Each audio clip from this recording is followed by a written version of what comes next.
Imagine you're walking by a river, like this one, with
Welcome to iCatConnect 2025, the virtual event for everyone working with and for unowned cats across the world.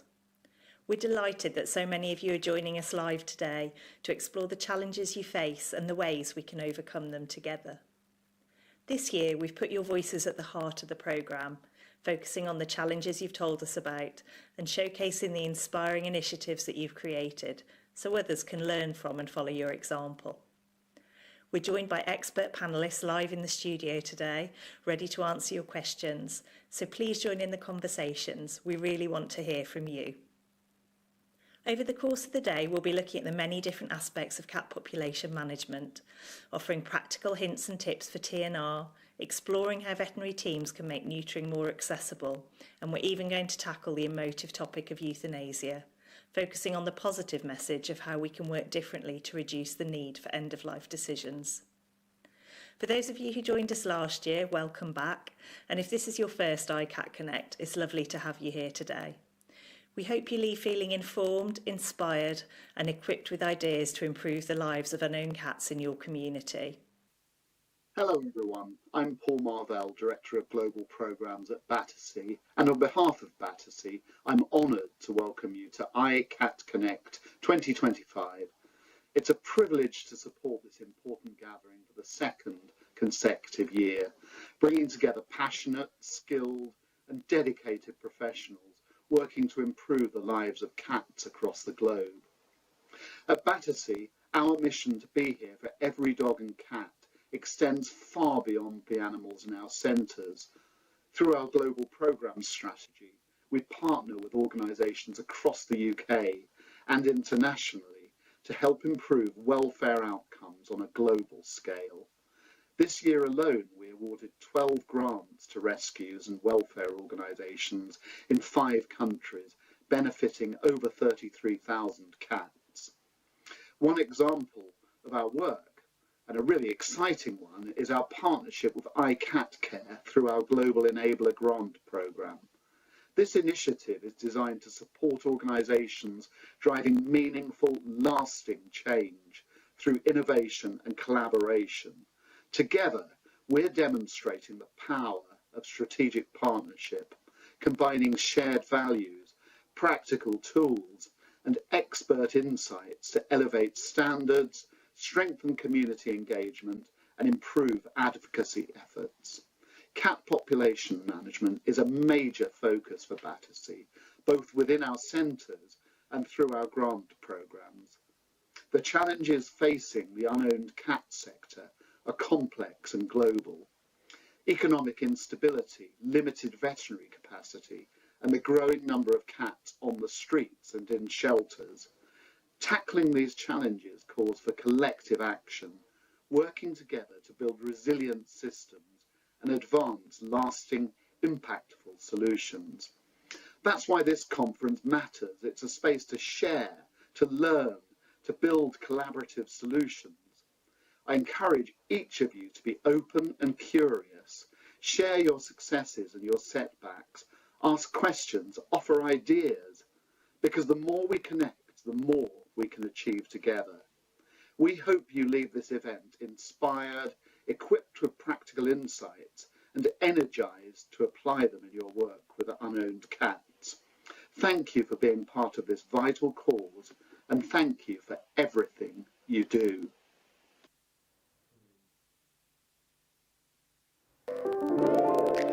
Welcome to iCatConnect 2025. We are live here and up and running. Your unowned community cat event. Thank you so much for joining us. Thank you to Nicola and Paul for the fantastic introduction to this event. And thank you wherever you are out there in YouTube land, watching us, joining us and participating in this event. Today is going to be a fantastic day. We have a lot of really interesting discussions and topics to cover. We have 3 panel sessions. The first one is going to be about overcoming challenges, the challenges that you face, that I face, that all of us working in cat population management face. So we're going to have a panel here that I'll be chairing to discuss some of the common challenges and see how we might want to overcome them. We then have the next panel, and that is going to be about end-of-life decision-making, a really tough conversation to have, but one that we think is super important. And then the last panel of the day is going to be about veterinary perspectives for TNR, another really interesting and valuable topic. And throughout the day, that's going to be interspersed with videos, with reflections, experts on Zoom and live here in the studio with us discussing these things, as well as your comments and your questions. And talking about that, If you look on where you're looking now at me on YouTube and this event, the comments section, please engage with us. First of all, tell us where you're from. We'd love to know where you're watching from. Secondly, ask any questions or post any comments. We really want to engage with you. We've got people behind the scenes, the iCatCare team, who are ready to answer your questions. During the panel sessions, there'll be opportunity to ask questions or post comments to the panel that myself and Sev will be looking at throughout the session and throughout the day. So we'll hopefully be able to get to some of your questions as well, post them to the panel. So do engage. This is an event for you. So really, really excited to hear from you and talk about the things that are important to you. So let's start the day, shall we? I'm going to introduce the first video of the day, and it hopefully frames what we're going to be talking about today for a little bit. At International Cat Care, we always try and consider the bigger picture, and we talk about this a lot. We try and work upstream as much as we work downstream, and it's a balancing act as well as balancing cat populations. So let's have a look into that a little bit now and run the first video, and I'll see you on the other side of it.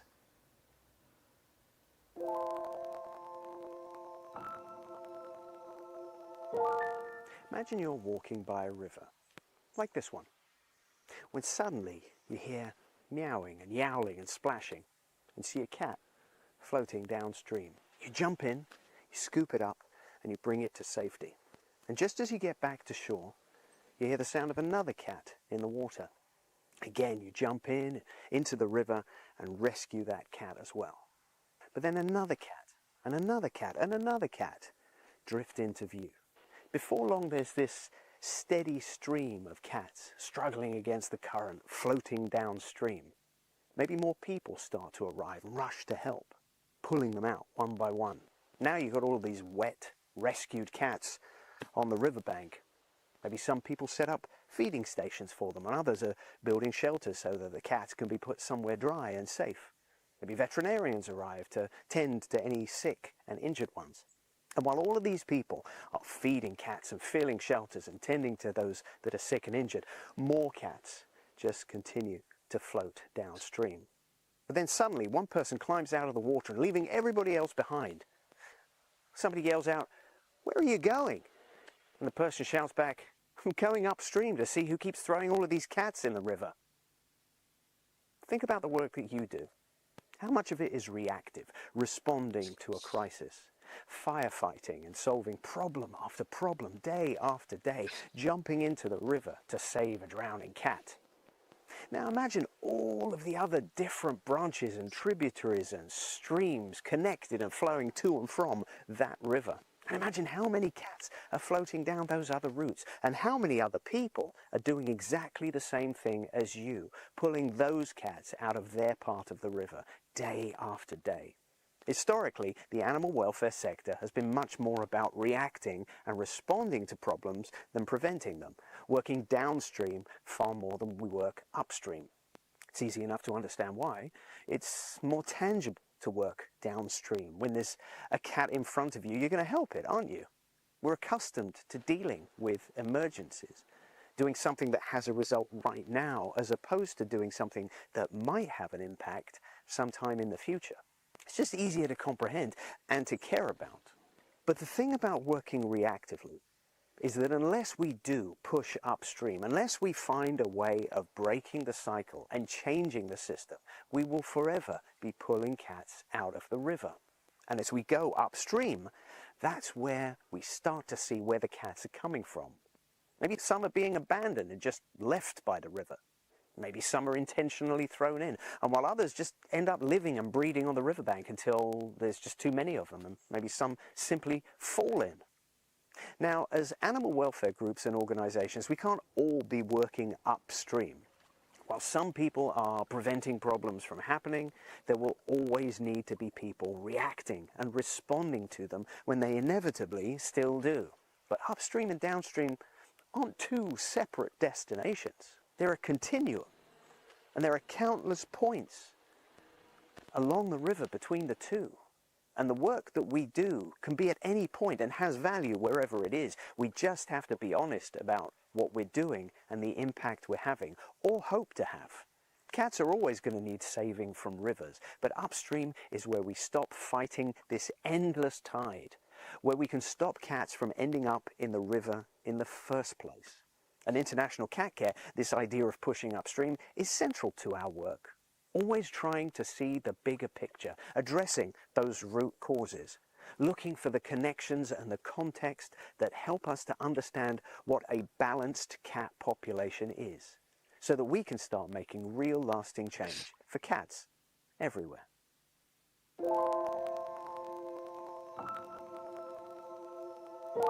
Hi, I'm Jenny. What does a balanced cat population look like? It's not just about numbers, it's about connections. Owned cats, unowned cats, including cats in shelter. They don't live in isolation. What happens in one population ripples into another. And unless we look at that bigger picture, we risk treating the symptoms of welfare problems instead of the causes. And it's also about context. There can never be an ideal number of cats everywhere. It depends on whether those cats can have their needs met, and that depends on people, other animals, and the environments they live in. For me, that truth comes alive through one cat, Mac. Mac once had a home. We know because he loved nothing more than curling up on a lap. But somehow he ended up alone, scavenging scraps in the countryside, fighting other cats, and eventually catching FIV. He was finally trapped by Cornwall Cats Protection, neutered, cared for, and one day he came home, to my home. Mac lived many happy years with me as a treasured part of our family. But his story wasn't just about him. It reveals the links between populations. If he'd been neutered earlier, or if his original owners had been supported, or if he was cared for in the community when he did stray, his whole journey could have been different. Along the way, he touched countless people. He also drew on resources. He was shaped by every environment he passed through. One cat living in many different worlds. And this situation is not unique. With over 11 million cats in the UK, the combined impact of these journeys is significant.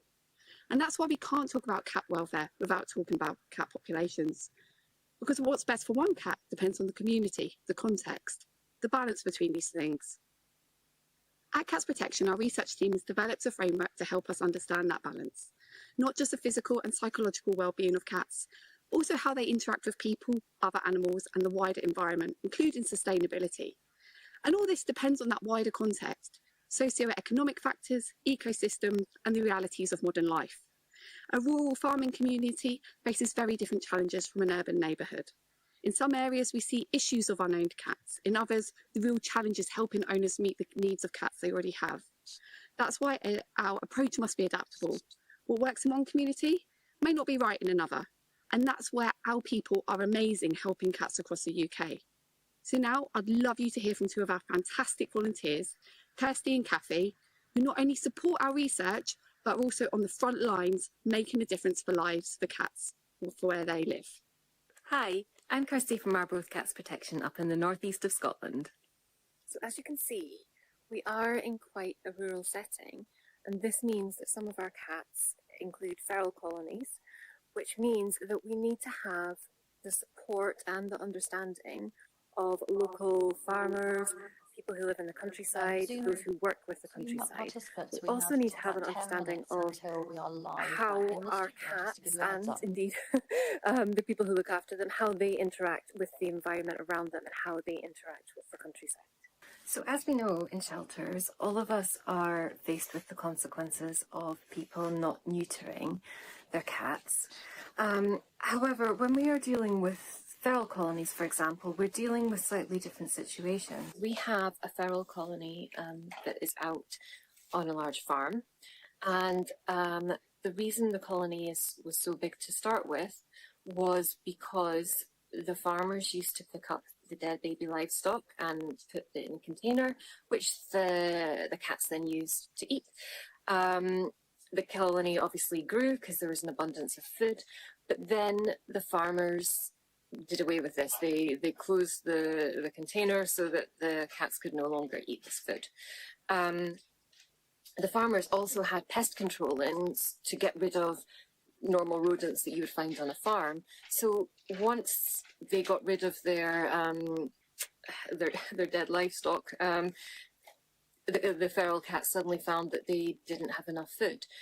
So we can see how basically the humans' actions in this case have a huge impact on the feral colony. So thankfully we were called in, and we have some amazing volunteers who go up to this farm in all sorts of weathers in Scotland and put out food. So they take part in trap neuter return, but also go up every day to feed the feral cats. So to put out wet food for them and dry food for them, and put out enough stock as well to last them over if for any reason the weather is such that the volunteers can't make it up to feed them. So in this case, obviously our ability to look after these feral cats depends hugely on buy-in from the farmers, from the people who live around the area. Apparently there are some homes as well where people live, and they've been very accommodating for cats protection. But obviously we need to have the farmers agree to us go onto their land to provide food for the cats, and basically ensure that we are maintaining the cat's welfare while also not interrupting any of the everyday life of the farm.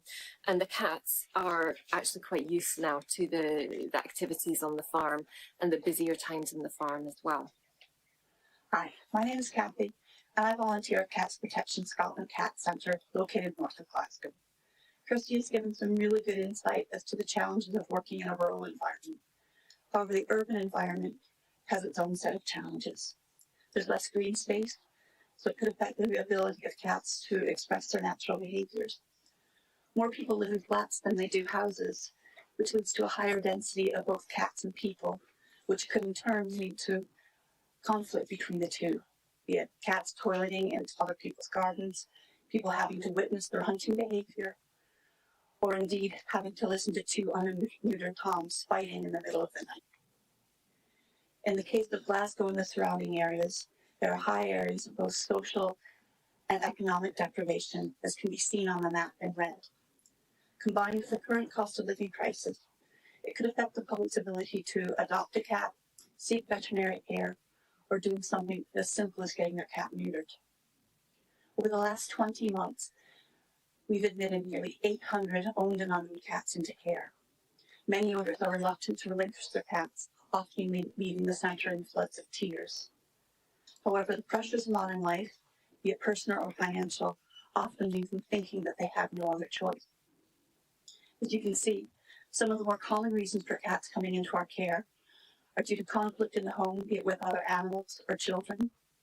It could be the cat becomes ill and they can't afford the veterinary treatment, or people are forced to leave their home and their unable bring it with them.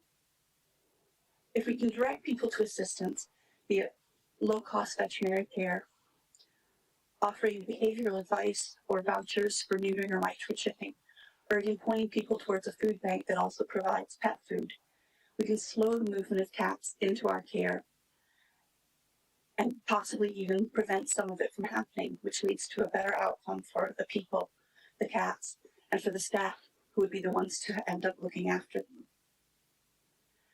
All cats that come into care must meet a minimum standard of veterinary care before they're rehomed, including neutering kittens between the ages of 9 to 10 weeks if it's medically safe to do so. If the cats ultimately do come into care, but they've had veterinary treatment while in the home, the time spent with us before they are fit to home is much less, which leads to a much better outcome for the welfare of the cat. We're very lucky in the Central Belt of Scotland that we have some fantastic volunteer-run lost and found groups on social media. These volunteers are available to scan cats for microchips, give advice on how to use a paper collar, or suggest to the community the best way to determine whether a cat is feral, community a cat, or whether it's just an owned cat out for a wander and maybe looking for a second or third dinner. Because of this, that means when we take an unowned cat into care, we can be reassured that everything has been done to find out if that cat has an owner first. And if not, that it was appropriate to bring the cat into care at all. Being a part of this focus group has really helped me see the much larger picture with regards to cat welfare and all the ways that cats cross our paths on their life journey. It's often said that it takes a village to raise a child, but it also takes a village to ensure that our cats are living their best lives and in a manner that's best suited to them. Thank you, Kirsty and Kathy, for showing us some of the real challenges cats face and why community thinking is just so vital. At Cats Protection, this research is ongoing, but it's shifting us from asking, what's the right number of cats, to something bigger.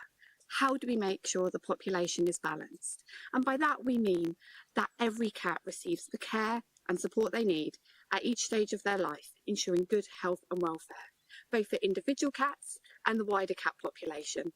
And understanding that this will vary across locations, communities and cultures, and depend on that dynamic relationship between cats, their environment, people and other animals also.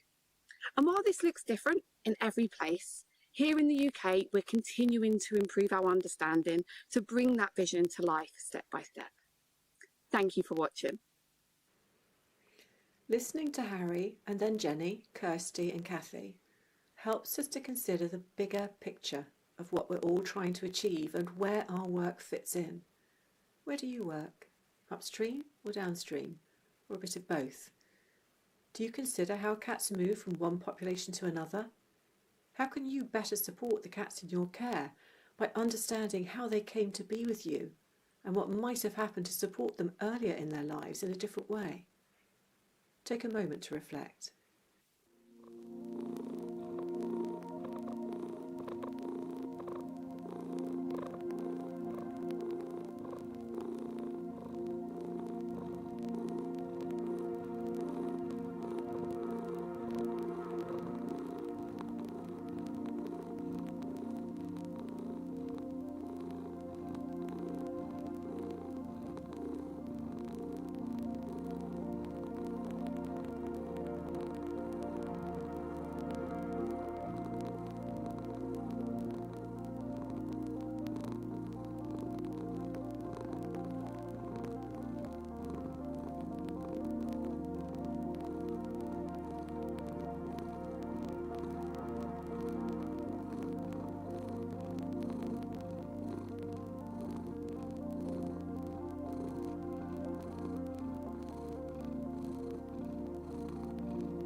Welcome back.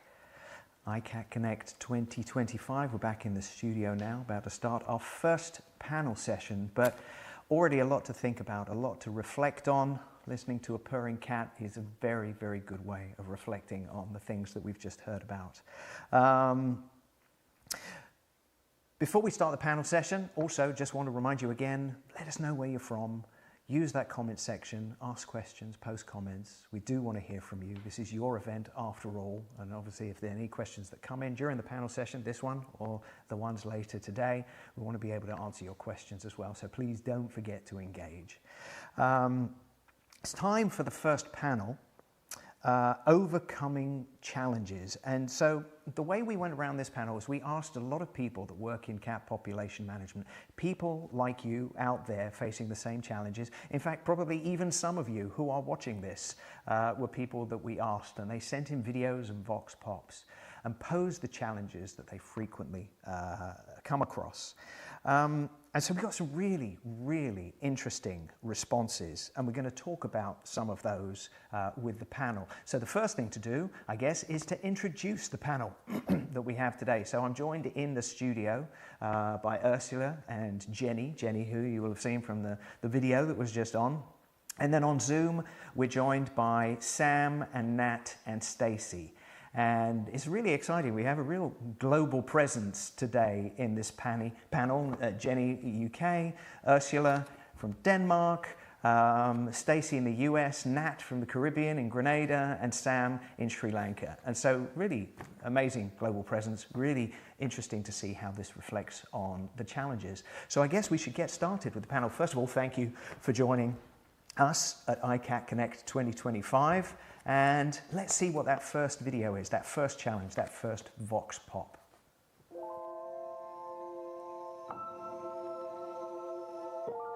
Hello, my name is Manuela Rollings, and in my experience, one of the biggest challenges in cat population management is the lack of responsibilities taken by local municipalities for unowned cats.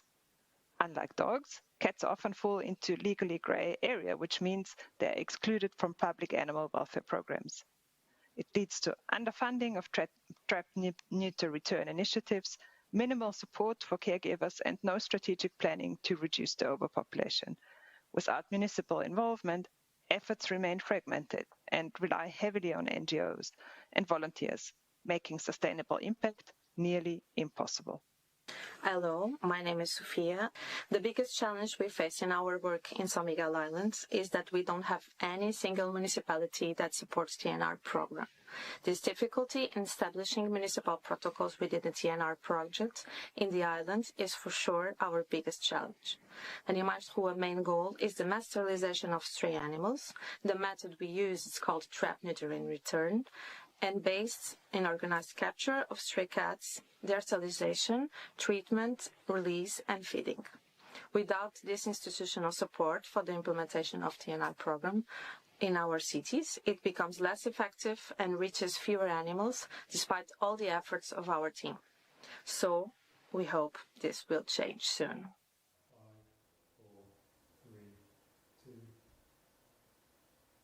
Thank you, Manuela and Sophia, for telling us about that challenge, something that I'm sure is familiar to a lot of people that are listening and watching this today.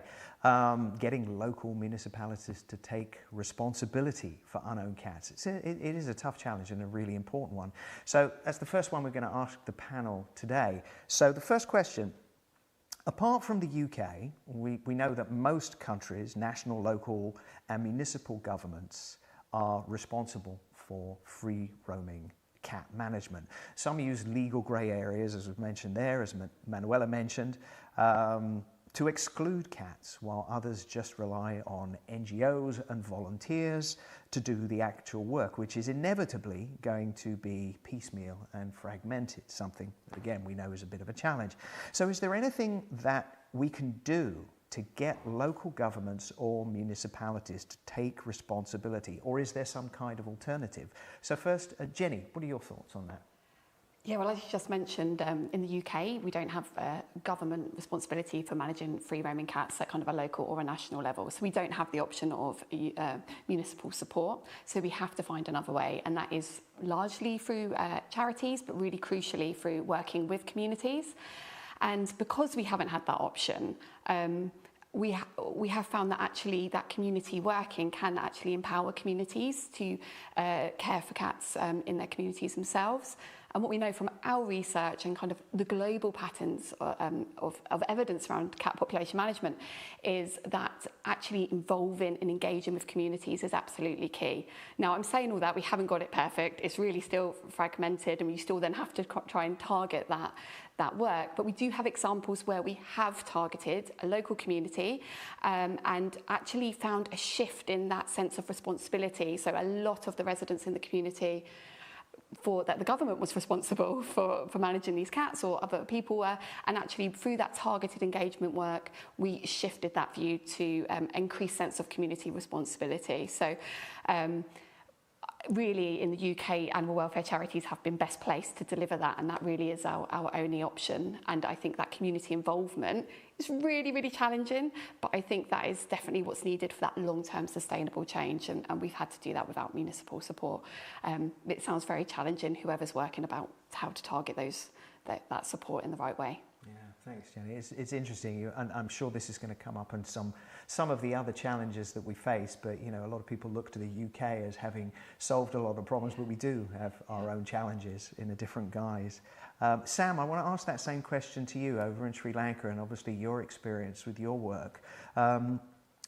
is there anything that you've been able to do, or that people watching can do to engage with local governments and to get that responsibility? Morning. I think that firstly, it's actually an issue that is also the same in dog population management. So I think with municipal councils globally, there is a reluctance to take on both dog and cat population management. If you're fortunate enough, as we are in some areas, to already have some engagement on dog population management, or if there are groups locally that can be a way in for you. It can be very challenging. Cats are often forgotten.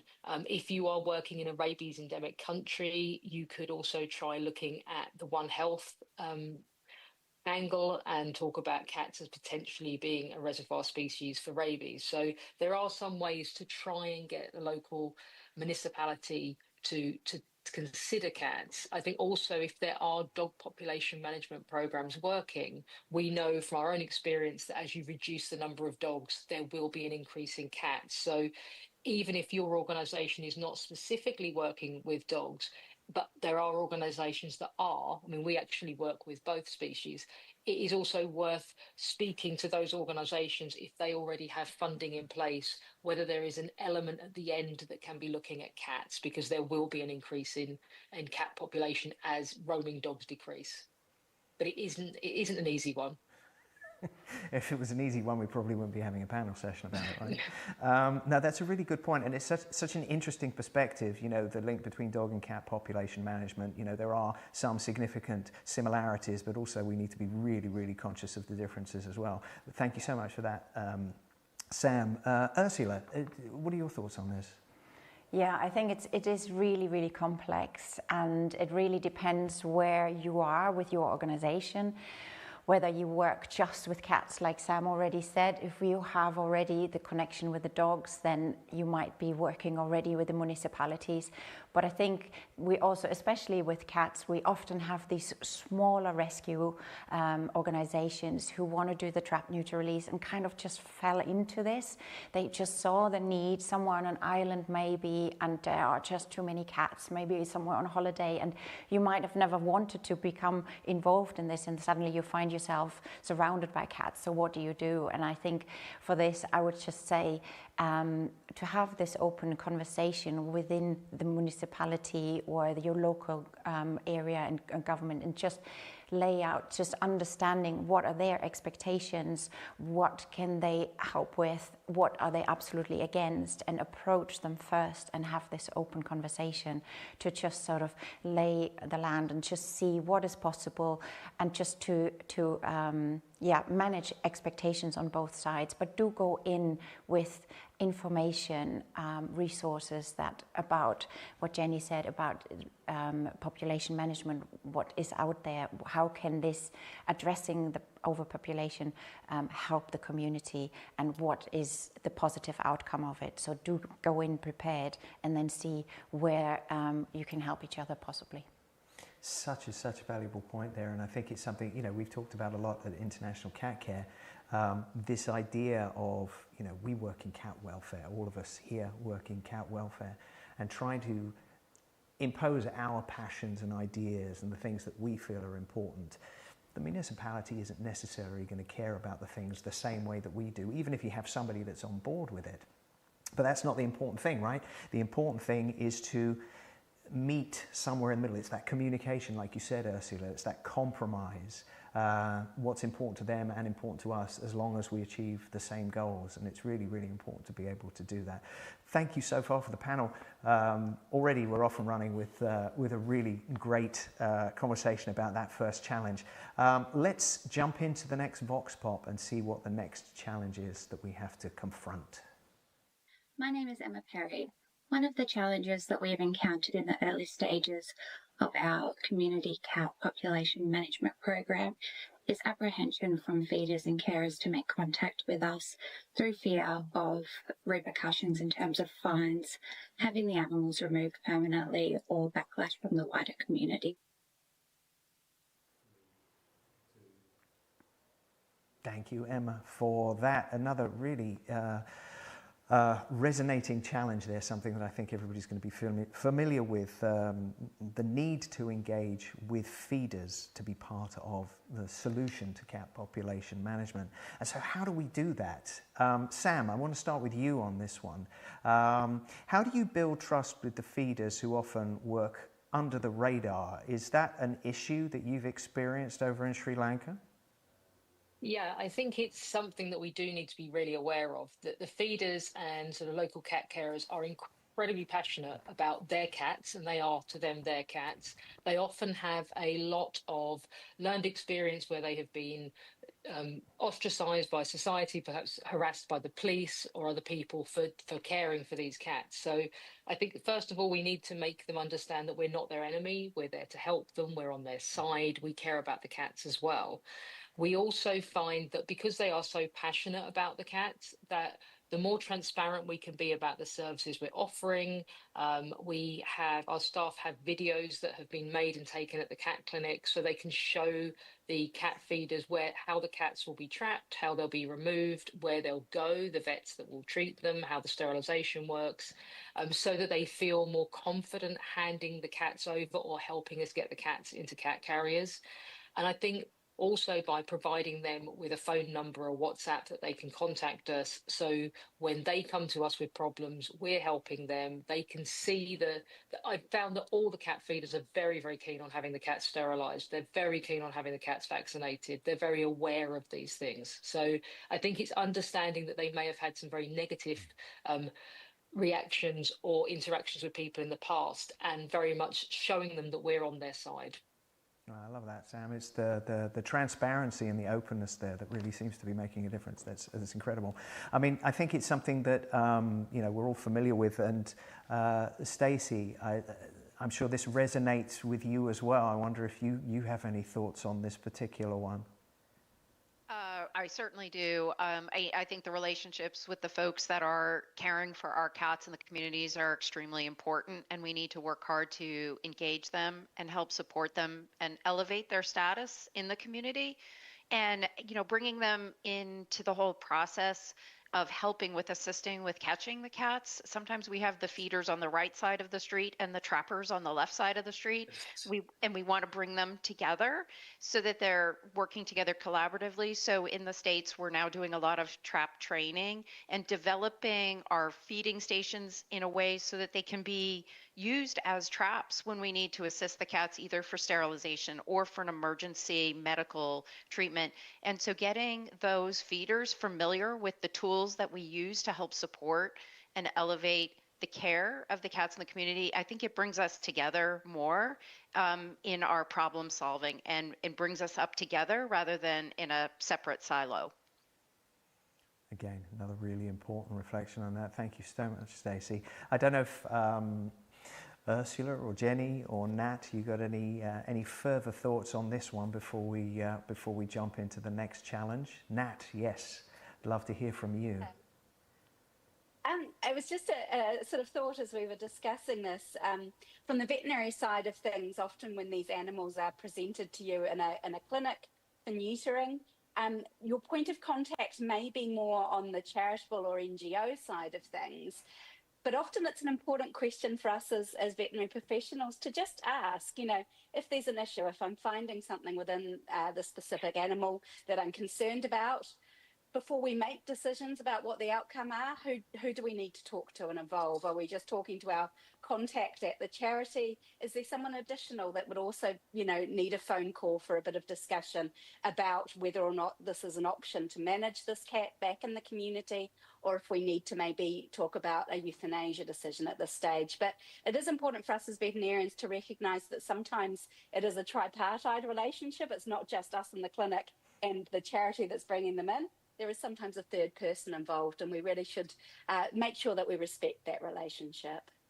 It's a really, really important point. I'm very curious, and again, going back to everybody that's watching this, Love to hear in the chat, not only where you're from, but, you know, are you a vet? Are you a feeder? Are you somebody that's involved in cat population management? Really love to hear where your perspective on these things is coming from, because as Nat said there, you know, we all play such an important role in cat population management.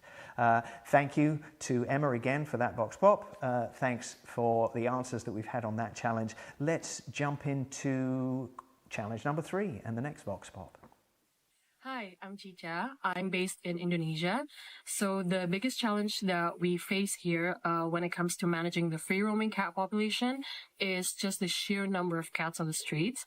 I think everybody cares, a lot of people care, but not everyone can afford sterilization, and not everyone has access to subsidized sterilization programs. And there's also the lack of coordination between the government and the community who cares about cats. And I often also see cat abandonment. So there's still a lot of people dumping cats on the street. And not only does it cause suffering to the cats, it also adds to the overpopulation issue that we face.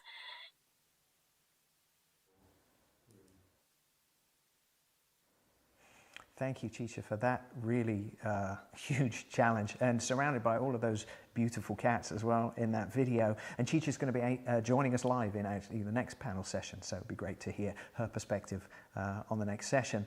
So this is really a challenge that encapsulates all of the issues that often work against effective cat population management.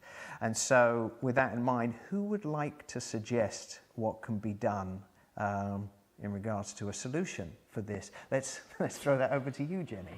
Solve this for us, please. Okay then, yeah, that's fine.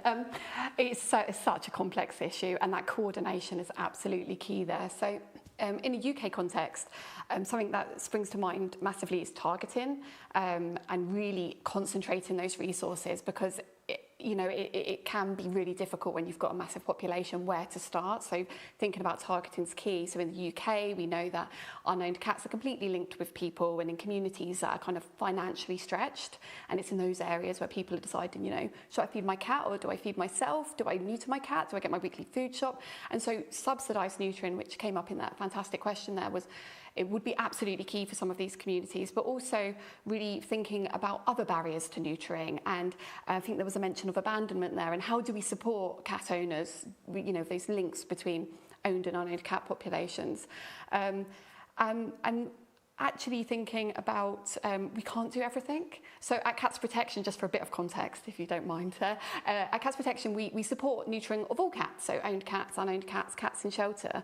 And actually last year, we neutered over 160,000 cats in the UK. We supported the neutering of that, either through our TNR or subsidised neutering programmes. Amazing, really important for the kind of individual lives of cats and for people. But we're here today talking about population management, right? And unfortunately, we're not seeing that impact on our shelters. There's still a high demand for our shelter services. And actually, our owned cat neutering rates are still declining, which is a massive concern. So I really would love more conversations around kind of how we target resources effectively. We can't do everything. And actually within that, if we can't be targeted or coordinated, we have to have really realistic discussions around expectations, because I do see people say, oh, these projects have failed. And it's really heartbreaking because people are working tirelessly, and there's a huge aspect of, people's well-being that is associated with cat population management. So, yeah, sorry, I've just broadened the actual issues there, but coordinating and targeting, but equally, thinking about what's the realistic expectation from this as well to support the people that are working on the front line in these areas. Yeah, sometimes the burden is on ourselves, right? Because we have these expectations. We want to solve these problems. All the problems we're talking about today is super aspirational, big issues. And we set ourselves sometimes up to not achieve what it is we're going to do, because we want to help so many more animals than we actually can. And sometimes, as you said, it's targeting, it's scaling down, look at those successes when we can. So important, and something that, again, I think everybody's going to be familiar with. I want to open this question up to Nat as well. I'd love to hear your perspective on this quite all-encompassing challenge. Yeah, and I think we know it's not a challenge that's going to be sort of solved overnight. Many of us have been involved in this field for more years than we'd like to count, and we can see that we've made some wins in some areas, but there's still a lot of areas that maybe we haven't tackled as well as we would like to. Definitely from my observations over the years is we have often small groups working in maybe similar geographic areas, often doing very similar things, but not coordinating and collaborating their resources together. So definitely the more collaboration that we can have, the more people come together, pool resources maybe in certain areas, or agree how they're going to spread the workload. You know, maybe one group is going to focus specifically on this area that's affecting cat population. This other group's going to focus on this area, and some of them may be saying, okay, we're going to run the subsidised neutering scheme. Can you guys handle the TNR side of things? And trying to divvy things up can be exceedingly helpful. Definitely, again, based on observation, often when we have multiple small groups, there may have been historic reasons where maybe they were collaborating and coordinating. Something happened, they had a bit of a falling out, and suddenly we've got two groups doing very similar things. I think sometimes we have to take a full step back and recognise that we usually have a lot more in common than we have with differences. Maybe as volunteer groups or charitable groups, there are some small differences, but in the grand scheme of things, we're always trying to achieve the same outcome. We're trying to improve cat welfare. And sometimes we have to accept that we've got differences and maybe agree the areas that we can collaborate on and work together on. And maybe sometimes just put some of maybe historic grudges aside and try and collaborate together. Because unless you've got all the money and all the resources in the world, you're not going to be able to do everything. And so looking to see what you've got that you can really achieve well within your group, make that your area of focus. If there's an area of collaboration that you all agree is really important for your geographical area, maybe then working together to pool resources and create a new resource where you can achieve a specific target. Say, if there is a lack of low-cost neutering, can you pull together to create a neutering resource? And it is really important that people have those strategic discussions and work together as much as they're able to. Thank you, Nat. I think, yeah, spoiler alert, I think we're going to be mentioning coordination and collaboration more than once on this. But yeah, really, really valuable. And Stacey, I'd love you to jump in on this as well and give a perspective from the US perhaps.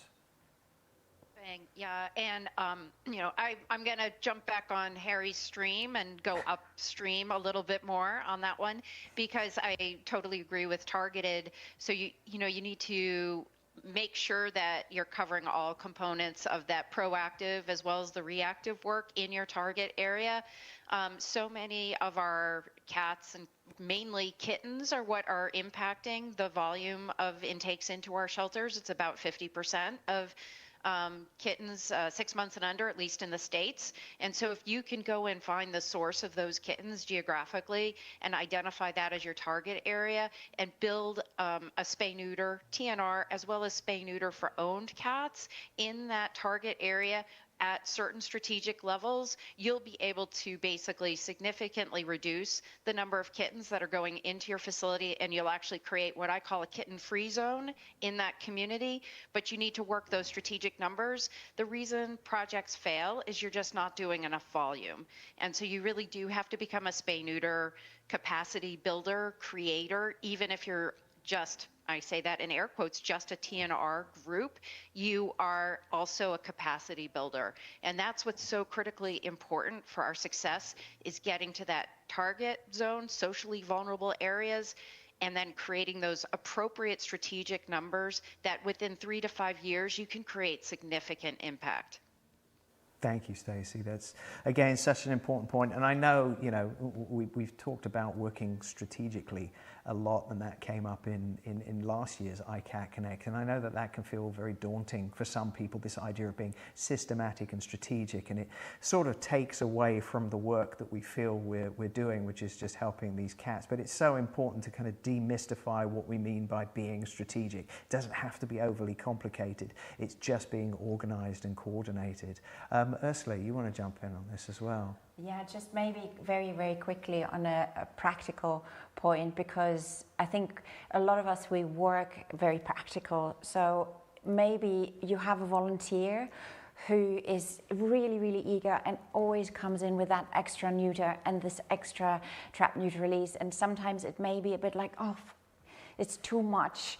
And so, but this is actually a resource that you might be able to just redirect slightly and say, you know, where are you getting this cat from? And rather than getting it from this neighborhood and from that owner or from that backyard, to just maybe guide this person and say, we're focusing on this area. Are you able to just put your focus on there as well? And then sort of redirect your volunteers, or really communicate with the volunteers and say, where are you thinking is the next hotspot? Coming back to what Jenny said about being targeted and strategic, and just to really practically maybe utilize that energy that some of these volunteers bring, and just to say, okay, where are you finding all these cats? Should we as an organization maybe retarget or refocus that way? Or to say, could you focus on this area? That might be just a practical tip.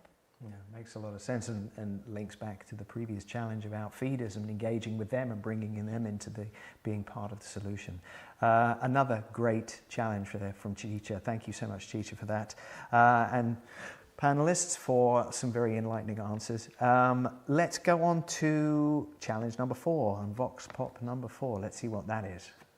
Hi, I'm Joe. I work at Battersea Dogs and Cats Home, and I think one of the biggest challenges that we face when it comes to managing cat populations is just the amount of misinformation that's out there for owners when it comes to, you know, breeding, neutering, the age at which cats can get pregnant, how many litters one cat can produce over time, and just not knowing where to turn for information. So often they may rely on social media or kind of unscrupulous sources.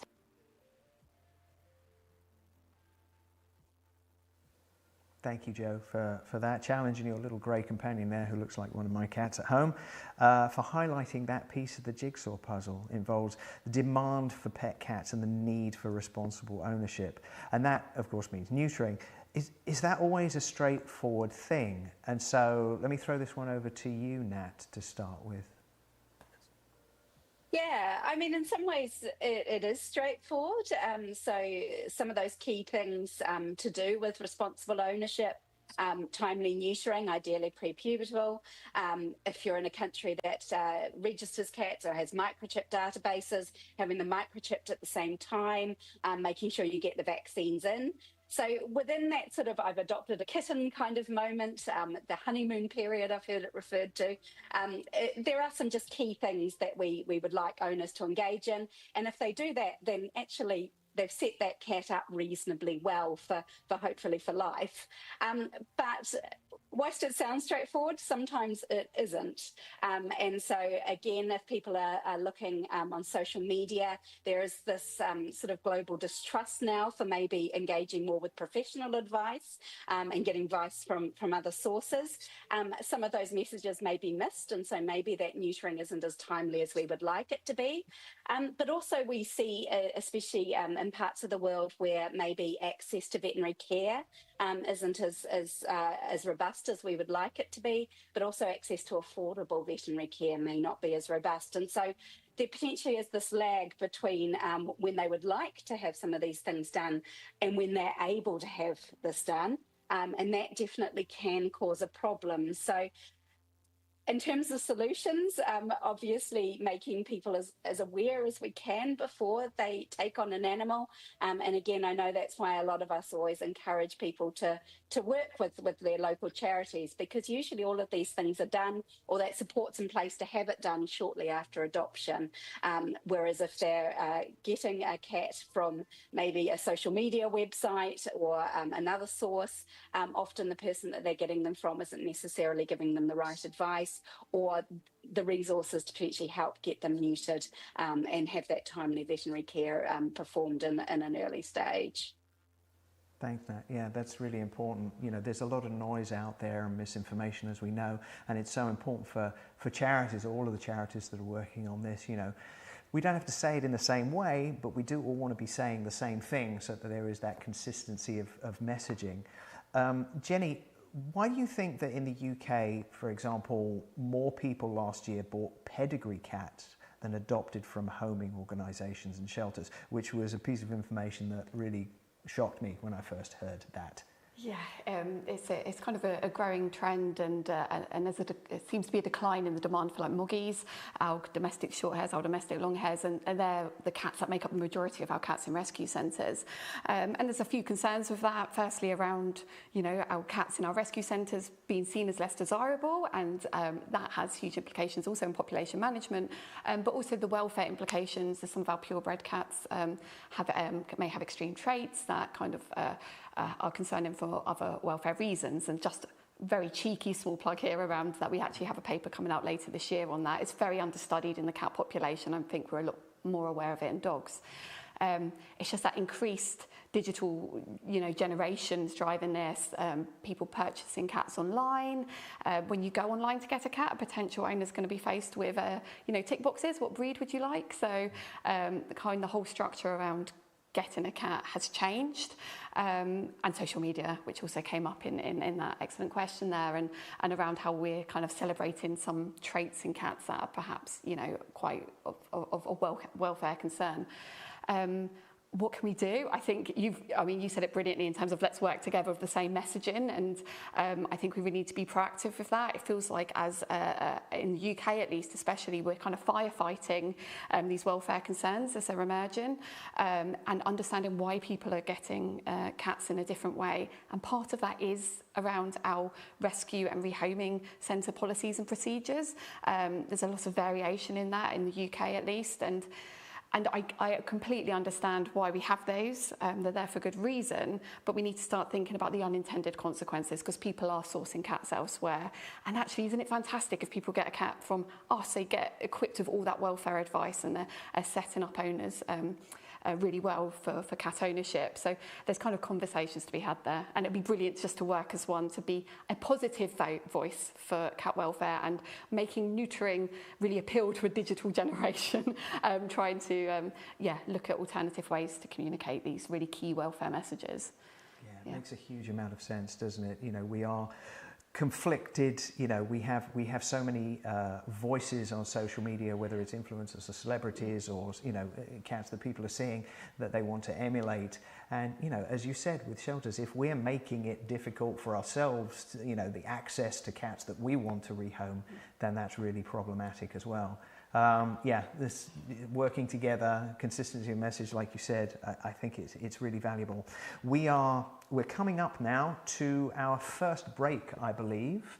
So we're going to have a 10-minute coffee break. Thanks to the people that have put the Vox Pops in so far.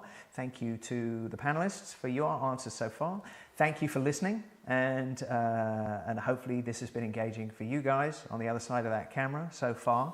We're going to have a break for 10 minutes. So please grab a cup of coffee, stretch your legs, do what you need to do, and we will see you back here with some more challenges and some more Vox Pops when we come back.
There we go.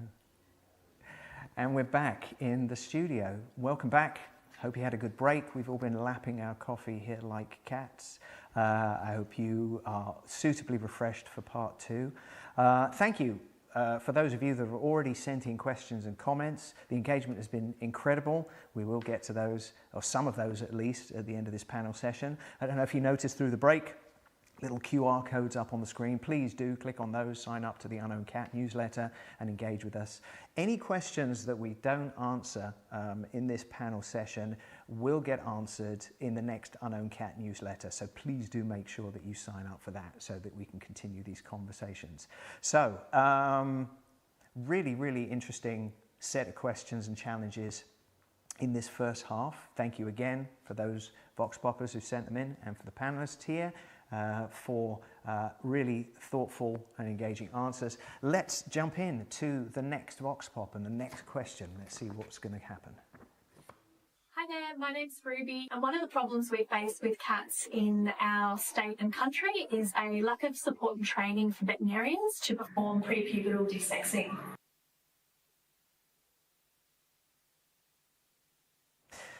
Prepubertal neutering, that is a real challenge as well. So thank you, Dr. Ruby, for that one.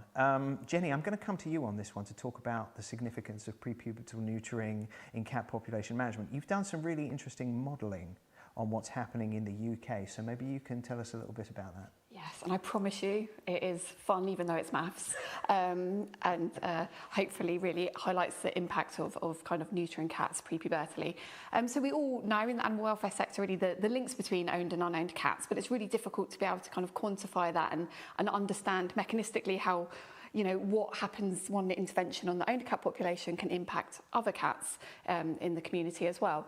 So to overcome that, we developed the first UK cat population model. It accounts for the different types of cats, the owned, the unowned, the cats in shelters, and of course these cats don't live in isolated bubbles. And like my cat Mac, you know, cats can move among these different states, you know, before they find their forever home as well. So we wanted to create something that we could use to kind of model these kinds of situations that also accounts for whether these cats are neutered and the age of these cats. And what that allows us to do is predict kind of intervention, so it's like a mathematical crystal ball.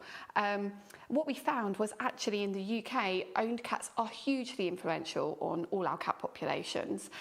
We specifically looked at neutering, so of course neutering prevalence, the proportion of owned cats that are neutered. If that's reduced, we get these booms, these uplifts in our unowned cat population within the model.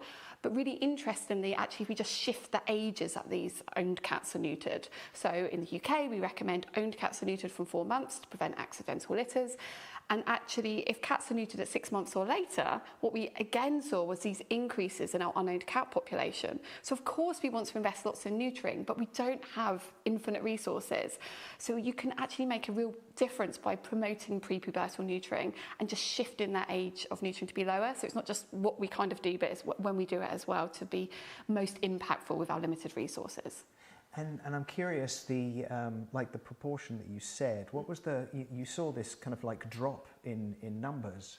Yes, yeah. In terms of if we shifted to like 50% of cats being neutered pre-pubertally, there was a massive decline, a significant decline in the unowned cat numbers. It depends kind of what neutering prevalence you set, but relatively speaking, from our average population dynamics in the UK. So. Such interesting. I mean, anybody that is interested, I would suggest you kind of look at this research because it was really eye-opening and enlightening, and such a significant change to a population just from these kind of marked things that you're doing with pubertal neutering and focusing on the owned cat. And I know a lot of people watching this, it's going to be about unowned cat populations, but we can't separate those two things, and that there is a stream of cats coming in through the owned population, and we can't forget about those. It goes back to targeting and all the things that we've already talked about, but it's so important to recognise that. Thank you, Jenny.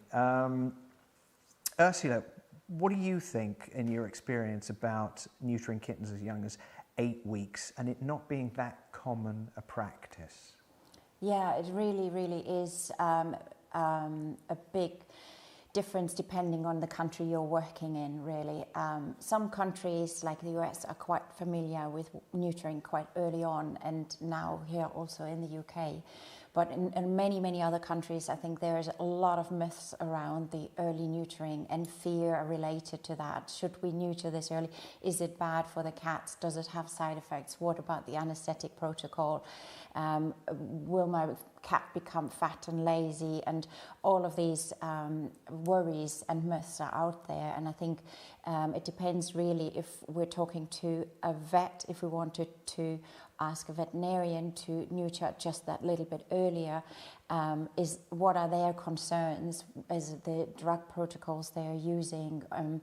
A lot of veterinarians, actually what I find when I teach is that they are very nervous and apprehensive because we do care. We are veterinarians and we care about the animals. We don't want anything to go wrong. So if you are a vet and you have never done it before, or if the community vet that you're working with has not done it before, I understand that there is a reluctancy at first, but there are many resources out there that show that actually they bleed a lot less, they recover incredibly fast, and it's really lovely to see when they wake up from an anesthetic and have been neutered, and 15 minutes down the line they are playing again and they are tucking into their food. So I think it is just, again, addressing the fear of what is holding the person back of actually doing it. Is it because they've never seen it, or because other worries? Of course, there's also reputational worry, and in some countries even the fear of being sued. But it is, I think a lot of it is just fear-based, and we have to address the fear and where is that coming from, so that we can tackle that. And get earlier neutering on the agenda. Yeah, I'm sure everybody out there, I have no doubt that in the comments people are going to be expressing their perspectives and their views on this. It is one of those issues that everybody does have their own viewpoint on, and it's really important, as you said, from a veterinary perspective, to understand that evidence-wise there are clear benefits to doing it. There are very, very few complications, if any, and the advantage of doing it is huge. But it is that fear, it is that skill set, it is that ability to do it. I mean, you've also talked about from the other side, because there's two strands to this. There's the vets, and then there's the public attitude. You refer to it as the ick factor of, you know, kittens being 8 weeks of age. And I always find it interesting that, you know, 8 weeks is, I'm not sure about that. 12 weeks, borderline. 16 weeks becomes more acceptable. And when we're talking about the difference of 60 days here, you know, it isn't a vast period of time that goes from what's acceptable to unacceptable. And I'm curious as to kind of your perspective on that as well. Yeah, it is really interesting. It's when they are at this kitten stage, and I think maybe it's also a maternal thing that we think, oh, they're too little and we cannot do it, they're too tiny. And but again, it's just, and the worry associated with that, it's just a baby or it's just a tiny one. But I think the recovery is so much faster, and the blood loss is so tiny. Like it's such a fast surgery.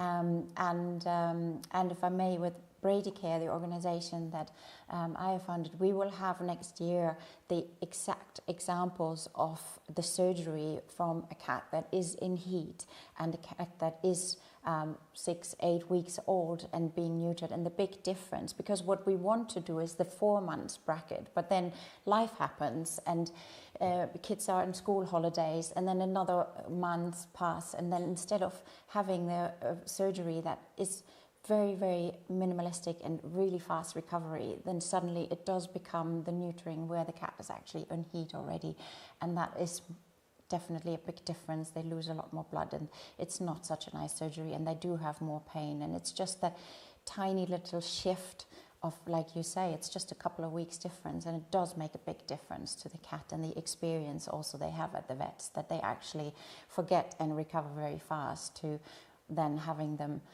in heat, or worse even, they're already pregnant, and then maybe now, well, we need to let her have the kittens, and then the cycle starts again. So it's really trying to get into that and breaking that cycle before they come into heat and are more painful during surgery or after surgery. Thanks, excellent. Yeah.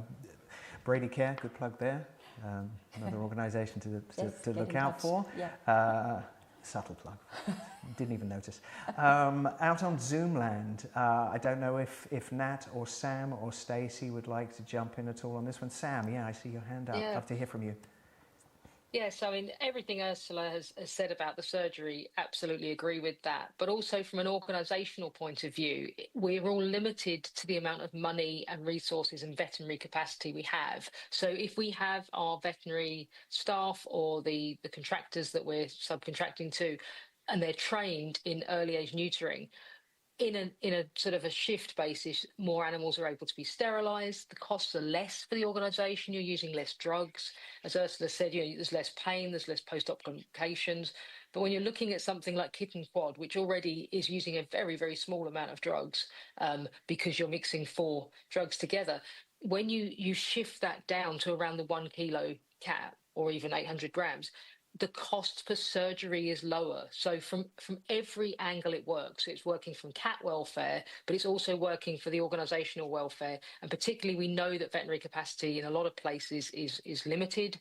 There are more surgeries needing to happen than there are vets. So I think for everyone, just that shift down to earlier works. Thanks, Sam. That's a really interesting perspective, and obviously links to the things that we've been talking about previously, which is about targeting and capacity and all those kinds of things. You can't separate these viewpoints. Really, really interesting. Thank you, Dr. Ruby, for that question. And let's go on to the next Vox Pop and see what the next challenge is.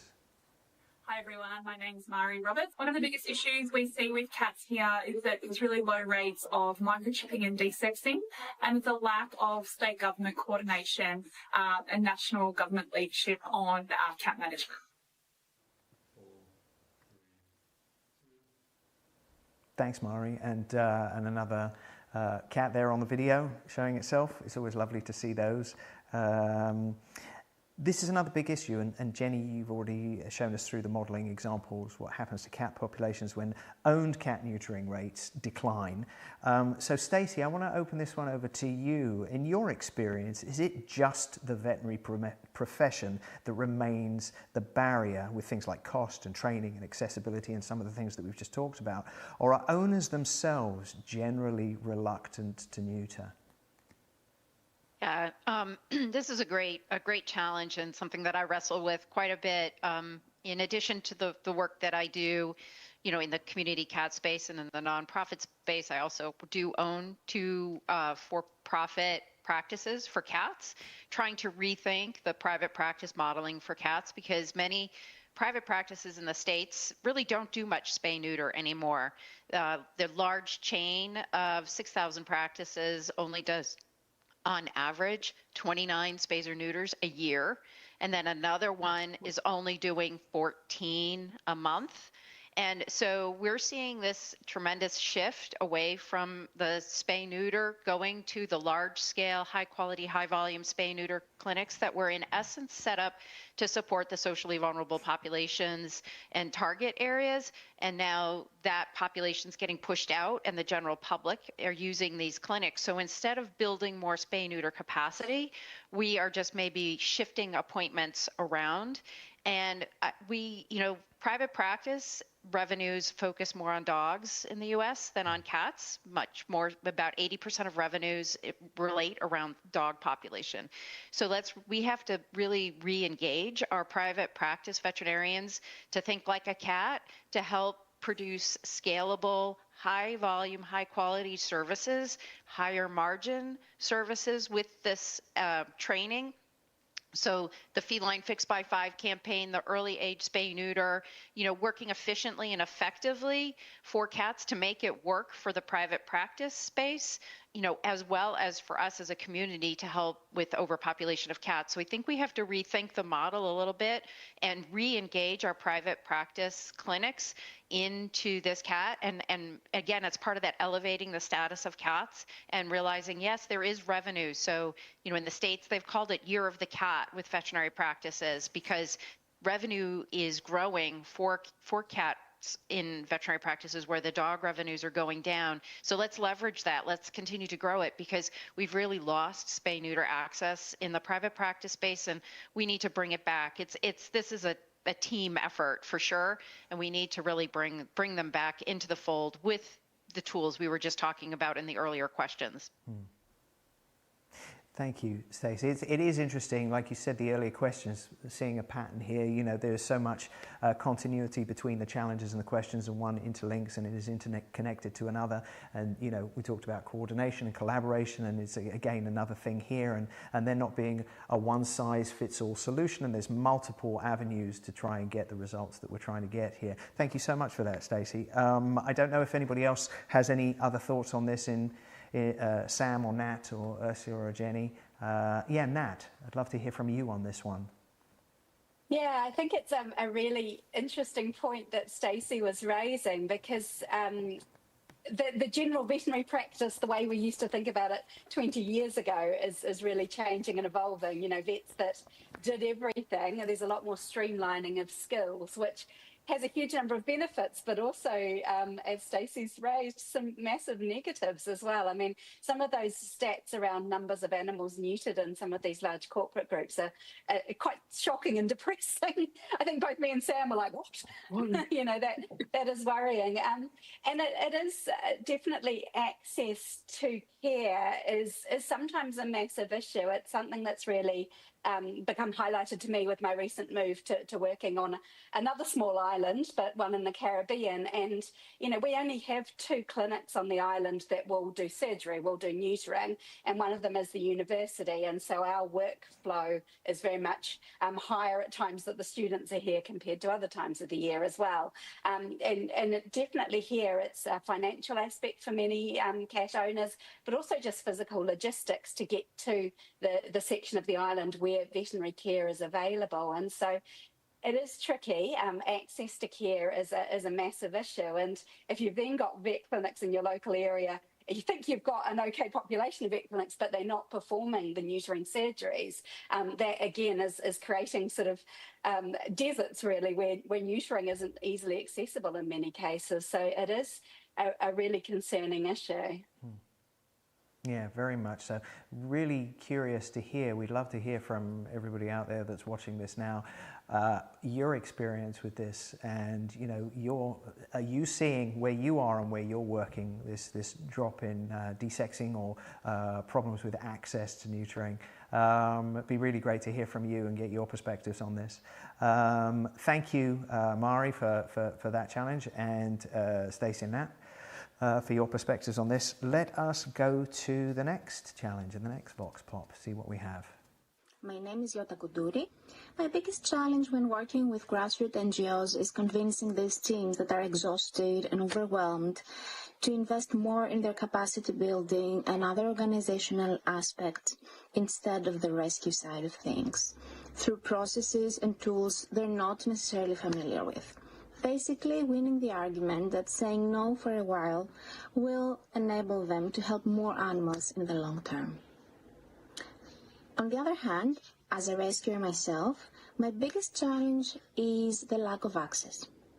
I don't drive, and we do not have municipal vet clinics, so if I need to pick up a cat and take him or her to the vet, I have to make sure that he's available on short notice, and then either hassle someone or pay a taxi to get there.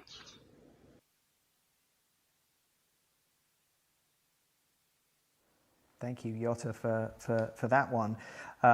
Something that we hear a lot all the time, and we actually have talked about this a little bit already, which is this idea of capacity, and that links into obviously what Sam was saying before about being strategic and being able to find the time to do one thing over the other.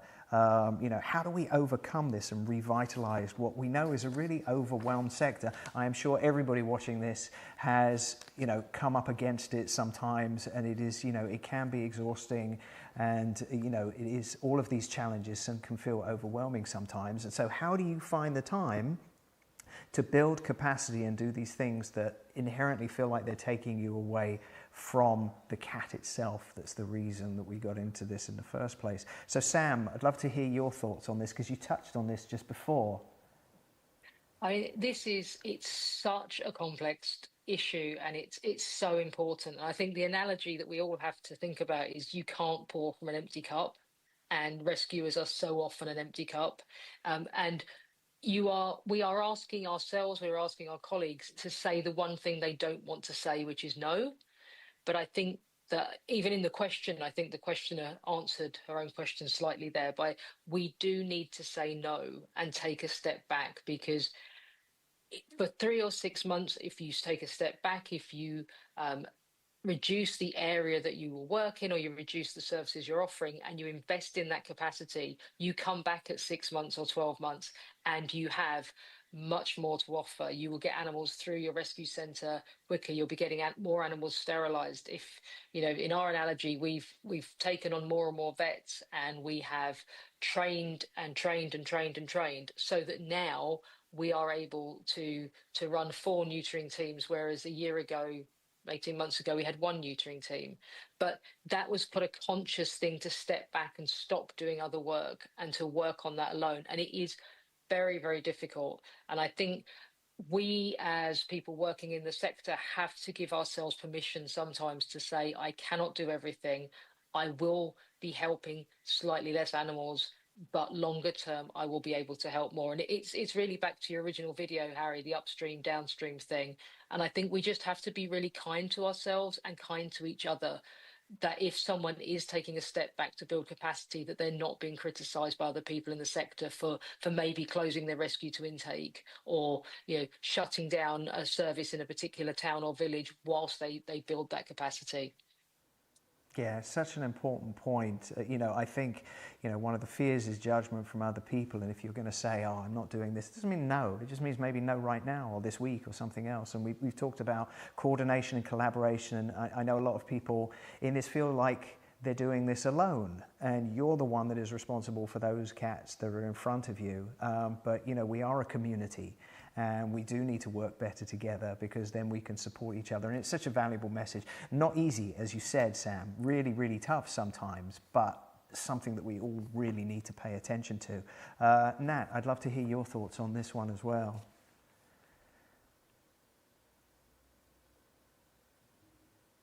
You can't work from an empty cup is a really, really good analogy. Yeah. You know, if you're off sick, you're going to end up saying no if you're in hospital. Yeah. So you've got to not let yourself sort of get to that point.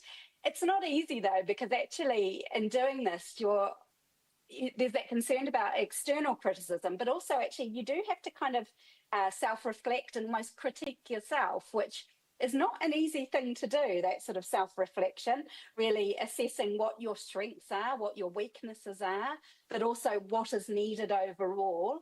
And sometimes you have to recognise that maybe you're not the right person to be doing that strategic approach. You're a hands-on person. That's where your strengths are.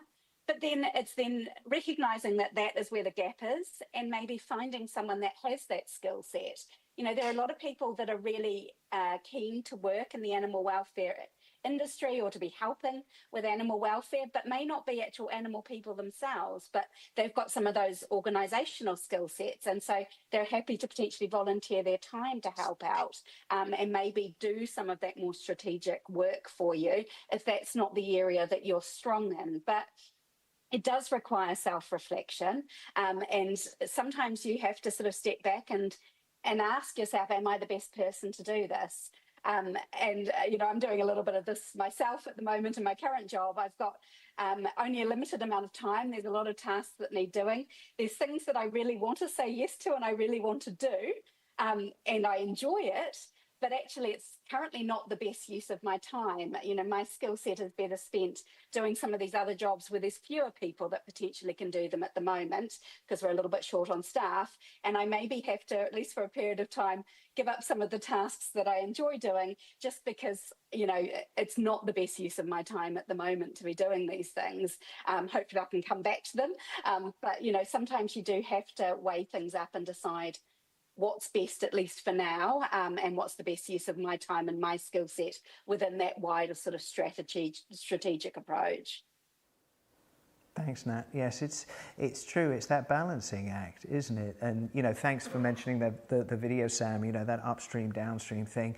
The point that I made in that is, you know, it is this continuum. And, you know, we talk about aspiring to work upstream and how important that is. But not everybody's going to do it. Not everybody can do it. Not everybody should do it. So it's just about, as you said, Nat, being honest about what your capacity is and what you can achieve by doing that, and not trying to be all things to all people. Everybody has their role to play, and it's just being honest about that to yourself and to the help that you're trying to offer. Ursula, also would love to get your thoughts on this one, because I think this is something that we could talk about for an entire panel session, to be honest. I think so. I agree.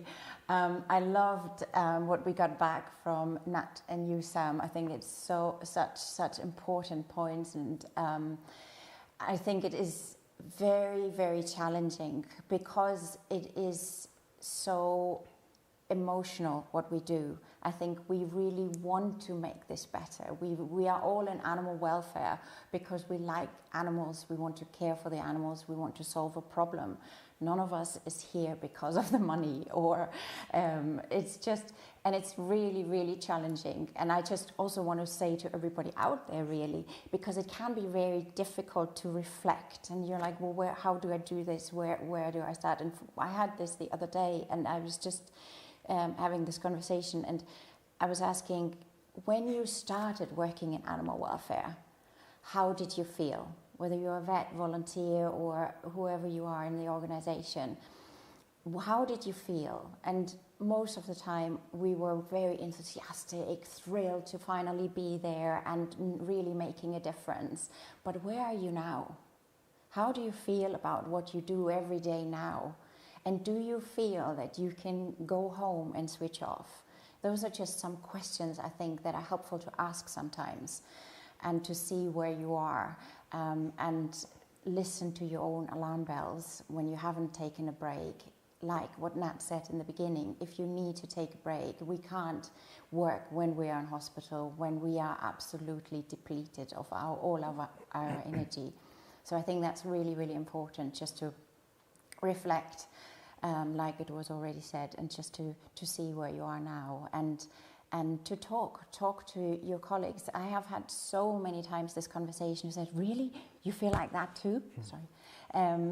And then to feel that you're not alone. I think this is maybe also the space for today and here and now, because I see you nodding, and I think we've all been there. And I think this is maybe also the space where we can say, yeah, I have been there. I'm not feeling great, or have overdone it. And then, like Sam said, to really say, okay, let's do this. Let's be brave and take a step back and look where we can improve our approach and looking after each other, because we have tried the firefighting, it's not working, not long term. Yeah. So let's try to fix the system, even if it's the small circle we're in,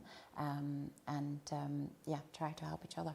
Yeah, I love that, and it is interesting. You know, we all kind of like have our own views on this, right? We've all, you know, we always think these things, and that we're the ones we're the only ones that feel this, that think this, that are challenged by it. And then when we sit in these forums and we have these conversations, it's like, oh, you feel the same way too? How weird is that? And it's not weird at all, because we're all doing the same thing. We all have the same motivations. And I love what you said there about having that moment to reflect of, you know, look at where you are. And also, it reminds me of something I read recently, which is like, look how far you've come from where you were to where you are now, because we're always worried about what we want to do next, the animals that we still need to help. But take a moment and just go, look at what you've done, look at the animals you've helped so far, and how important and valuable that is. And as you said, which is I think something that we often struggle with, is it's quite a brave thing to do. And I love the way that you said that. It is quite brave to just go, no, I need to pause and reflect and work out what is the best thing to do next. Love that. Thank you, Ursula. Stacey, I'd also like to throw this one open to you as well. Love to hear your view on this one. Yeah, and I know we have so many questions, so I'll keep it brief, but I'm going to challenge our audience and our panelists to think about delegating, giving away something once a week. That was always my goal when I ran a nonprofit for 16 years, was what do I have? And I can practice giving it away to somebody else, whether it's a small or a large, you know, task. It could be supervising a program, or it could be a small item. But just to feel comfortable with sort of losing that sense of ownership and understanding that this is an organization, it's not just about you. It's a muscle, and we have to practice it every week. And so I challenge the whole our panelists as well as the audience to just keep thinking about that, and you'll be able to really scale, batch work. All of those sort of time efficiency tips will be really helpful, but be comfortable giving things away. Challenge accepted, I think. And also would love to hear, again, engaging with you out there on YouTube watching this live. What are some of the things that you think, you know, reflect on this for, you know, for the rest of this session, for the rest of the day? What are some things, what are some responsibilities you could relinquish? If anything appears to you now, if anything pops into your head, I'd love to hear it in the chat, just to see how we can take this forward. I'm sure we're all going to be having that conversation and that thought later today. Thank you, Jutta, for that really pointed conversation starter, and the panel for your thoughts on this. Let's go to the next Vox Pop, see what we have next. Hi, my name's Emma. The worst thing for me about the cat situation, and it's replicated, I think, all over the world, is when tourists come to the island, or when we find a colony of cats, we're new to them. Neutering them is straightforward, it's simple. Dealing with the cats, TNR, trap, neuter, return, simple. We do the best job we can. The worst thing for me, which is heartbreaking and makes me feel so helpless, is when the people say, we don't want the cats, don't bring them back. We have nowhere for these cats. They're outside cats. We don't have a sanctuary, sadly, and that's, for me, is the worst thing about the job.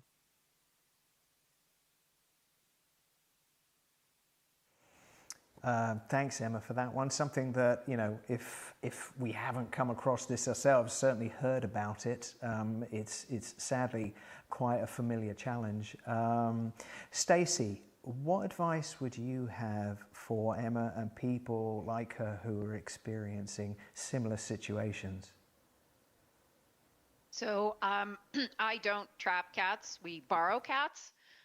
We borrow them for 24 hours, and we are just helping to prevent the birth of kittens and the suffering of kittens in the community. We're not there to alter the current environment other than reducing the fighting, the behavioral issues of unsterilized cats.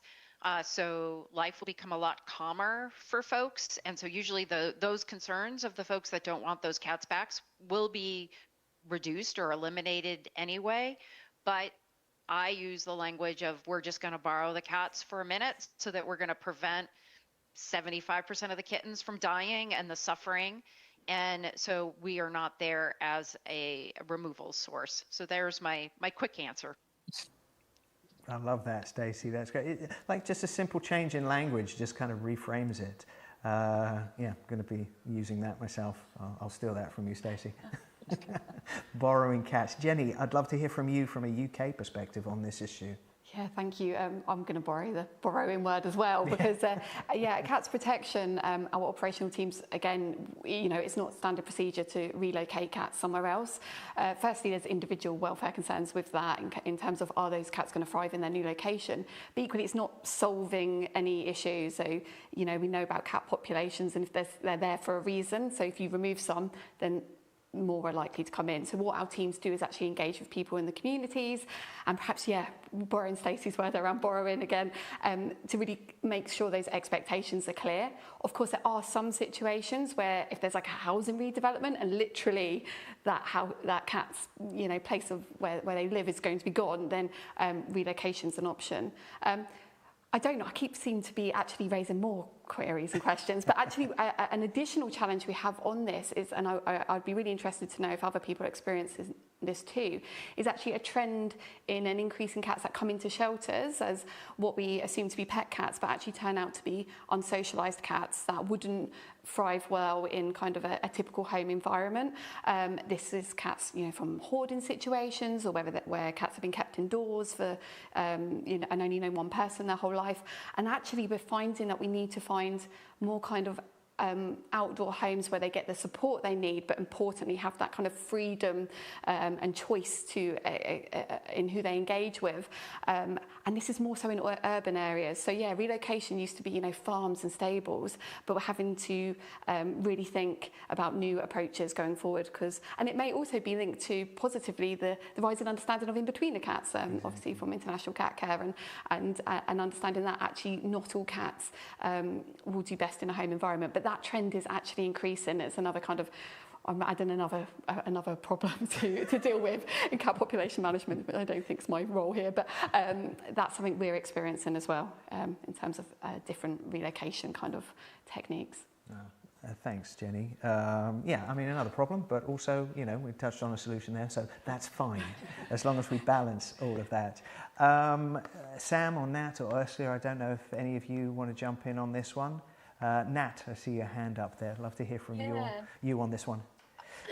I don't think I have an answer either, but I think Jenny's raised a really good point that depending on the shelter side of things, we're often looking for adopters that don't really want a cat. You know, they don't want the interaction that may what you expect maybe from a cat, whereas these more sort of in-betweener type of cats are often just more of a furry lodger that needs, you know, shelter and food support and occasional interaction if it's their choice. But it was definitely a challenge when I was working in shelters with some of these cats of how do you attract people to come to adopt a cat from your shelter that don't really want a cat? And I don't think I've got an answer for that, but there is a need for these people out there, especially in the urban areas where we do have these poorly socialised cats that don't really want to interact a lot with people, but still need that support. Absolutely. Thank you, Nat. And thank you, Emma, for that. We do have some more Vox Pops. Actually, we've got less than 15 minutes left in this panel session, and I'd actually like to see some of the questions because I know we've had a bunch of them pouring in. So I'm going to look at these for the first time. I hope they're not terrifying, and we can see. Let's have a look here. Okay, so we've got. Where shall we start off? Oh, there's so many good ones. So this is one I think everybody can input in. So this is coming from North Coast Cat Rescue. We've got a large farming community in Ireland, which is a constant uphill battle to explain the importance of TNR. And it kind of touches a little bit onto the previous Vox Pop that we have there, but I'd like to dig into a little bit more and get everybody's perspectives on that. How do you explain the importance of TNR to people that either don't understand it or don't see the relevance of it to them, or don't see how it connects with the cats in their community? I don't know, who wants to jump in first? Show of hands, and I'll throw it open. Ursula, thank you. I don't know if I have the answer either, but I think where I live now, it might be interesting. In Denmark, very often it's a very pragmatical approach, and I'm often asked, why don't you just kill them all?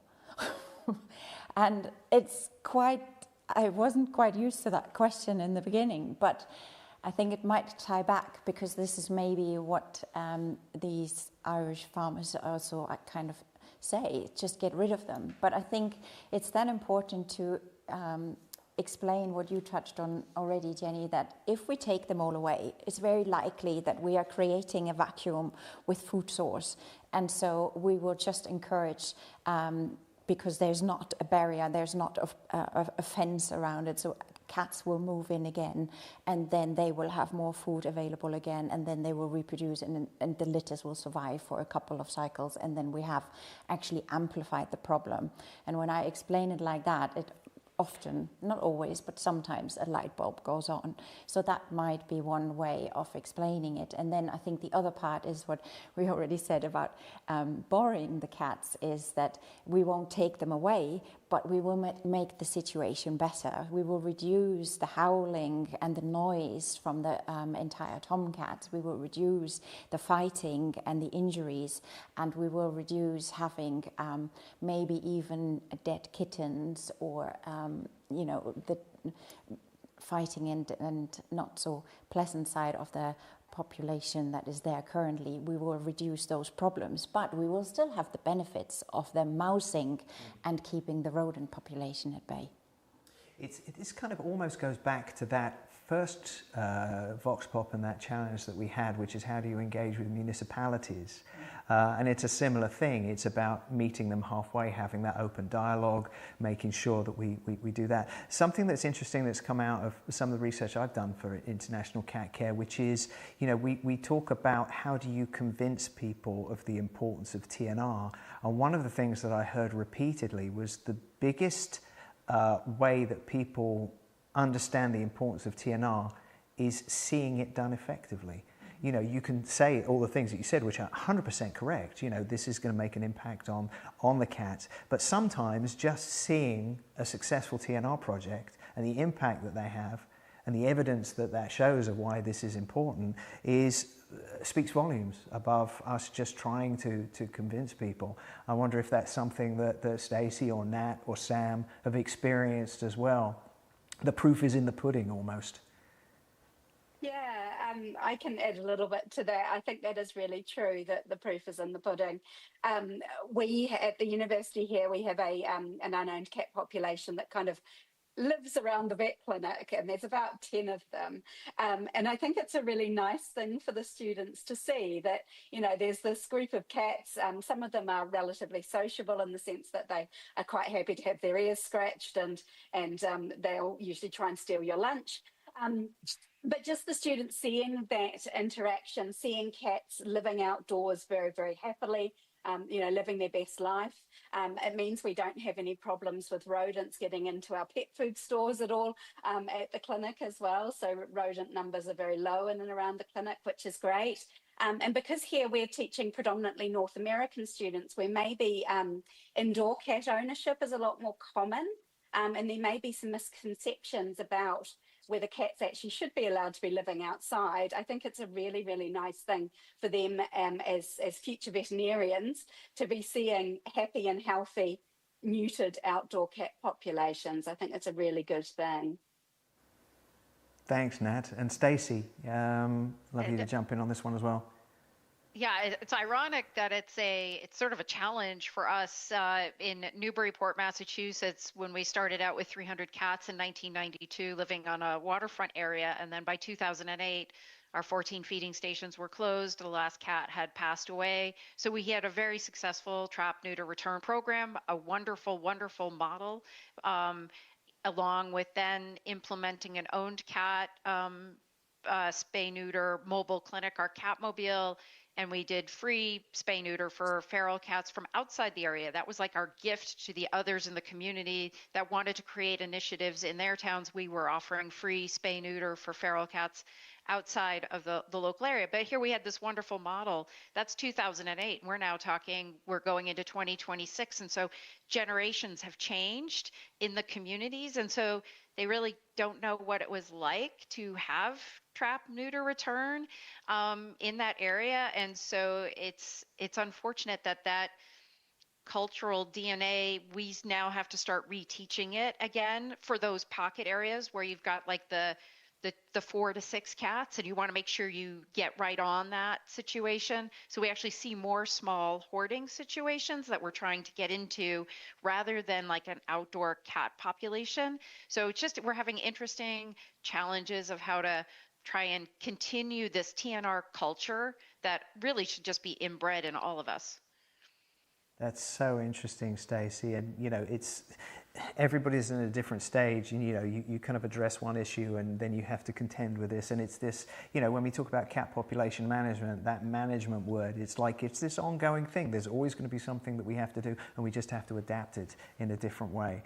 I really appreciate the answers on that. Thank you so much for that question, North Coast Cat Rescue. We have so many questions that have come in. There's loads. We could have like another 3 hours on all of these. We won't, but we could.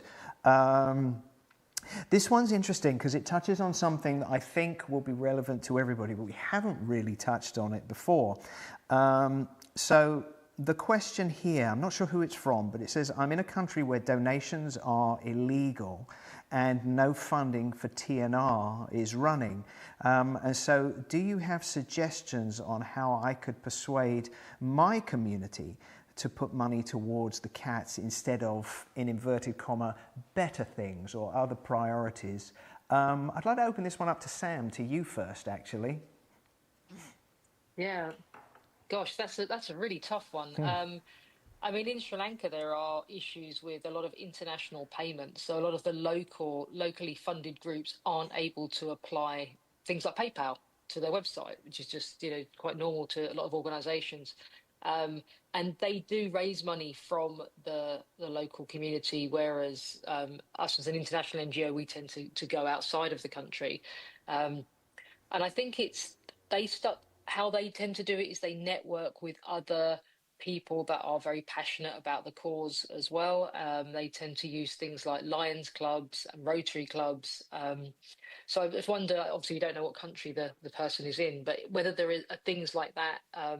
And then maybe people that have moved overseas, that have connections with companies that might have a CSR project. But I do know that it can be quite difficult. International funding isn't available to every country. But that's how I've seen small groups in Sri Lanka sort of get around the not being able to use things like PayPal. Thanks for that, Sam. That's really useful. I don't know if anybody else has any thoughts or experience on this, but I know it's an issue that's going to resonate with a lot of people that are listening. Stacey, yes, please jump in on this one. Just, make sure you've researched all the potential business models that are out there. So if there is something that you can do in a revenue generating space, that then you can have an extra margin on top and then utilize some of those services to be able to be a flex pay option. So you don't have to be a veterinarian to start a clinic in the US in all the states. And so, we created our Catmobile model, and that was a nonprofit, but you could have done it as a for-profit venture, and we were having a profit even in the nonprofit space with doing 6,000 surgeries a year. So then with that profit, you would utilize that for, other program needs. So, don't think like you have to always think about a nonprofit model. You could be thinking about a business model in another format, just arranging your margins differently to be able to get that extra cash flow to assist in the lower margin items. Thanks, Stacey. That's really useful. And I guess, we're, as we say, we're part of this unowned cat community.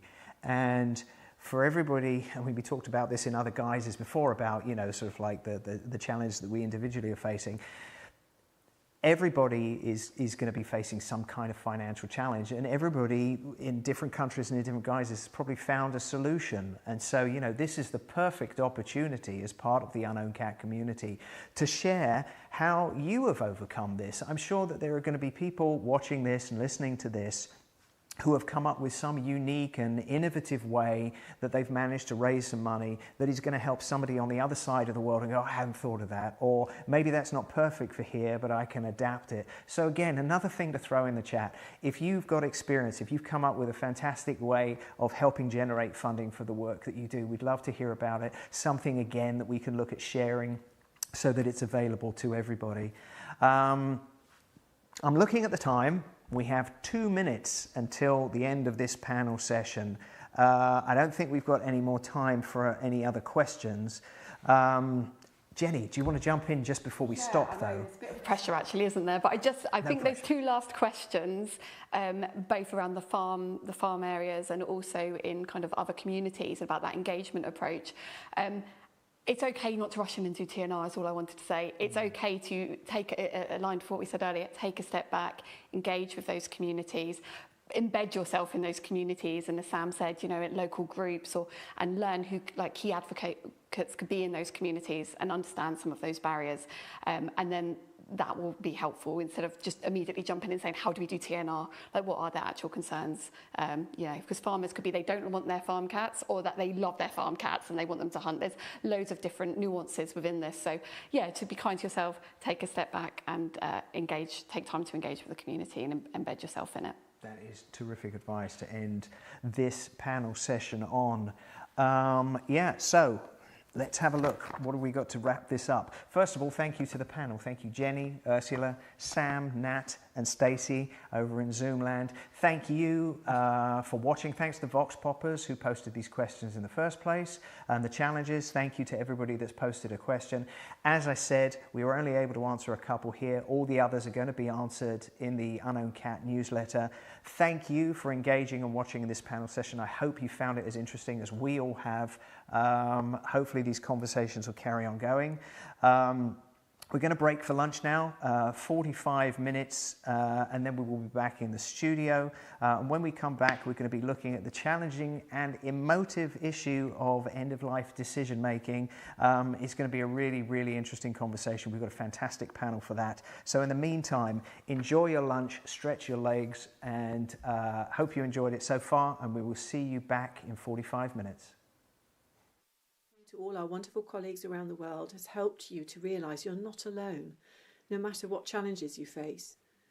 Did any of the challenges discussed by our panel resonate with you? Did you feel energised by all the ideas or overwhelmed at the enormity and complexity of cat population management? Any small steps you can take will make a difference. What action will you take after today to make an even bigger difference to the cats in your community? Take a moment to reflect.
Welcome back.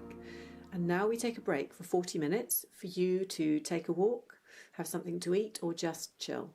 But first, during the lunch break, please watch a video from RSPCA New South Wales in Australia talking about their experience of being coached in cat-friendly homing.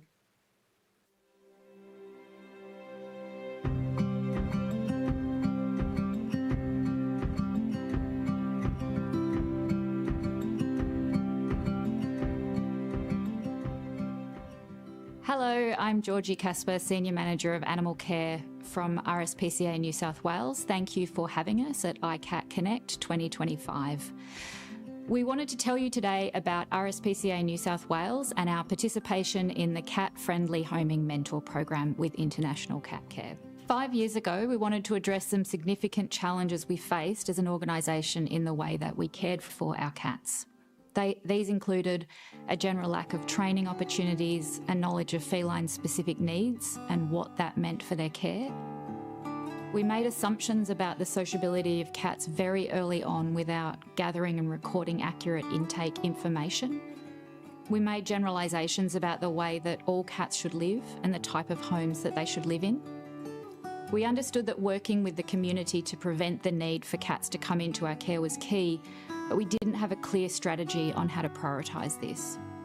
In shelter, cats often fell under the radar, particularly during kitten season because we had such high intake, and the staff often didn't have the knowledge to recognise what poor welfare looked like for this species. We understood the link between stress and poor physical health, but for illnesses like ringworm, these were an unfortunate but somewhat accepted cost of sheltering large numbers of cats. It was incredibly difficult for our staff, who felt helpless at the incidence of these diseases in our shelter populations. There was a general lack of resources provided on site, both to our shelter teams and our adopters, in relation to feline emotional health. We didn't follow our cats up post-adoptively, both to provide support and to help us to continuously improve. And then there was a lack of collaboration. So we wanted to improve the way our veterinary teams, our shelter teams and our behaviour teams approached care and rehoming. We knew that we could do better for our cats, but we needed to share the right tools and knowledge with our teams across the sites.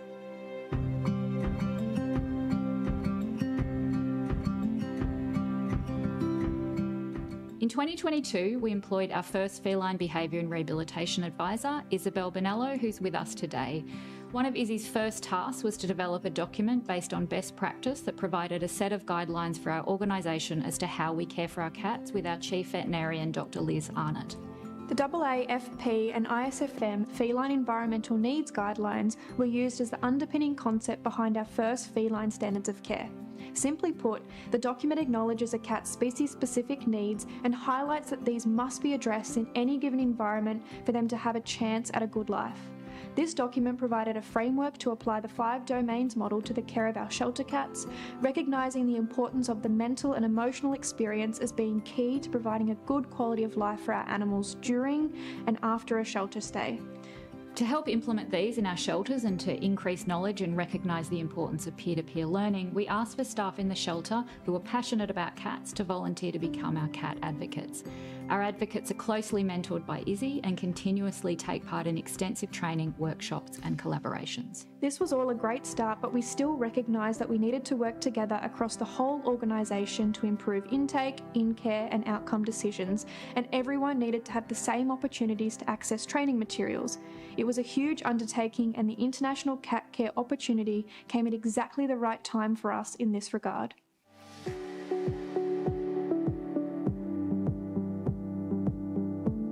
Our cat-friendly homing journey started in November 2024 after we had very enthusiastically agreed to participate in the training.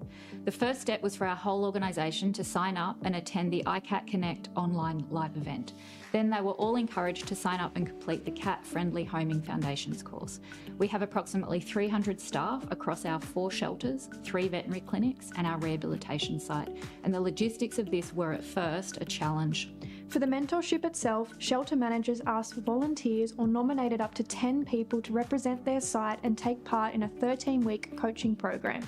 It was important that we had representation from a range of different areas: vets, nurses, animal attendants, foster care coordinators, customer service, management teams, intake teams and community teams. To ensure that we could make the most of this amazing opportunity, Izzy was able to shift her focus on coordinating this and worked almost entirely on managing the project as well as attending each meeting, which ultimately was a key to its success.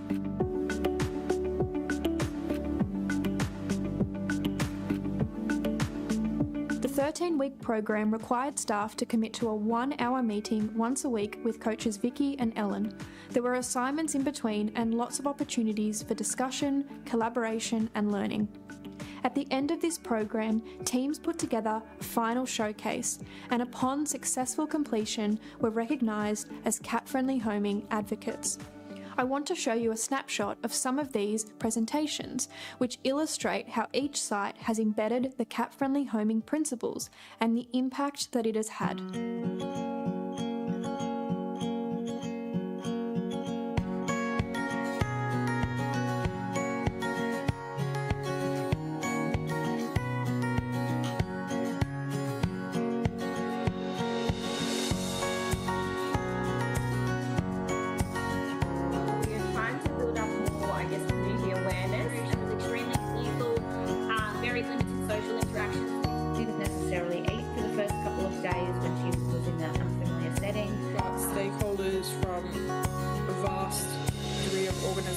We've got some.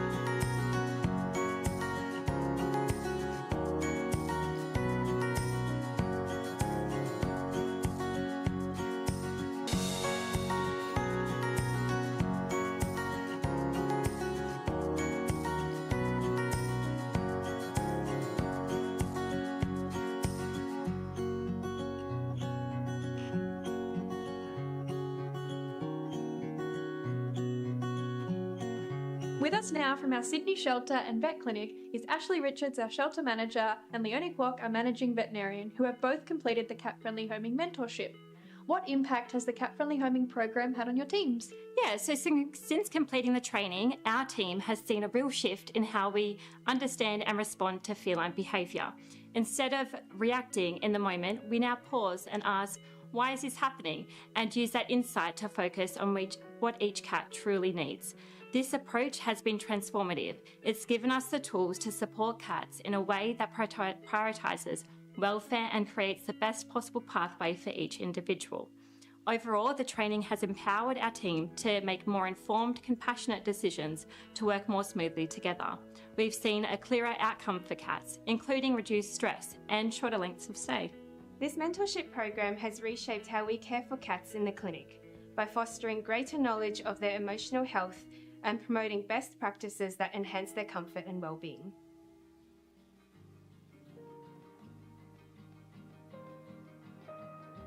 Before we started the coaching program, staff had a basic understanding of a cat's fundamental needs, such as the ability to retreat to safe places, access multiple and separated key resources, engage in predatory play opportunities each day, interact with people in a way that gives them choice and control, and live in an environment that respects their unique sensory systems.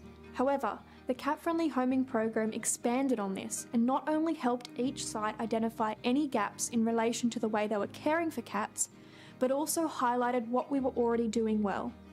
Vicky and Ellen gave each site the reassurance that they were very much on the right track, and that support only boosted staff morale.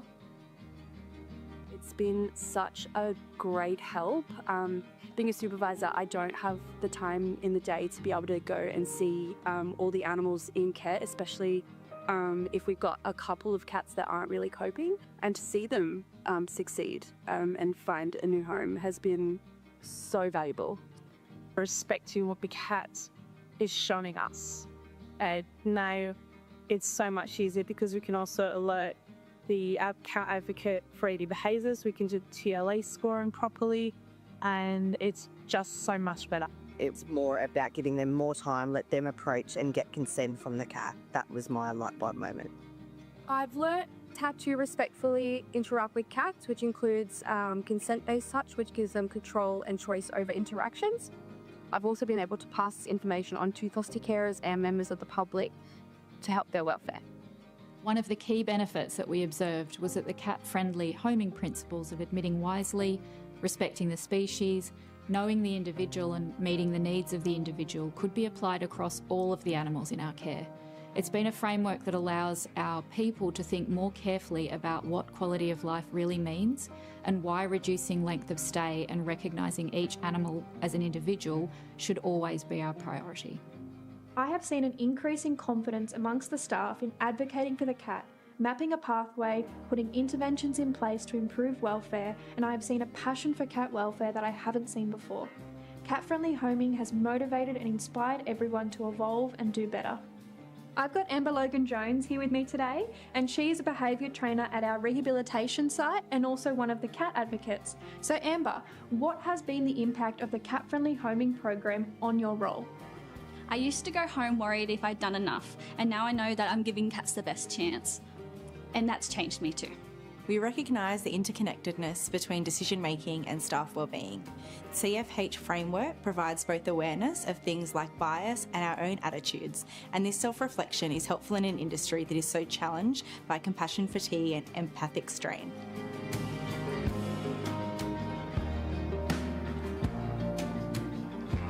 As an organisation, we're heavily focused on identifying the right outcomes for each individual cat as soon as possible to reduce their length of stay. Cat-friendly homing has created a discussion piece, awareness and transparency about decision making because we recognise that some cats are not suitable for a pet lifestyle. We have a shared language now to articulate why we have chosen a particular pathway for a cat, and everyone understands we're looking at things holistically to make an informed decision. The quality of life tool discussed throughout the coaching program is now used in our case discussions. The simple graphics clearly illustrate both positive and negative examples that look at life from the animal's perspective. It has allowed us to make decisions and feel confident that everything we do should be seen as positive, as we are always focused on preventing or reducing suffering. The conversation surrounding the different lifestyles of domestic cats has been helpful to both identify where a cat potentially sits on the lifestyle spectrum, and based on this, how we can strive to find an outcome that meets their needs. So for pet cats, this was about matching them to homes. For in-betweeners, about identifying and exploring options for alternative lifestyles, acknowledging that we have some unique challenges to this in Australia. One key focus area for us throughout the mentorship was reducing barriers to adoption and making the process more streamlined. Previously, we would rule out potential adopters entirely using restrictions on the cat's profile. Now, our adoption process is more conversation-based and focused on educating adopters on how to meet the needs of the individual cat that they're interested in adopting. Our post-adoption team now follow up our feline adoptions too, so we can monitor outcomes and provide ongoing support.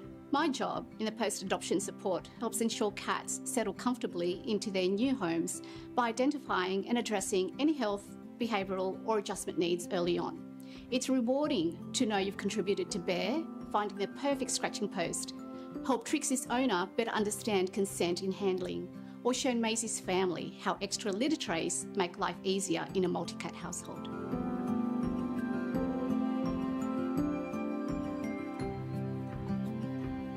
Part of the cat-friendly homing program was recognising and improving how to admit wisely. Our intake and capacity team are now applying the cat-friendly homing intake principles, and where possible, this team identifies opportunities to avoid a shelter stay. Our foster team identify out-of-shelter options for cats at the earliest possible time, and many of these cats will often stay in the foster home until adoption. Our Keeping Cats Safe at Home team educates the general public on cat welfare, encouraging owners of pet cats to keep them contained to their property and providing support to caregivers of unowned cats, such as reducing the cost of desexing and healthcare. Our animal attendants are empowered with the knowledge on how to communicate the needs of our cats to adopters in their new homes. I can tell adopters with confidence that the new cats have been cared for to the highest standard, and I can show them how to continue that in the home.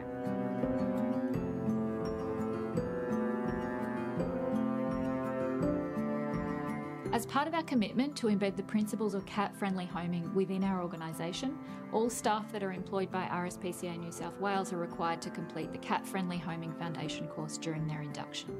Our feline standards of care will continue to be reviewed and updated regularly to ensure we align with an evidence-based approach.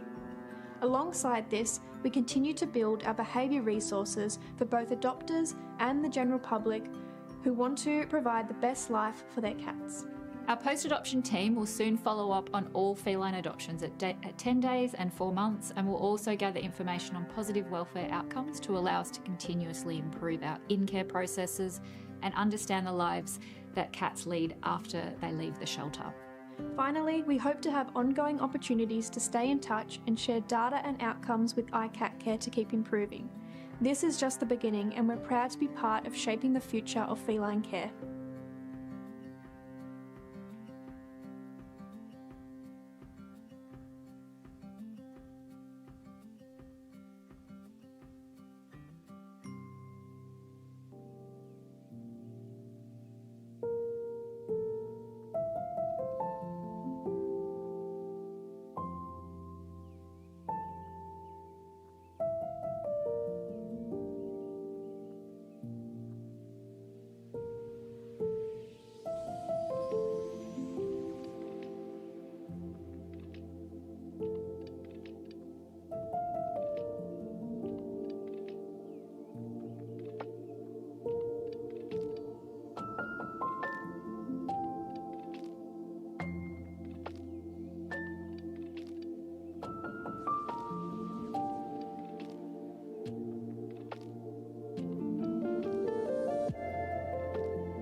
Welcome back to iCatConnect 2025.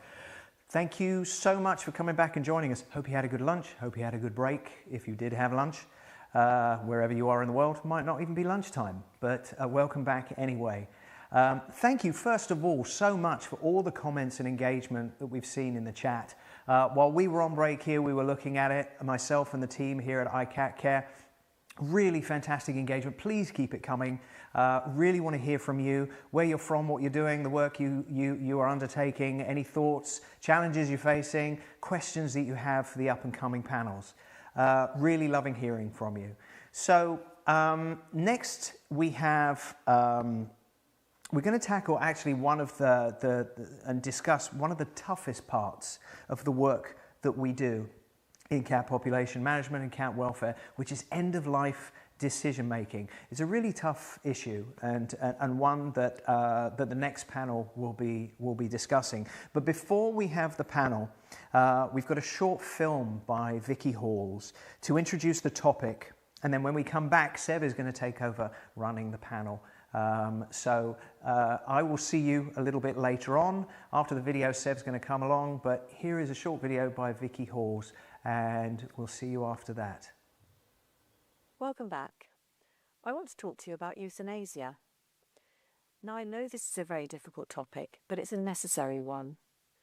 There are many millions of unowned cats around the world, more than the number of cats that live as pets. The cat's ability to reproduce, even in very difficult circumstances, means that numbers continue to rise, fueled by an increasing demand for pets, often without considering neutering, and a lack of joined-up thinking on humane population management. All organisations and individuals supporting unowned cats, and there are many, have an ethical responsibility to provide them with good welfare. That applies whether they are trapping, transporting, neutering and returning cats in TNR and community cat programmes, or whether they house cats with a view to adoption, or whether they run sanctuaries where cats remain that have nowhere else to go. In all these places, there will be cats that are silently suffering, both physically and mentally. Many cannot be made better because of lack of veterinary care, funds, expertise, homes, or suitable environments. Unfortunately, in some cases, there are other barriers, lack of knowledge, an inability to accept that euthanasia can be a positive welfare outcome, or simply because it feels too difficult. It's not because people don't care or don't have the right motivation. Let me explain. Cats' natural behaviour is to be highly aware of their environment and to protect their vulnerability. They are masters of disguise when stressed, ill, or in pain. A cat in a homing centre is in a strange and stressful place, but assessing suffering is difficult. Physical suffering in the period leading up to death should not be inevitable. When such suffering cannot be effectively reduced or prevented, humanely ending the life of the animal, euthanasia, must be considered. Probably the easiest end-of-life decision, if there is one based on obvious physical suffering. The mental or emotional aspect of welfare is an additional dimension that must not be ignored simply because it's difficult to assess, or because acknowledging its presence means that tough decisions need to be made. In human medicine, the assessment of welfare incorporates negative feelings, including fear, anxiety, sadness, and depression, as well as the patient's ability to cope. Consideration of these feelings, as far as we understand them, is now also included in the assessment of animal welfare, and needs to be based on knowledge of the biology of the species, and in particular, the methods used by animals to try to cope with difficulties. We need to recognise the signs that indicate cats are coping or not coping. In simple terms, for quality of life to be good, individual cats must be able to control their interactions with their surroundings and express their natural behaviours. This can be very difficult in a cage or pen. It comes back to understanding what cats need and how those needs change according to the spectrum of lifestyle that exists in the species, from feral cat to pet. Not all cats are suitable to be or would enjoy being pets. It wouldn't be the right thing for many to be forced into pet homes or exposed to the constant presence of people because we, as humans, think we know best. It's not right for cats, incapable of living comfortably as pets, to be kept in cages. We should look for solutions that meet their needs instead. If a cat's mental well-being is reduced, for example, those that are continually stressed because they have difficulty in coping with their environment, this can also be considered poor welfare. They feel overwhelmed.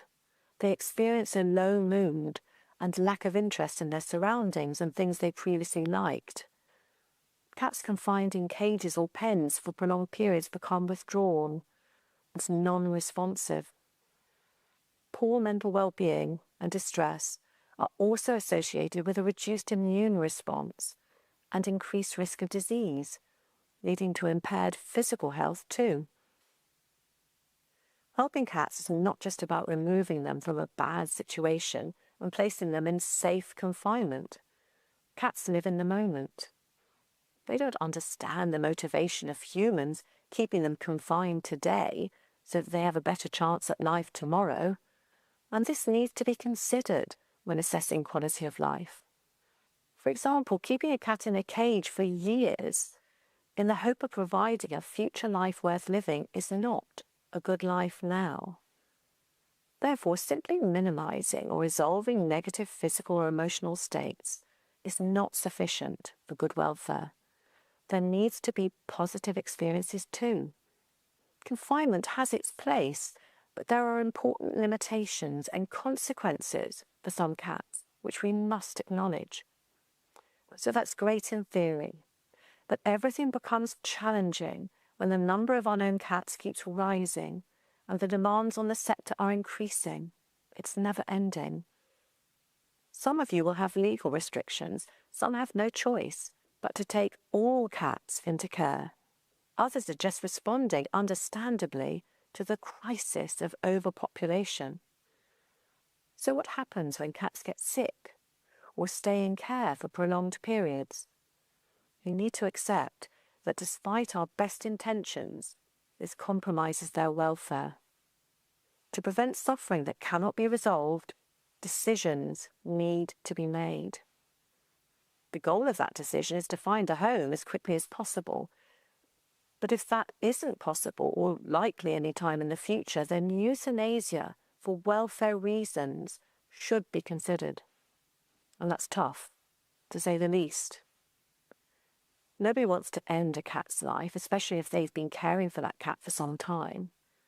Staff and volunteers have been in this situation, myself included, know what I mean when I talk about compassion fatigue, moral distress, guilt, hopelessness, and that awful sense that none of us got into this work to end lives. We want to save them. But our difficulty in making these decisions causes problems for cats. End-of-life decisions can be made too late or not made at all, and that causes suffering, and that's an unpalatable truth. And we can argue where there's life, there's hope, or say things like, I can't play God, I can't decide when life ends.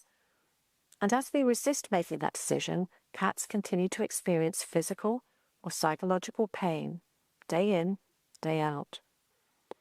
If we can't end life, we must end the suffering by working very hard to find a better outcome. So how can we change the sector mindset from anti-euthanasia to anti-suffering? I'm going to attempt to answer two questions. Firstly, how could we make this easier for people and better for cats? And secondly, how can we avoid the need for such decisions to be made in the first place? To answer the first question, we need to ensure that everyone working with cats can recognise what suffering looks like and what constitutes quality of life for cats, both in the moment and the future for any particular individual. We need to acknowledge the range of both positive and negative experiences that a cat may have while in care. And to do that, we need to immerse ourselves in what matters to cats and how they experience the world. It's very different to my or your perspective. And once we can assess this and we judge the cat's quality of life as one worth avoiding or worse, then we act and we do something to fix it. Can we find ways to reduce end-of-life decisions by improving quality of life? Yes, we can. We need to find homes for cats as quickly as possible. We have to be proactive. We need to recognise that we can only do so much. We can't save all the cats. We can limit intake to avoid overcrowding, which reduces the incidence of distress and susceptibility to disease. We can enhance the environment from a cat's perspective, ensuring that every cat has somewhere to hide. And we can remove barriers to adoption. These are just a few of the many things we can do to improve quality of life and reduce the need to make end-of-life decisions. The answer to the second question is even more empowering. How can we avoid the need for such decisions to be made in the first place? We need to start working differently. We need to recognise the value of learning. None of us were born with an innate understanding of the cat. There's no shame in saying that all of us can provide better care by seeking out new knowledge. International Cat Care's cat-friendly homing model can provide you with a framework to work with. Cat-friendly homing has the tools to help you transition to a new way of working that puts cats front and centre. Wherever you are in the world, whatever your challenges or resources, you can embed at least some of the elements in your working day, and prolonged cat suffering can be prevented, so end-of-life decisions will rarely need to be made. In easy sections, cat-friendly homing training will take you through all the aspects of intake, care, and outcome that you need to know to improve the welfare of cats. You will help even more cats, and they will move through your homing centre quickly to the outcome that suits their individual needs. The other really important thing we need to do is understand the significance of the bigger picture. Why are there so many cats? Where are they coming from? We need to actively look at cat population management and how we can stem the flow. We need to start working at root cause level and not just keep firefighting the symptoms. You may say that this doesn't apply to you. You would never make an end-of-life decision anyway. Cats in your care don't suffer. They're all fine. You may be legally restricted regarding what criteria allows euthanasia. You may just not be able to even consider this as an option in your wildest dreams, but please, at the very least, take some time to consider this. What does suffering look like in the cat? A species that is self-reliant and naturally hides pain, both physical and psychological. Can you recognise it? Can you relieve it? For more information on this topic, read the paper, Cat-Friendly End-of-Life Decision-Making, Euthanasia, How to Avoid It and When to Use It to Support Cat Welfare.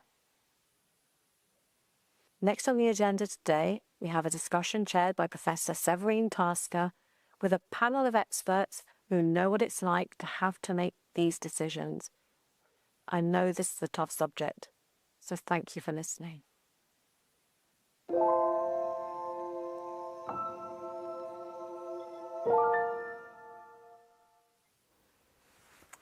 So a huge welcome back to the studio for this afternoon. We've had a fantastic morning already, I know, and it's really good that you've all joined us again. Keep the chat going. It's fantastic to see so many people from so many different parts of the world joining us, so thank you. So what we're going to start off with today is an end-of-life considerations panel discussion, which is quite a difficult subject. We acknowledge that, but it's a really important one for us to be able to talk about. So that's why we're going to devote some really good time to it. So we've all watched that really moving film from Vicky, just to give us some sort of real pointers as to how we need to think about this subject. So that's going to sort of be the starting point for our discussion this afternoon.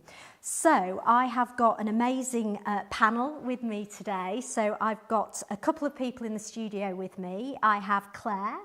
So welcome, Claire. And then we've got the wonderful Vicky with us as well that you can see there. So a warm welcome to you two. And then over here, and I can see them as well on Zoom, joining us from all different parts of the world. It really is incredible. We've got Caroline, first of all, from the UK. So hi, Caroline. We've got Adele, who's joining us from Greece. We've got Chicha, who's from Indonesia. So a warm welcome to you as well. And then Candice is in Australia. So I think we ought to almost need to give you a round of applause to start with, because I dread to think the timings. I haven't done my world clock to find out what time it is for some of you, but I know it's going to be really, really late. So, but thank you for joining us and for bringing your expertise today. Just while we do this panel, we have got some time towards the end of this panel discussion for us to be able to tackle some of the questions that you're going to be giving us. So please do keep those going on the chat, and by some magic, I will have these on the iPad for towards the end of the panel discussion. So please do keep doing that. And we'll get going with our sort of panel questions to start with. So I'm going to move over to Claire, first of all. So we've all watched Vicky's video, understand sort of the complexities of that, and part of what Vicky talked about and what hopefully we're all aware of is these amazing decision-making documents that are there, really sort of pragmatic, useful on lots of topics, but one of them is euthanasia, as we have talked about. So, you know, what made you tackle that subject? What drove you to do a paper on that? Well, I think iCatCare has always been brave, I suppose you might say, in tackling difficult subjects that need to be aired. And also I think the ability to bring together what we know and then try to build on that and use experience of people as well to build on that. So those decision-making papers take into account research, but also almost mood as well and how people feel about things. So euthanasia was an obvious one. And it was quite an undertaking to tackle, really. It's a complex subject, as we know, and, you know, to undertake euthanasia, there are practical decisions, emotional decisions, there may be legal things, there may be cultural things. All of those things together make it quite complicated to do. So looking at everything, so how do we start, really? And, you know, where do you start? It's obvious. What is the focus of us all? What is the subject we want to be looking at? And it is the cat. But do we know enough about it? As Vicky said on her video, you know, do we know enough to know what their quality of life is, what they need? Can we read them? You know, and there's lots of things available now, and we talk about those in the paper, for you to, even if you're not a vet or a behaviour specialist, to understand what pain looks like, what fear looks like. If cats are comfortable, there's ways to look at those things to see, you know, where is this cat that we have? And to be honest, once you see it, you can't unsee it. And that is the starting point for everything. And then, as Vicky said, taking into account things like cat-friendly homing, those sort of things, step by step, and looking at those cats, what can you do better? If the cat's not doing well, what are the things you can put in place? Logical steps that will help many, many cats. And then maybe a few you can't help, you have to make a decision about, you have to take responsibility for. And so I suppose we're trying to give people confidence in this very complex decision-making process, that they're doing the best for the cat in their individual circumstances with all the different pressures on them. And we even know social media is a massive pressure on people now. People criticising without knowing the individual circumstances and things like that. So you want people to be confident in the way they've got through it. So that's the basis of our decision-making papers, really. So recognition as well as tools as to how to handle some of those really difficult decisions as well, which is brilliant. I have read it, so I can say that with honesty. So thank you, Claire. So moving on to you, Vicky, just in terms of these end-of-life decisions, what sorts of cats would you say we're going to be talking about when we're faced with some of these decisions and discussions? I think if you look at the lifestyle spectrum of the species, the infographic that some people may be familiar with that talks about the feral cat, the street cat, the pet cat, and that lovely in-betweener, there are opportunities working with any one of those cats to actually decide whether or not a euthanasia decision is appropriate. Now, for the feral, for example, the street cat, this could be part of a TNR program whereby the cat has been trapped, there is an obvious disease or trauma, injury of some sort, and then that decision has to be made at that point. Is this something we can fix as a part of this process of TMVR? Is it something that requires ongoing treatment? Is it something that's going to be highly distressing for a cat that's unsocialised and not used to being handled by people? So that's probably the kind of decision that you're having to make for those cats that are unsocialised as part of a TNR programme. But of course you have all the cats that come into shelters and homing centres as well. And it's not just about physical health. I think, you know, I mentioned that in the video. We have to realise that mental suffering, and as human beings, we know there's lots in the human literature about people describing acute depression as being just about the worst pain they've ever experienced. So why would it be any different for the cat? Psychological pain is real and suffering is real. So with cats that are maybe in a shelter for months, years, these are the sort of cats that really we should be looking at and thinking, what's in this for the cat? Yeah. What is the cat's quality of life now and potentially in the future? So this is why a lot of the emphasis in that paper is about how can we change the system so that you're not presented with a situation whereby you're seeing all these cats thinking, I'm going to have to make some tough decisions here. What we're saying is change the system. Make sure that the cats you take in are cats that you can see a pathway through your shelter, and these cats are on a pathway to being adopted as pets. We shouldn't be taking unsocialised cats into care and putting them in cages, despite our good intentions. So basically, in answer to your question, any lifestyle within that lifestyle spectrum, we should be considering these end-of-life decisions. Yeah, it's not sort of a pigeonholing of a certain situation because it's so variable depending on the cat, the environment, etc. So that's why it's important to talk about it and understand it, isn't it? No, absolutely. Thank you. I'm going to move to Adele. Are you there, Adele? Hi, Adele. Just in terms of, you've got a lot of experience in terms of your work with unowned cats.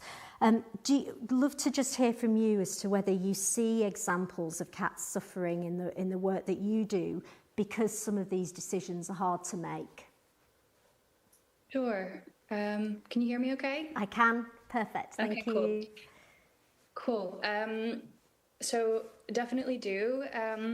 Of course, every country is different regarding decisions around all of this. I'm currently in Greece, but I've seen examples from the field in Romania, Vietnam, Albania, and every place and organization is different. There's also a few perspectives of how people approach things. So from a TNR program perspective,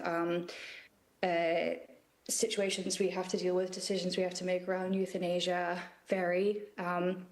I can think of one example where during a very high volume TNR program where we were not typically taking cats into care because there was no shelter in Athens in Greece, we came across a very friendly but diabetic, symptomatic, struggling cat And because we did not have a pathway set up for them to receive care for their diabetes, they kind of just sat in vet clinics for weeks. That meant being passed around to different clinics. It meant sitting in kennels and unfriendly environments, stressful environments, and not getting their needs met. And there was no end solution for this cat.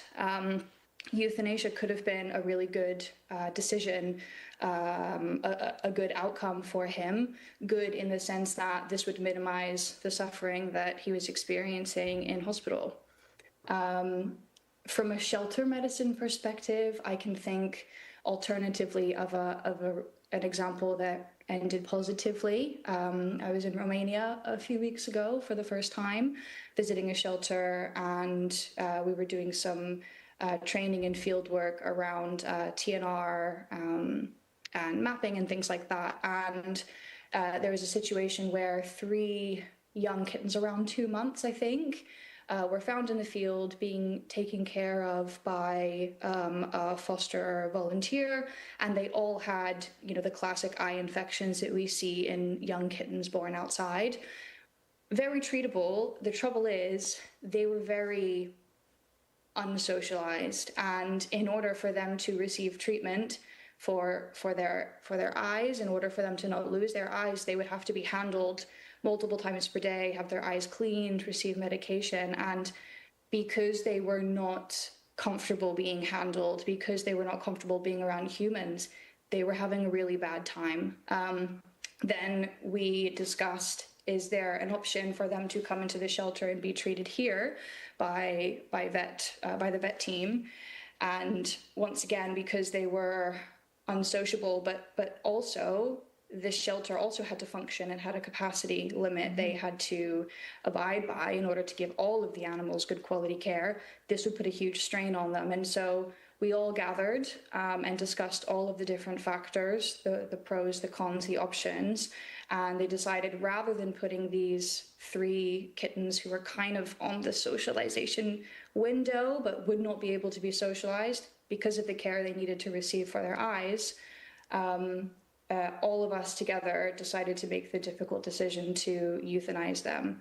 Some people would really struggle with this because they have potential to be fixed, they have potential to be alive, but the question was not, can they be alive? It was, what kind of life will they have if we keep them alive, if we do this treatment, if we keep them in a shelter and they grow up to be feral cats? So from all of these examples, my big takeaway, a lot of what Vicky mentioned before, is rescue doesn't necessarily equal welfare. And that's when this discussion of euthanasia as a good outcome, a good welfare outcome, can come in. Well, such a good example. Thank you, Adele, because that really does bring it home to us in terms of the difficulties that we can have. And also just thinking about that, the euthanasia as that sort of welfare option is sometimes quite difficult for us to think about, isn't it? But it's an absolute, such a good highlight there. So thank you. I'm going to move to Caroline now. Hi, Caroline.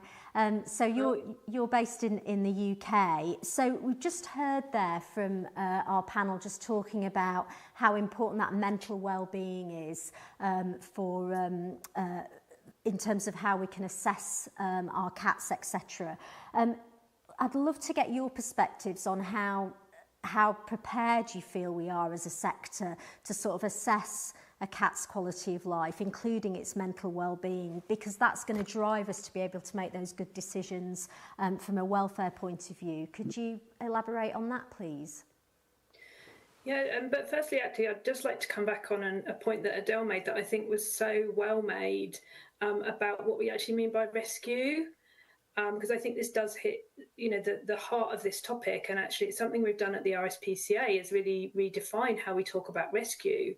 We used to talk about rescue as the scooping up, the collection, the scooping, the rescue. And we have really redefined that as we've only rescued that animal when we have improved their welfare. And that improvement in the welfare has to be across the 5 domains, which is the kind of scientific, basis that we use. But essentially, that is about not just health improvement to a good, level of health, but also around the environment, the nutrition, and really importantly, the behaviour. And I think that brings us back to the question, which is, are we really able to assess that mental suffering? And I think we are getting better, but I think it's something, that I've reflected on as a vet who spent 20 years in practice before joining the RSPCA. I did not have that understanding. And I've learned so much from working with behaviourists. And I think, as vets, going into these shelters, supporting teams, making difficult decisions, we've really got to lead by example to be really engaging with our behaviourist colleagues, making sure that we're looking at the literature, really educating ourselves, using the tools. I find tools are so helpful because none of us want to be that kind of authoritarian vet, pushing, making the decision. It is about how we bring people with us and, continuing to educate ourselves so that we can help, educate other people. And I think there's another important part here is while we're talking about, mental well-being is of the cats, of course, but we also do, I think, even as vets, need to have an understanding of that, the ethics that sit behind this for the people and the moral injury that can sit behind that for the people involved. And I actually think if we have a better understanding of that, that can help us, be empathetic and, have these conversations in a better way. And we really do need to have them because I really do believe that euthanasia is a positive welfare outcome and it can equal rescue. Absolutely. No, thank you, Caroline.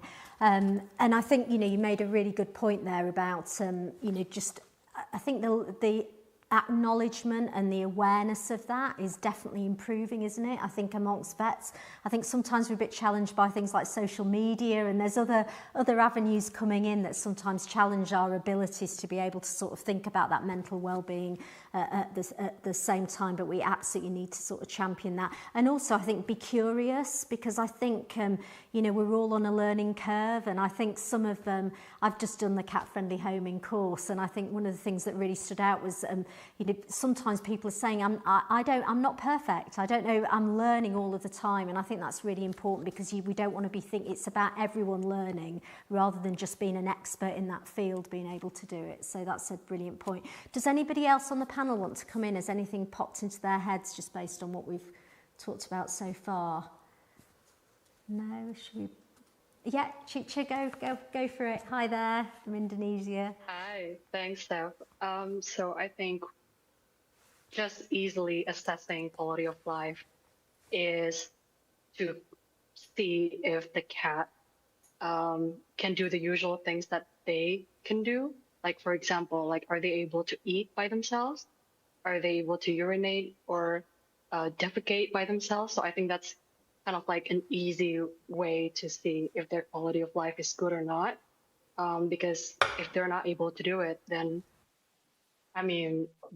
that just means that they're suffering because they can't do the things that they normally have to do, but they can't do it by themselves. So I think I just wanted to add to what Caroline has said. So.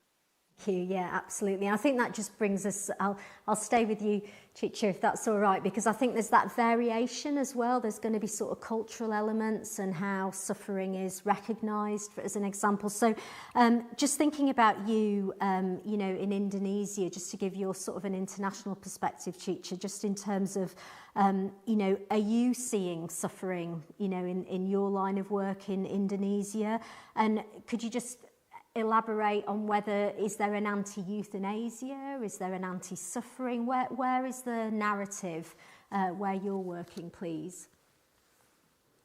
Yeah, so in the field of work that I'm doing, I work as a shelter veterinarian, so automatically I see lots of cat suffering. But I think before talking about anti-suffering, anti-euthanasia, I think what people need to recognize more is what suffering means, because it can look different to different people. So, for example, like what Vicky mentioned in the short film about a cat that spends most of their life confined in a cage 24/7. Well, in Indonesia, it's a very common occurrence. Like they're stuck in overcrowded shelters where they have little to no attention to their physical and mental well-being. So for some of us, it's obvious that they're suffering, but for a lot of people here, they think it's normal and it's better than having them roaming on the streets where there's a risk for starvation, getting run over by cars. And there's also this perception of keeping cats alive no matter what is better than giving them a peaceful passing by euthanizing them. So yeah, I think what we should be doing is focus more on reducing suffering. So be anti-suffering and, start to improve their situation if it's bad, rather than like being anti-euthanasia. I hope that makes sense. Yeah, no, absolutely. And is that something you've done something with in where you're working? Are you sort of involved in the education of that? Not formally, since we don't really have like shelter medicine in here, but I try my best to raise awareness within like my colleagues to kind of like try to take a closer look and listen to what the cats are saying, especially when they're in pain. And I try to emphasize to them that when you decide to end their suffering, it doesn't mean that you're failing, because euthanasia is not cruelty, but you're actually making the cat's welfare a priority. So that's what I'm trying to convey to my colleagues. Oh, well, thank you for doing that, because it's an important job. And I think it is really important, isn't it, to think about how those people that are making those decisions, being able to support them as well, because actually the right decision can feel really uncomfortable. So absolutely. Anybody coming in? No, I just saw a hand move there, so I was just checking. So Candice, there you are. Thank you for joining us. I won't ask you what time it is for where you are, but great to see you. Just in terms of where you're working in New South Wales in Australia, I did Google Earth on your clinic last night, Candice, and it really is an eye-opener in terms of the area that you're covering. So incredible work that you do. But I know that you've been in an environment where there has been a need to do euthanasia regularly. I would just love to hear a little bit from you in terms of following on from Vicky's video. What have you been doing in terms of trying to prevent those decisions about euthanasia needing to be made? If you can talk us through that would be fab. Yeah, so you're right. I work in a very remote part of the country, and we're not attached to a shelter. I just work at an RSPCA clinic. We do work closely with the local council pound though, and previously a lot of the roaming and stray cats were being trapped and brought to us for behaviour assessments, and they weren't suitable for rehoming as pets. So unfortunately, a lot of those cats were euthanized because they just didn't have anywhere to go. Now we're part of a statewide initiative with RSPCA New South Wales that's currently working across 30 council areas across the state. And part of this project is identifying the caregivers of these street cats, as well as owners who may be overwhelmed with too many cats and can't afford to get them desexed. And we're able to assist with free desexing to help these people so that these cats can live their lives without continuing to contribute to the cat population. We've been able to get the local council on board with this new initiative, and we've been able to reduce the number of cats being brought in. And now we're focusing on this targeted desexing program. It goes back to International Cat Care's cat-friendly homing principles, that only cats suitable for rehoming as pets should be coming into the shelter or rehoming facilities. Brilliant, yeah. So just really thinking about those things that we can learn to sort of bring them into place to try and, it's just going upstream, isn't it, as well as downstream. I hope I've got that the right way around. I have, yeah. No, thank you. Anybody else got any thoughts to come in on that from anyone? I move on to just to stick with cat-friendly homing, if that's all right. I'll come to you, Vicky.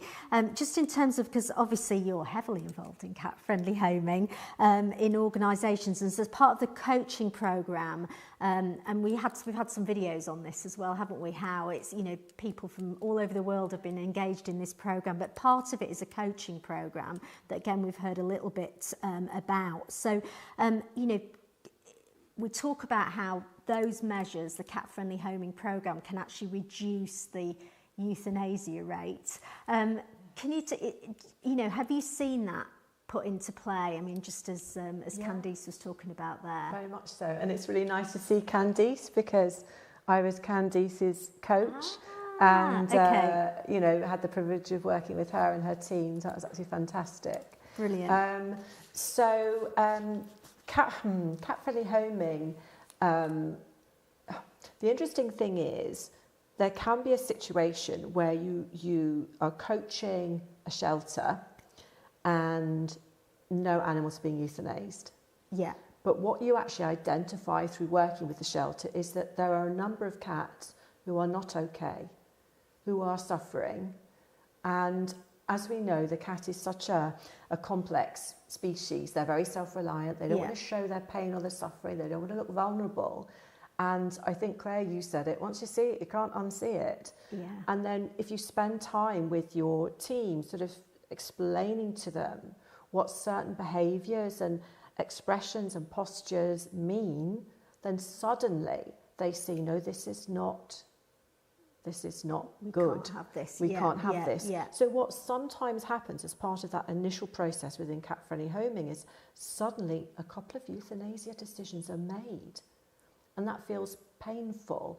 But as coaches, and Claire is a fellow coach as well on cat-friendly homing, what we can do is we can sit with them. We can be part of that discussion. We can support each other and enable them to say, do you know what, I think that we cannot relieve this.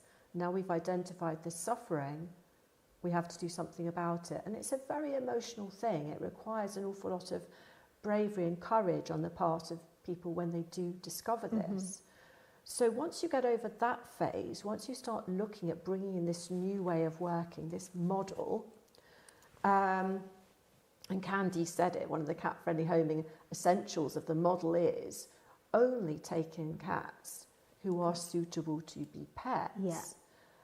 Then once you get the model going, you don't have those situations where you suddenly spot a cat and think, how many months have you been here for? Oh my goodness, you've been here for 6 months, have you really? Well, you're very quiet. You don't get any of that.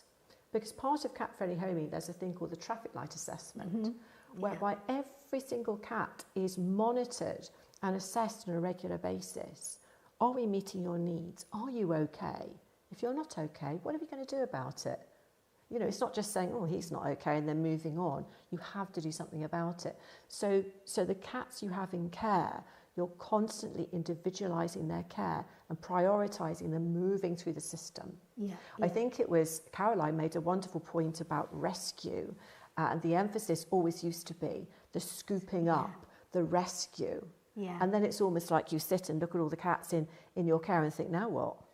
Oh, well, somebody will come along. Whereas, you know, the RSPCA are realising as well that that's not the way to do it. We have to make sure that every single cat that comes to our attention, we say, what's right for you?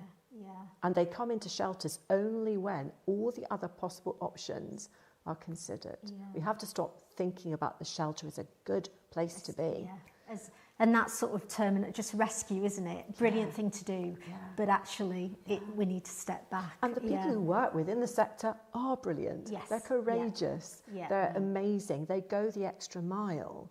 But actually just that act of rescue, that intense sort of reactive, dramatic way of working, it takes its toll on people mentally.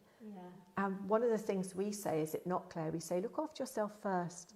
Because so many people do not look after themselves. Look after yourself first, then you're going to be better equipped physically, mentally, emotionally to look after all those cats. And Nat mentioned that, didn't she, earlier as well, because you know you can't do anything if you're not there, so you've got to What was that lovely analogy? You can't drink from an empty cup or yes something? I know, I've never heard that one, but absolutely I just wonder whether it's just worth bringing in, just because there we're talking about you know the shelter learning about sort of assessment, etc., but there's also the public perception, and as anybody, I don't know if anybody would like to come in just in terms of, you know, that idea that euthanasia can be the best option in certain situations, coping with some of the public aspects of that, because I think that can be really tough for people as well. Caroline. Yeah, I mean, obviously, I'm very aware that this is, you know, the UK perspective, but it is quite an interesting journey that we've gone on as an organisation. So the RSPCA, obviously very high profile, and traditionally, you know, there were certain segments of the media who were not positive about us, and we would come under a lot of attack about euthanasia, and it had made people really concerned about talking about euthanasia. But we have done a lot of work to really flip that, to really be more open about where euthanasia has been the outcome, and actually explain why as much as we can, and to, you know, be keeping a close eye on our social media, to have, you know, advocates out there in the community. And, you know, what we found is that over time, we still have some people who will leave negative comments. You know, there are just some people who ethically will never agree, but they are actually really outnumbered by people who are supportive, who are trying to understand, who are engaging and supporting of us. So we've really just learned that we will always get some of those negative comments, but actually, if they're really outweighed by positive, supportive understanding. And I especially think for the RSPCA, it is really important that we stand up in this space and say, we are euthanizing as a positive welfare outcome, because actually if we don't, you know, it makes it very much harder for everyone else. So I'm a really strong advocate for openness and honesty. We used to leave the outcome just hanging, but now if we have performed a euthanasia, then it should always say. Absolutely. Thank you. I've got a few people wanting to come in. I was just going to say, you know, the paper looks at that and the need to have your whole organisation cohesive. Because if there's people who don't agree in there, it makes it even more difficult when there's people outside. So there's a whole section on how you can bring everybody together to try and work up what you're going to say as an organisation, how you're going to be open about it, what you're going to say on your website, so that everybody feels confident with an answer as well, because there are individuals everywhere. It's not just the press office that gets things. And so people are happy to have a response that they feel is thought through and, you know, is all about cats and their welfare. Yeah, really good point. And again, that's a bit of proactive thought processes before proactivity rather than reactivity. Adele, did you want to come in there as well? Just to add something from the perspective in Greece, something I've noticed, I've been here around 3 years, and something I've noticed is that no organisation has a euthanasia policy on their website or openly talks about euthanasia. Last year I worked on a project with one of them to develop a euthanasia policy, because a lot of organisations also don't have policies in general for euthanasia. So this was really interesting to go through and talk with the whole team, both the field workers and in management, about what a euthanasia policy looks like. But I also feel that if none of us openly talk about euthanasia, or collectively as organizations, as veterinary coalitions, whoever, acknowledge what these euthanasia policies are and why we do them, that we're trying to pursue good welfare outcomes for the individuals in our care, then perhaps it will continue where the public does not understand why these decisions are made and are critical as well. Yeah, such a good point. And I think things like the paper can help with some of that. You know, having something there written as well is really helpful. So thank you.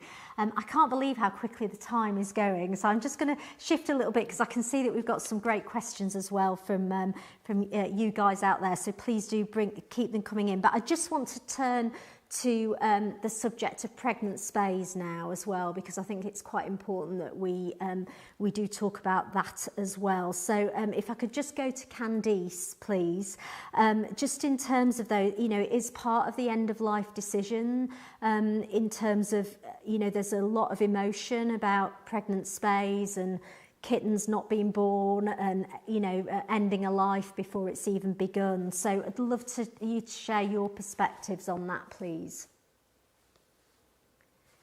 Yeah, so I think because we see so many cats without homes, we almost feel ethically obliged to prevent more animals from being born that are going to contribute to the pet overpopulation problem. So I have no problem with performing pregnant spays, and we also know that neonatal kittens often struggle in the shelter environments because they're just so susceptible to infectious diseases, and I expect the Queen would also find that situation quite stressful as well. It is accepted that the fetus doesn't become conscious if it remains in the uterus, and therefore death will occur without suffering. And this is irrespective of the stage of pregnancy, so the spay can be performed at any stage of gestation. I think it's important to help prevent cat overpopulation to prevent them from being born in the first place. And you could argue that pregnant spays also help to prevent suffering overall. I think it's a really good point just to sort of say about the fact that, you know, that they never become conscious, because I think there's quite a lot of talk, isn't there, and misconceptions about that. So I think it's really important to sort of understand that. Chicha, could I come over to you? Just what's your experience of pregnant spays where you're working? Is it something that you're able to do? Yeah, so in Indonesia, there's really no consensus in our profession for vets to do pregnant spays. From what I've observed is that vets who are familiar in doing cat population management are confident to do it because they understand the urgency and the necessity of the procedure. But the vets who are not familiar with cat population management are very hesitant to do it. And I think this kind of like perception comes from our deep cultural and religious beliefs. I come from Indonesia, so and in like many parts of Asia, we have this sort of like fear of ending creatures' lives because we're afraid that it might be a sin in some religion, and somehow it can bring the harm back to themselves or to their loved ones. So, which is completely understandable because of, you know, where we are from. But yeah, ultimately speaking as vets, the question is like, how do our choices reduce suffering? It's not just about being for or against like abortion, spay, euthanasia, or spay and neuter, but yeah, it's really about understanding what will effectively improve the welfare of the cats and how do we reduce their suffering. Yeah. So, and it is, you know, you just bring up a really good point there in terms of just the cultural elements that are in different parts of the world in terms of some of those beliefs as well that we need to be able to have conversations about. And before we go over to the Q&A from you guys out there, could anybody talk to me? I don't know, Adele or other people that have come across real opposition to pregnant spaying and how that might have been overcome. Has anybody dealt with that? Adele, yeah, come in. Thank you. Yeah, sure. Chicha made a good point on this earlier. And to support that, from all the countries I visited, I think generally many, if not most people in rescue seem to view life as better than death no matter what. In my opinion, I think suffering can be worse than death. And I think in the majority of the world, this question concerns cats born outdoors. So we know that up to 70% of cats born outdoors will not survive past 6 months. So if we are considering cats born outdoors, I personally view pregnant spay as a better welfare outcome than anything else they're going to experience once they're born, because there is so much potential suffering once they're born. And this kind of seems like the one opportunity we have to prevent suffering for each of those kittens, potential kittens, but also the mum cat. I had a friend recently ask me, they have no experience in animal rescue, and so they asked me about pregnant spays and asked me if I feel bad taking a cat for a pregnant spay.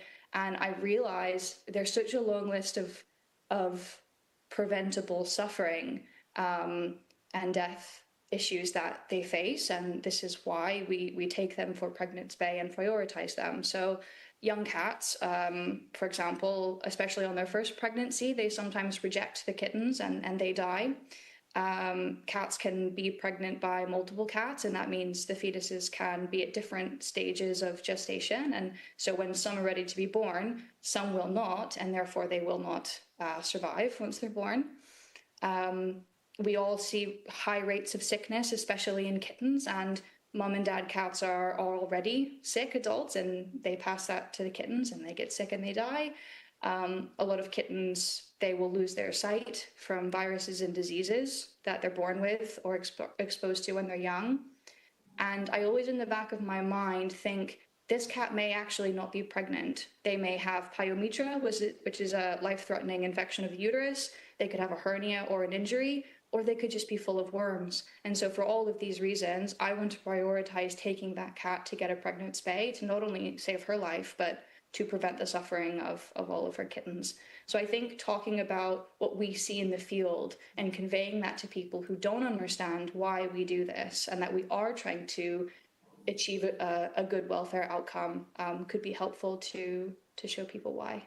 Absolutely, yeah. I think that's such a good, just bringing it to life as well, Adele, because I don't think the death rate is just not talked about, is it? It's really important. So thank you. So without further ado, I'm going to go because we've got so many questions coming in, and there's some really, really good ones. So thank you, those of you that have put them in. Any that we don't get to answer, just to absolutely reassure you, we are committed to giving you responses. So just make sure you sign up for the Unowned community iCatConnect community newsletter email that we'll be able to answer those questions on there in days and months to come.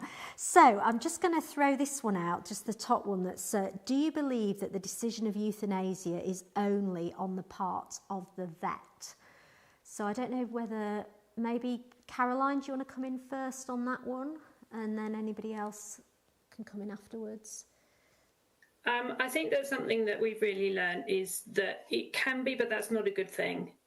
I mean, obviously the vet has, I mean, in the UK, in terms of the access to the drugs, you know, it is it's not legally an act of veterinary surgery, but it is what the vet has to do.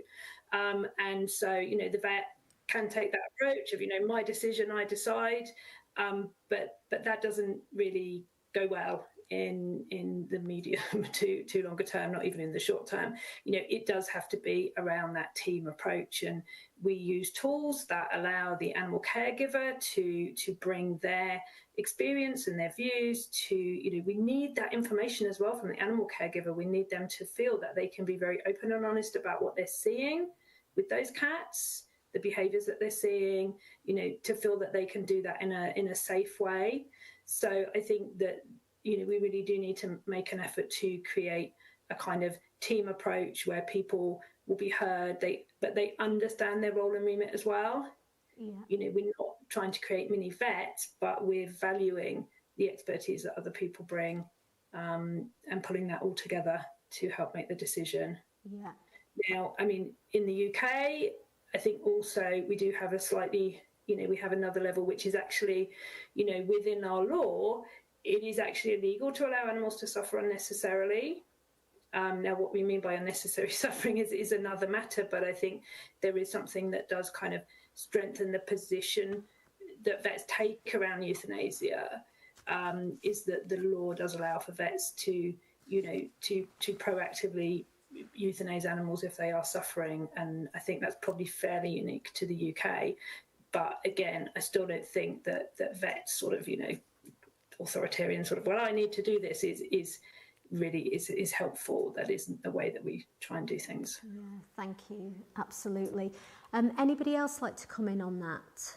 Just in terms of the vet being the only person or not?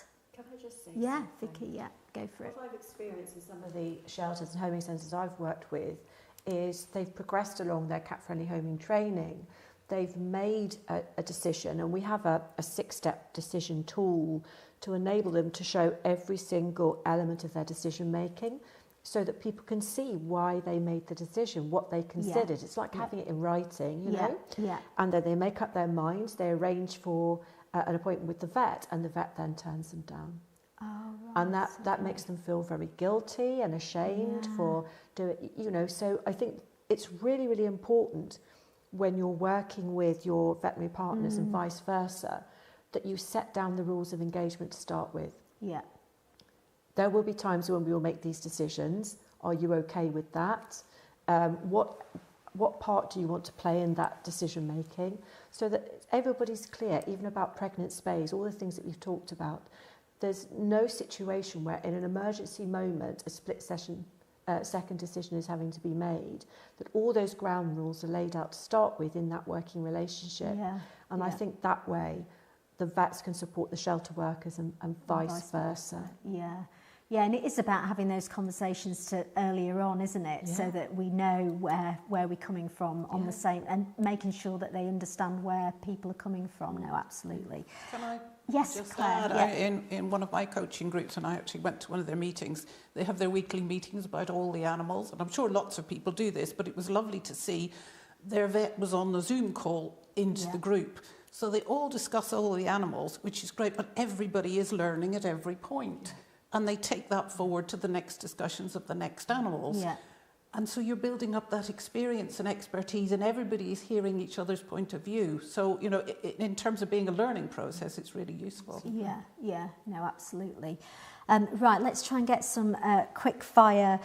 Just in terms of, got a question here from Lucia. Just many questions would be how to have this conversation that we're talking about with the communities caring for cats, not with the veterinary professionals, but those feeders and carers we talked about at the beginning, as this can be a really divisive topic.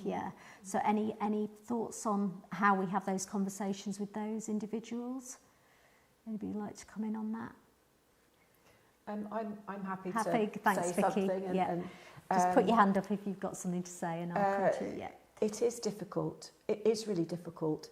And I think the important thing is the first thing you need to do is build up a relationship of trust with the people you're working with. We've talked all throughout today, haven't we, about the importance of every single one of these different stakeholders. They all have a pivotal role to play in this. So there's got to be that mutual respect and that trust.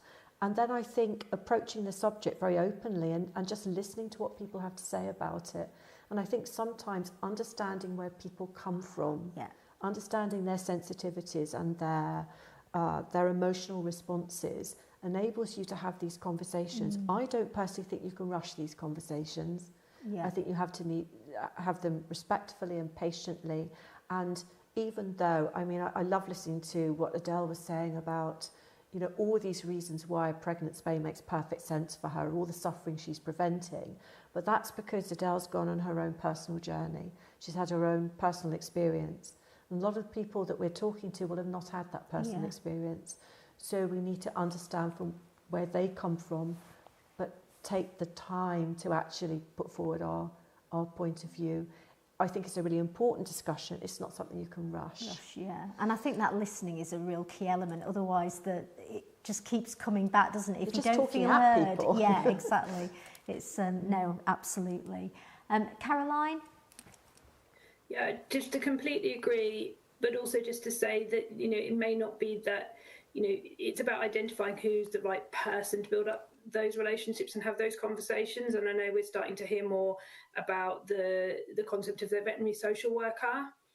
And I think that that's really an interesting one, and something that we're exploring, where we have, maybe, an owner or a situation where there are multiple cats and there's a lot of challenges there. There can be, ethical, mental health, all sorts of other issues in there. And obviously we are not trained in those situations. And I think it's about recognising where we have our expertise, and if there are other people who can support, who have those different expertise around communication, mental health, whatever is necessary, being open to bringing them in where they are available. And it's one of they have a lot of social workers in the States. So I think it's, it's really sort of helping some aspects over there. I'm sure there'll be people in America that will be able to comment on that. I'll just move to, we've only got a few minutes left, but just Claire, there's a question for you from Tomoko. Just what about getting members in the non-profit open door cat shelter to get on board? And I presume it's to do with the sort of euthanasia decision-making type thing. So what do they mean by open door? I presume it's cat shelters that just... take everything. Yeah. I think, again, those organisations, people need to really think about the consequences of all that, because I suppose we all want to help everything, but, a bit like, the cats coming down the river, they just keep coming. So at some point, you can't do any more. At what point do you make that stop? Do you do it so that you protect the animals you've already got there, or do you just keep doing it until they're all, having problems? And it's not easy to say no, we know that. If there was only a few cats around and we're all trying to help them to the absolute limit, that would be fine, wouldn't it? But the real basis of it is there's just far too many cats to be dealing with, and we need to do some very well, because you can't do it all. There's a limit. Yeah. I mean, maybe they need to do the cat-friendly homing course. Well, and also, I think sometimes the stories of people that used to be there and have done things and then have checked, I think that can be really powerful in some of those conversations as well. So, right, so we've got 2 minutes left. So I'm just going to pick up one more, a view from Julie that I don't know if we could help with, just in terms of she says that we need a scale or checklist for mental suffering like we do pain scoring. So I wonder if anybody would like to come in on tools and... do you want to mention a tool? Yeah, would you like to? A cat-friendly homing tool. Yeah. We have a quality of life infographic. Yeah. And it's a way to start a conversation. It talks about positive experiences, negative experiences, the intensity of them, the frequency, the duration.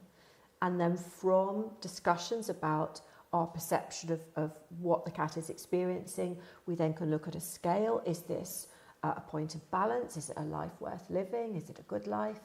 Is it a life worth avoiding? Yeah. Is it a life not worth living? So it's all about having those conversations, and we have this infographic to prompt that conversation.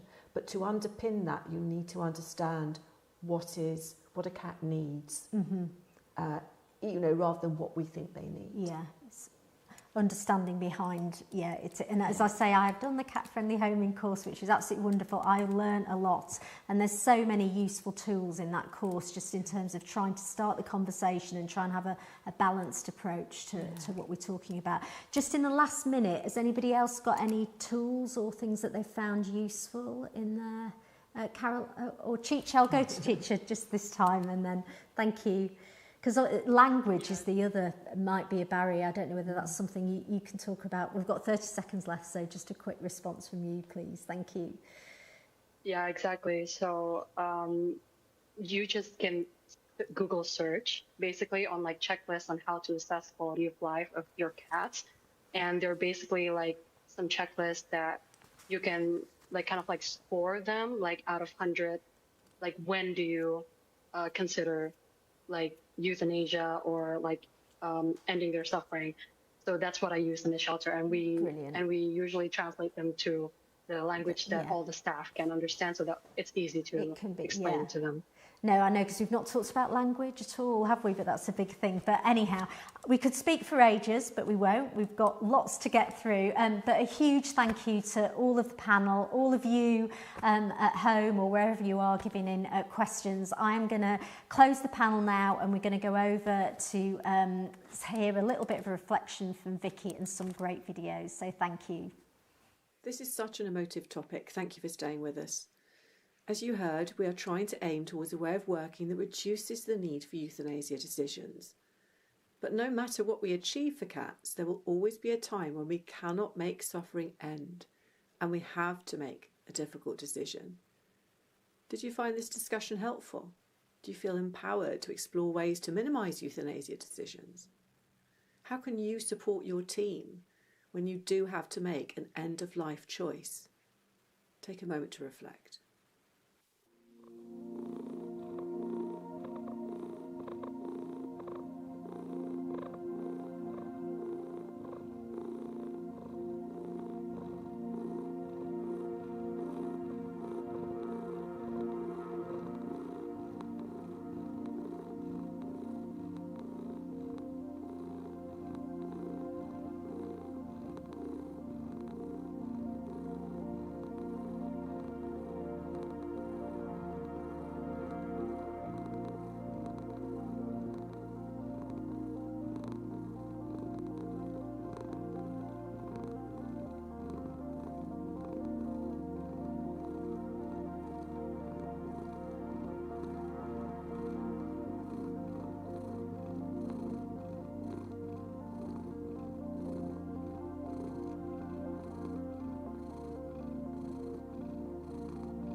Hello everyone, I'm Lindsay from International Cat Care.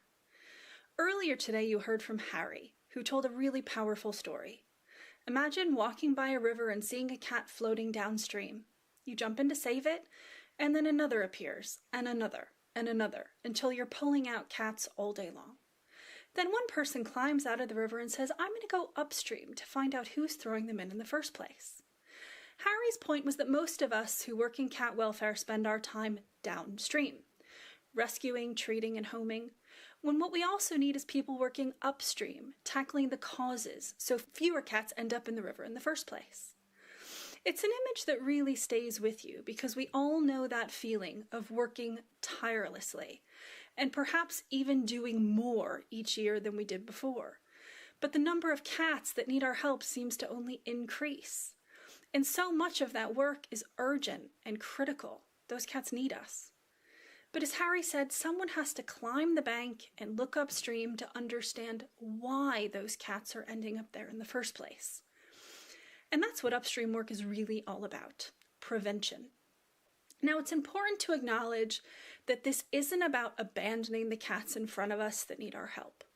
There will always be cats that fall in accidentally and really do need our attention right now. So there will always be a need for people working downstream, meeting those urgent needs. But if some of us, and more importantly, some of our resources don't also go upstream, the flow will never stop. Now, one of the challenges with upstream work is that it can feel less satisfying. Downstream, one can see instant results. A cat life saved. And we can personally get quite a lot from that, and it can feel very fulfilling. Upstream, success really looks like nothing happened at all. So fewer kittens being born on the street, fewer admissions next year. It really takes patience, planning, and data to prove that it's working. And one of the most powerful upstream tools we have is TNR, Trap, Neuter, Return, or TNVR as it's sometimes called, which adds vaccinate, the critical component to help prevent infectious diseases in cats. And when TNVR is strategic and well-resourced, it really can stabilize and eventually reduce cat populations. But it only works at a population level when it's planned, monitored, and measured, so we know whether it's truly making a difference. And if TNVR happens piecemeal, a few cats here or there when our funding or capacity allows, it's very well-intentioned, and it certainly helps those individual cats. But the wider population doesn't change, or in other words, it doesn't do anything towards solving the problems upstream. But strategic and effective TNVR is how we can stop those cats entering the river in the first place. And strategic TNVR includes identifying very specific target cat populations, surveying or counting the cats, focusing efforts to reach very high neutering rates quickly, which we sometimes refer to as front loading, working hand in hand with the community so cats are cared for and new arrivals are also neutered so that the progress is maintained, and of course monitoring progress with data so we know what's working. And now you also heard from Jenny McDonald earlier and her story of the lovely cat named Mac. And Mac moved through every part of the system. Mac was once a pet, and then a stray, and then cared for in the community, and then homed again as a pet. And Mac's journey shows how deeply interconnected our work really is. What happens in one part of the population ripples into another. Jenny also reminded us that a balanced cat population isn't about chasing a perfect number. It's about cats living in balance with the people, the other animals, and the environment around them. This is where our cat-shaped jigsaw comes in, which is a picture of how those pieces fit together. We've got the pet owners who neuter at 4 months, microchip, and seek help rather than abandoning their cats. We have the homing organizations who neuter before adoption, find suitable homes quickly, and prevent abandonment through community engagement. We have the veterinary clinics who plan capacity for neutering, collaborate with welfare groups, and encourage early neutering for unowned cats. And of course, the TNVR groups or the community cat programs that neuter the unowned cats. Now, to make sustained progress at stopping the problems upstream, all 4 pieces of the puzzle need to be in place. And worth noting is we need many other stakeholders involved too, like local and national government and certainly funders. And when each piece of the puzzle is doing their part, we can create the conditions where cats thrive. And just as importantly, where the people helping them and doing this work can thrive too. So when you see a cat in front of you, try asking yourself not just, what does this cat need from me right now? But why is this cat here? Because it isn't inevitable. Each cat story tells us something about the system, and crucially, where we can add value to change that story from endless crisis to sustainable progress. And that's where you come in. Each one of you, whether you're rescuing, fostering, trapping, neutering, educating, or advising, plays a part in that bigger picture. So thank you for all that you do for cats, whatever contribution you make. And now, to bring some of this to life, let's hear from Adele Goodman, joining us from Greece with some brilliant tips and tricks for the cat trapping process, helping you take this upstream work from theory into action.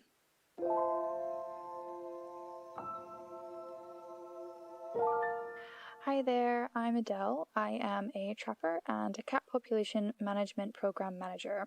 I currently work in Athens, Greece, and today I'm going to show you how we use the drop trap, as well as a bit of feline behavior knowledge in our methodologies.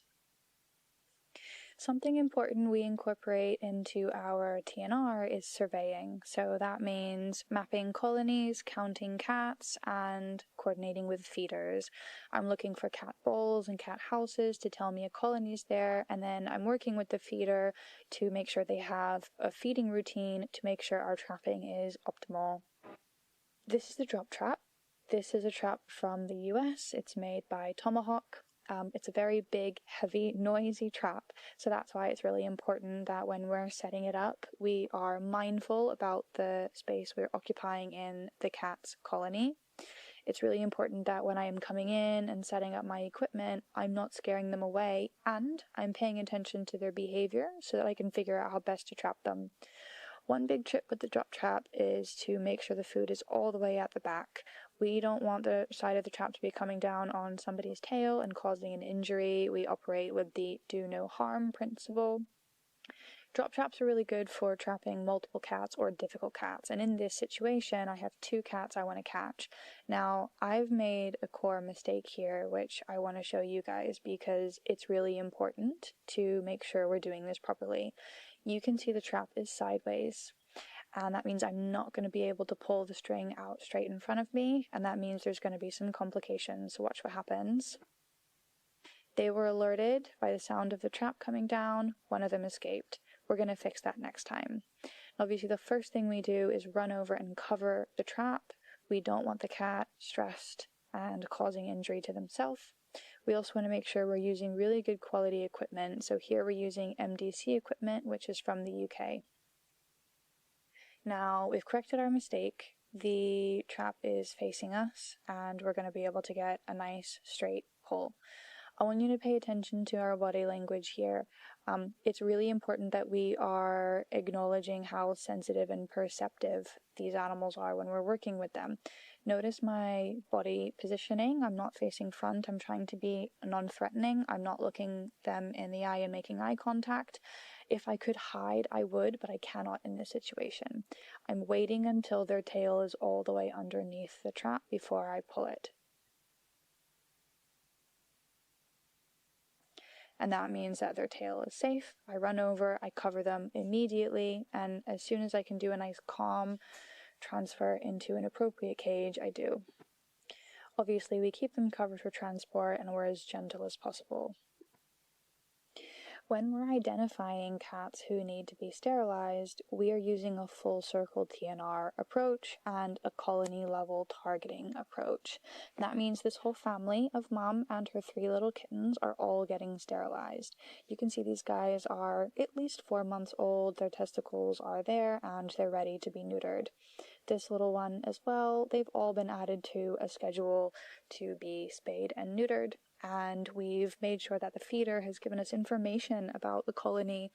Even though we've sterilized mostly everybody already, we're coming back and we're making sure we are sterilizing every single cat left in this colony so that nobody is left behind.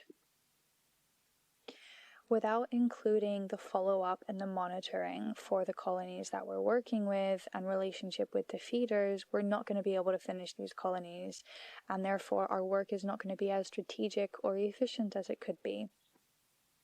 A lot of people also will focus on sterilizing female cats rather than males, and you can see in this case, this means we end up with intact male cats who are sick and a risk to themselves and the rest of the colony, so we sterilize everybody.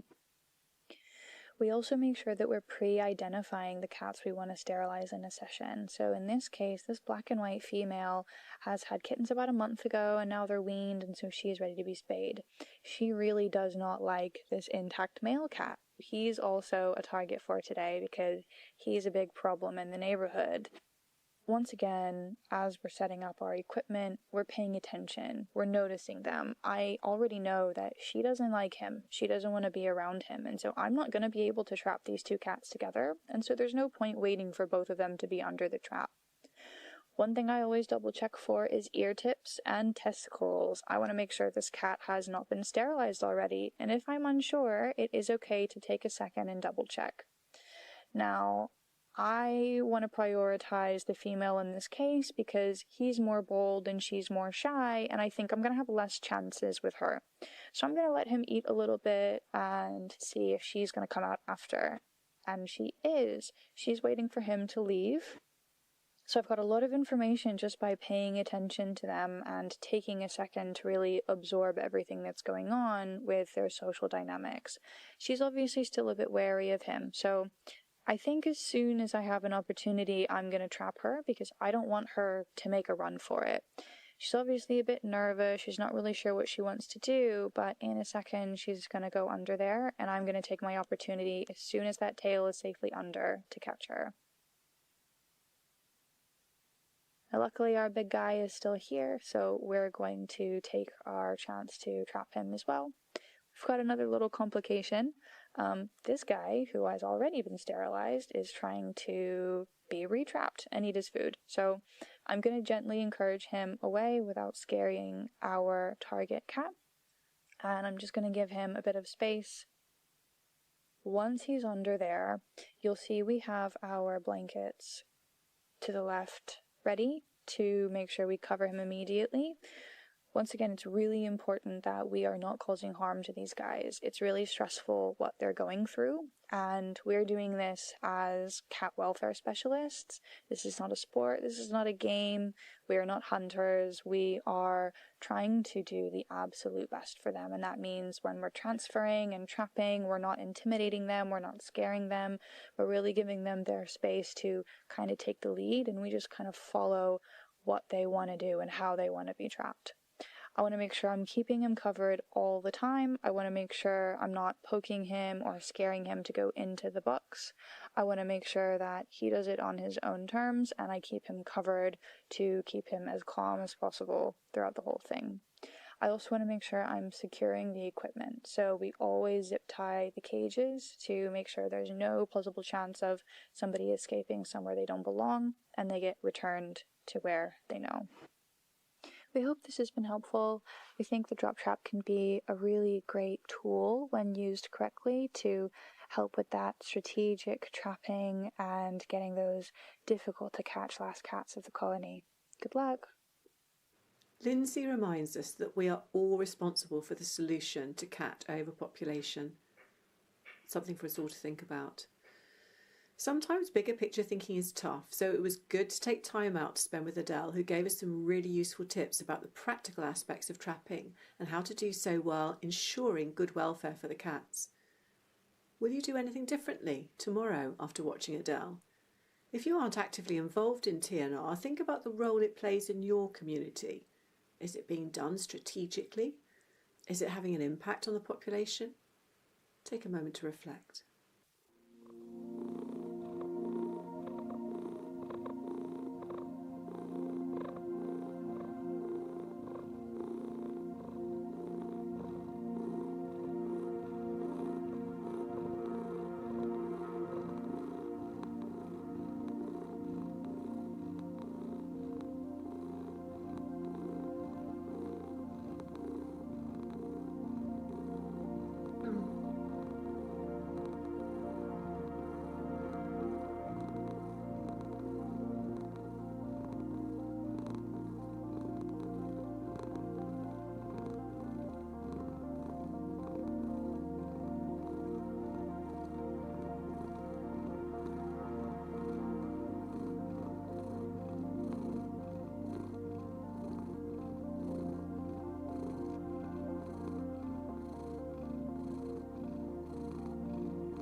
Well, a huge welcome back. I hope you've got something really good out of watching those videos brilliant videos that we've just had.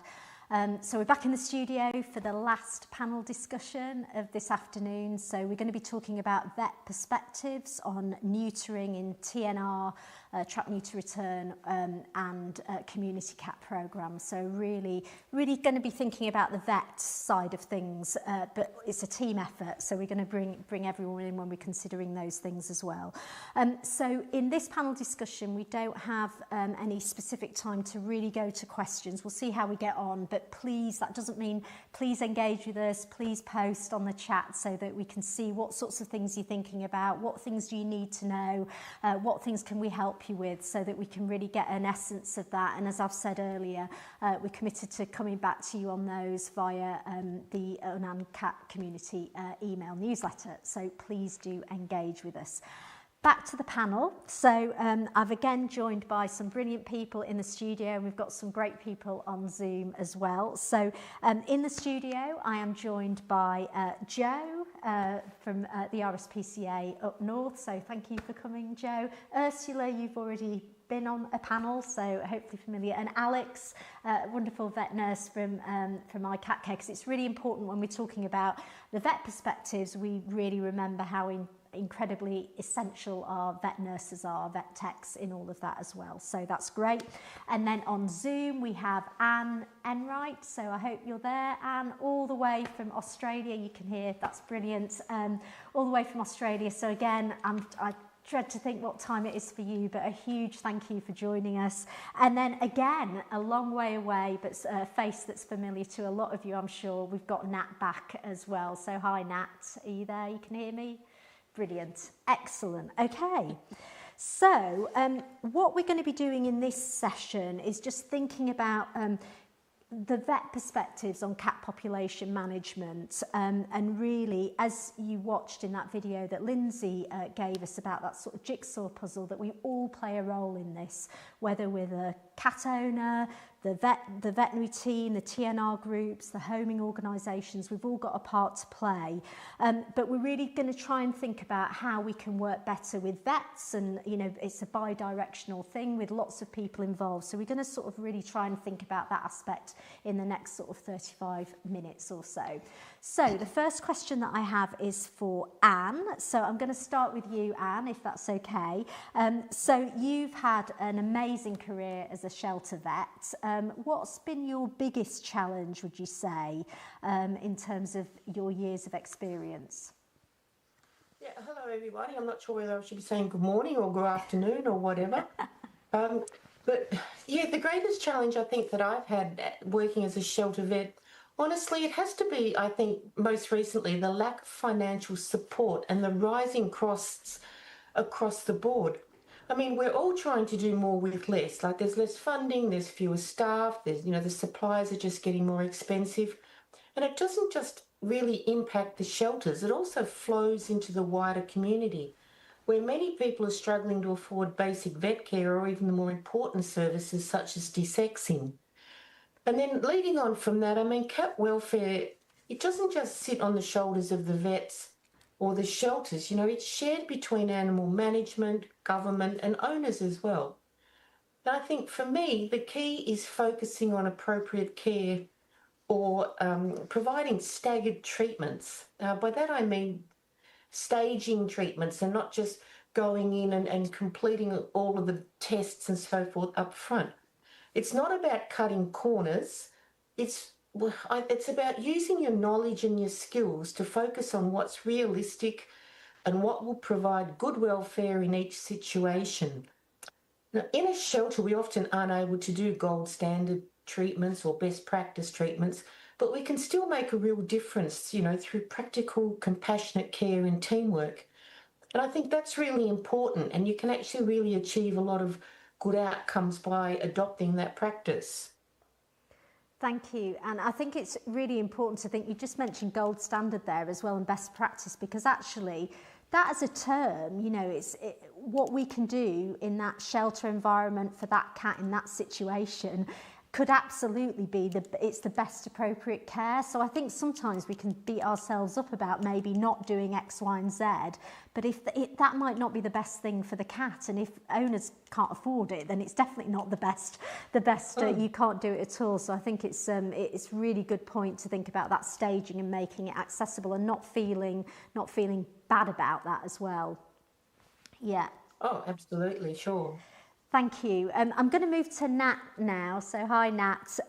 Just in terms of just thinking about shelter work, because obviously some big shelters, big organisations will have their own shelter vets working sort of 24 hours sometimes, but a lot of the shelter work is actually done by vets in private practice, dealing with owned cats in a private practice setting. So there's a need to flip, isn't there, between sort of owned cats within a private sector and then a shelter situation where we might be dealing with more than an individual. Could you share your perspectives on how easy or not it is to flip between those two scenarios? Yeah, it can be a little bit tricky. Mentally, it requires different steps to be made sometimes. I do think in many ways it is something we are doing better now as a profession, and I think it's probably why myself as a vet that's worked both in private practice but also in shelters, I really embrace contextualised care and the concepts that we're trying to introduce with that, because that works no matter what the context of the scenario is. It takes into account the own situation of the animal, whether you've got an owner paying the bills or a charity or rescue, but it also takes into account what's right for that animal as an individual as well. And ultimately, it means regardless of those situations, regardless of financial pressures, regardless of whether we're talking about an owned friendly cat, whether we're talking about maybe more of an in-betweener cat where certain types of treatment may be challenging, it means ultimately we're able to make decisions that are going to give the best welfare outcomes for that particular individual. And these are concepts that we are really working as a profession to introduce early. A lot of universities are starting to introduce contextualised care or spectrum of care into their training resources, but also wider within the profession as well. A lot of our professional associations are introducing these sort of topics too. It is an interesting one, and definitely in my experience, probably the times that it's been most challenging is when you've been working one-on-one with someone that's almost got an ownership type relationship with the animal, but actually maybe they're more of a fosterer or they're a staff member of the charity that has just sort of formed more of an emotional bond with this particular individual. And definitely in those circumstances, it does get a little bit blurred in terms of what that relationship really is. And it is important that us as veterinary professionals are always just sort of reflecting back on who this cat is, what the situation this cat is currently living in, and making sure that we're still contextualising our care to what's appropriate for that animal as an individual.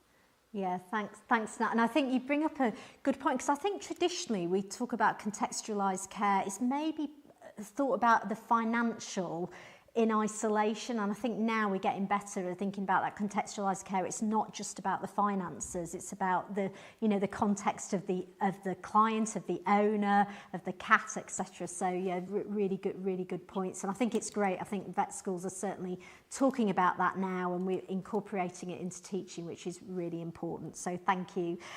So I'm going to move over from vets to vet nurses. So hi, Alex. Just in terms of, it's really great that you're there, because it is a team approach that we've got for all of this. So fab to have you with us.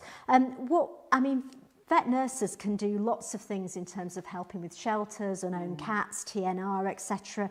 What would you say, based on your experience, are the biggest challenges for vet nurses or vet techs? It's a good question. I think it can be challenging for veterinary nurses and techs, because we are so caring in our nature. We are our patient advocates. Yeah. And we may be in certain situations where we feel, okay, if it was up to me or if it was my pet, I might do things differently. with this cat. We might do more diagnostic tests, or we might do surgery, but unfortunately it can almost cause a bit of sort of moral distress because we don't have the funds to pay for that in that scenario. But that doesn't mean that you can't make a difference with that animal. There's still going to be something that you can do, whether that's caring for that cat in a hospital environment, advising feeders or caregivers of those cats on how to look after them or give them medication and that kind of thing, or just being involved in these kind of TNR programs. There's always going to be something you can do that's going to have a positive sort of welfare outcome for that cat. I know that earlier we were talking about pregnant spays. Yeah. And that can be, in my experience, that can be a really difficult thing for veterinary nurses to deal with in clinical practice. I know certainly I've struggled with that myself before, especially if that mother cat is kind of almost full term. But it's really about looking at the bigger picture, and we were talking about contextualised care as well. But thinking about, okay, if this mother cat, this queen, was allowed to have those kittens, what are their chances of survival? We know in some areas that kitten mortality rates are really high. If that queen was taken on and looked after in a shelter environment, how well would she do? How stressed would she be? What impact would that have on the kittens? How are they going to develop behaviourally if they've been subjected to prenatal stress and they're in that environment where really these cats are unowned cats that are not used to being around people?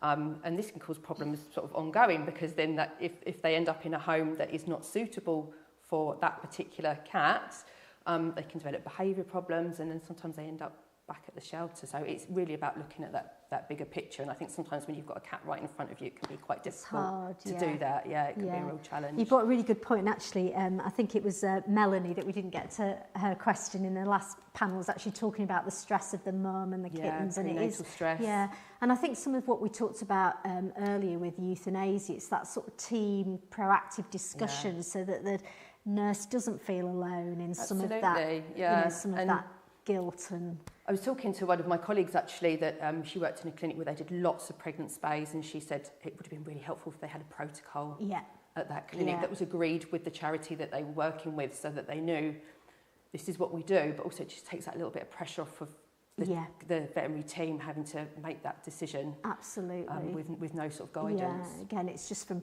it's going from reactive to proactive, isn't it, to make it? Yeah, thank you. Yeah, so moving back to the vet side of things, Jo, you work in a really busy RSPCA hospital in the north of England. So just love, you're doing a lot of work, a lot of clinical work, lots of vets and vet nurses that you have in your team. What are the biggest challenges that you face, but also have you got any ways of overcoming those challenges as well? Yeah, so the biggest challenges, one of the biggest challenges that we see is actually the level of infectious diseases, really like panleukopenia. There's a lot of it in our area. And then another sort of challenge is ensuring that new staff and vets actually understand how to recognise it quickly, because it's not something they would necessarily have been familiar with in private practice at all. And really sort of ways that we overcome them is trying to get to know our local community. So we keep records of postcodes of areas that we know are particularly high levels of panleukopenia. And then, as Nat mentioned, we've developed protocols, proactive protocols, to help us deal with the cases that are diagnosed either at intake or within the animal centre. And we also have a lot of vet discussions to help with the new vets too, so they can recognise the disease and things. And then one of the things that we also work on is to try and keep the community cat population healthy. So when we work with, when we do trap, neuter and release programs, we try to take that holistic approach. It's not just about the neutering, but it's about vaccinating that population as well, parasite control, keeping that sort of whole population as healthy as we can, really. And then we also work collaboratively with other charities. So we have strengths in the surgery and the technical side, but actually we don't have much skills and experience on the actual trapping in the field side. So we've collaborated with other charities to do that part, and so we can focus on the parts that we're good at. So, and that's come up as a theme, hasn't it, today, just in terms of sort of dividing up, but not everyone's trying to do a bit of everything, but trying to sort of focus in. No, absolutely. And there's have a look at some of the videos if you've not seen them already, because just learning so much today really about what everyone is doing to contribute. So thank you. I'd not thought, because there is a sort of from the infectious disease side of things that people aren't seeing in their area, and then that flipping that we were talking to Nat about is so big, isn't it? But there are lots of tools out there, aren't there? And that communication and education is there, so that you can be helped with that. Brilliant. Anybody else any comments on that? No, good. Nat, were you going to come in there? No, sorry, I'm sort of seeing you move. You've got to stay really still, otherwise I'm going to...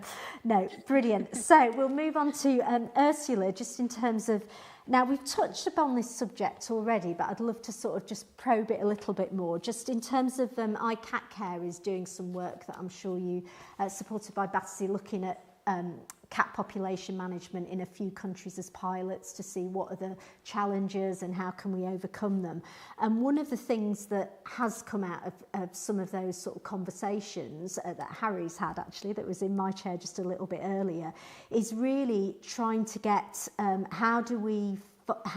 trying to get private vets to be able to do that low-cost neutering when we've not got shelters that are doing it sort of directly.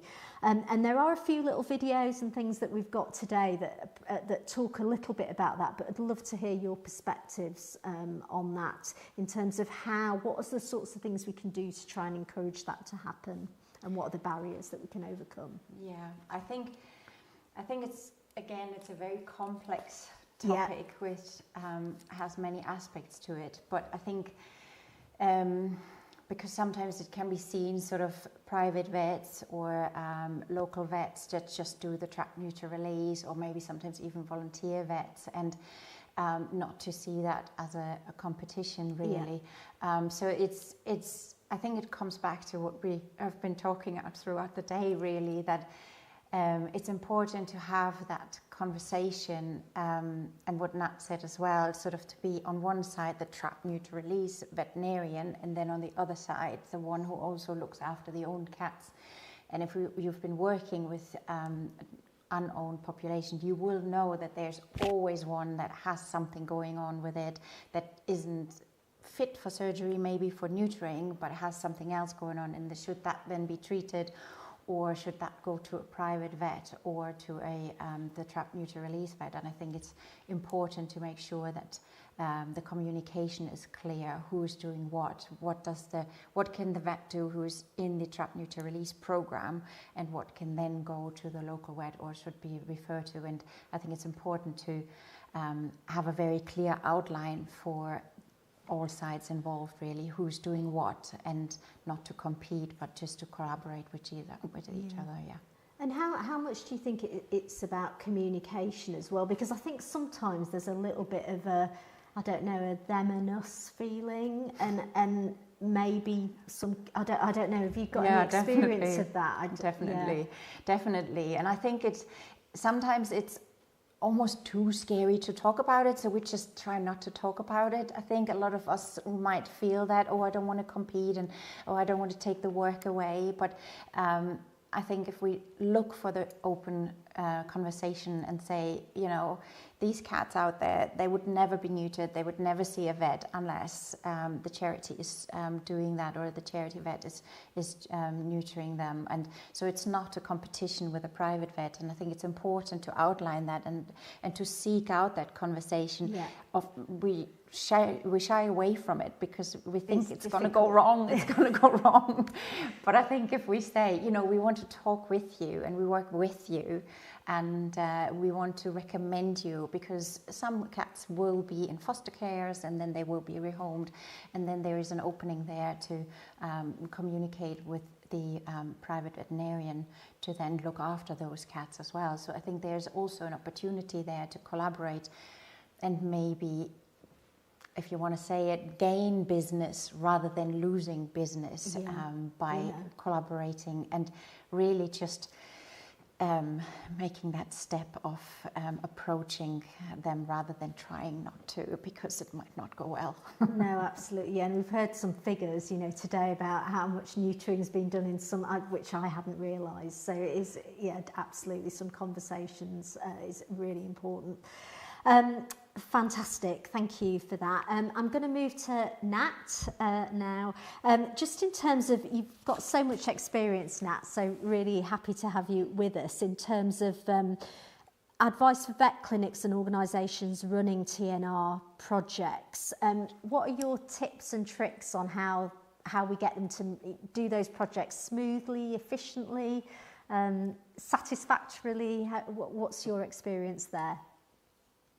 Yeah, I think it's an interesting one, and actually it's quite a few of the things that have already sort of come up in discussion.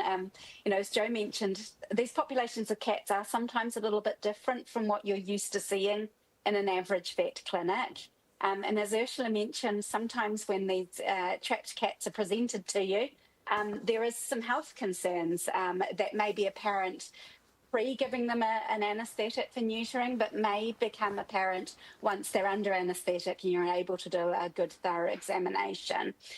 A lot of it really does come back to really good, clear communication up front, ideally before you really start this relationship. You know, the fancy speak would be a service level agreement, but essentially having that sort of time and discussion about what it is that the charity is looking for, the expected volume of cats, maybe the days and times that they're going to be trapping, so you know at least roughly what that kind of flow will be in terms of animals presenting for you.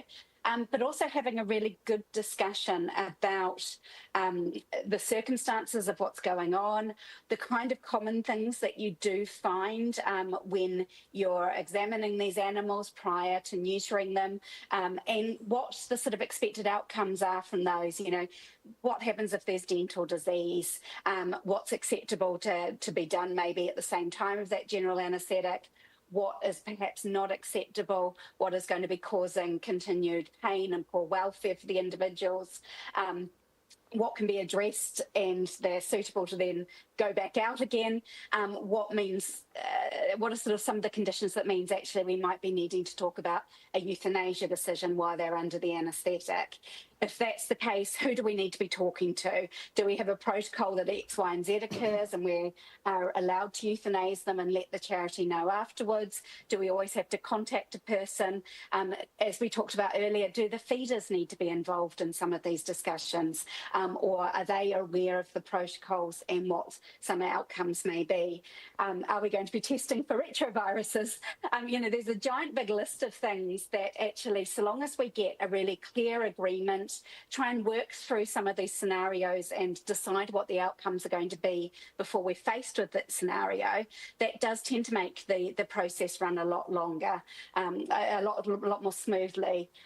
We've all definitely been in the situation, I think, where we've had an animal under anaesthesia, we've uncovered something, we know it's not going to be suitable for that animal's welfare to be neutered and woken up and returned back to the situation that they're living in. But we also know that this is an animal that isn't going to be able to live in a confined environment in a foster home or in a shelter, even temporarily. So it's important that we have agreement on all of these things up front, and make that part of the initial relationship build, get these protocols in place, and then definitely things do run a lot more smoothly after that.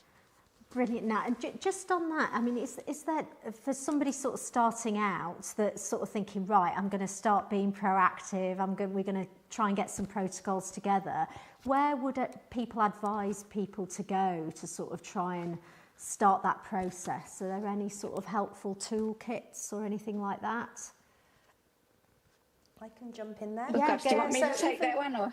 I'll go to Joe first and then come back to you. So even though obviously I work for the RSPCA, I would actually advocate Cats Protection. They do excellent toolkits about setting up a TNR programme, feral cat guides, things like that, and we use their resources as well, and that's who we work with as well. So that's the real sort of partnership working. It's not just one organisation. I would definitely say they've got really good online resources. Yeah. Brilliant. And Nat, over to you. Yeah. I was going to add to that as well. Internationally, I always look at UC Davis, the Karat Shelter Medicine resources. They have great stuff. University of Florida has really good stuff as well. And Stacey, who was one of our panelists earlier, in her Community Cat podcast, have some fantastic resources and recorded interviews with people that, again, a wealth of knowledge, a wealth of resources as well there. So there's lots of different places to find, really good quality resources to work out how it is that you maybe want to do TNR in your particular area. Brilliant, yeah, to adapt as well. Yeah.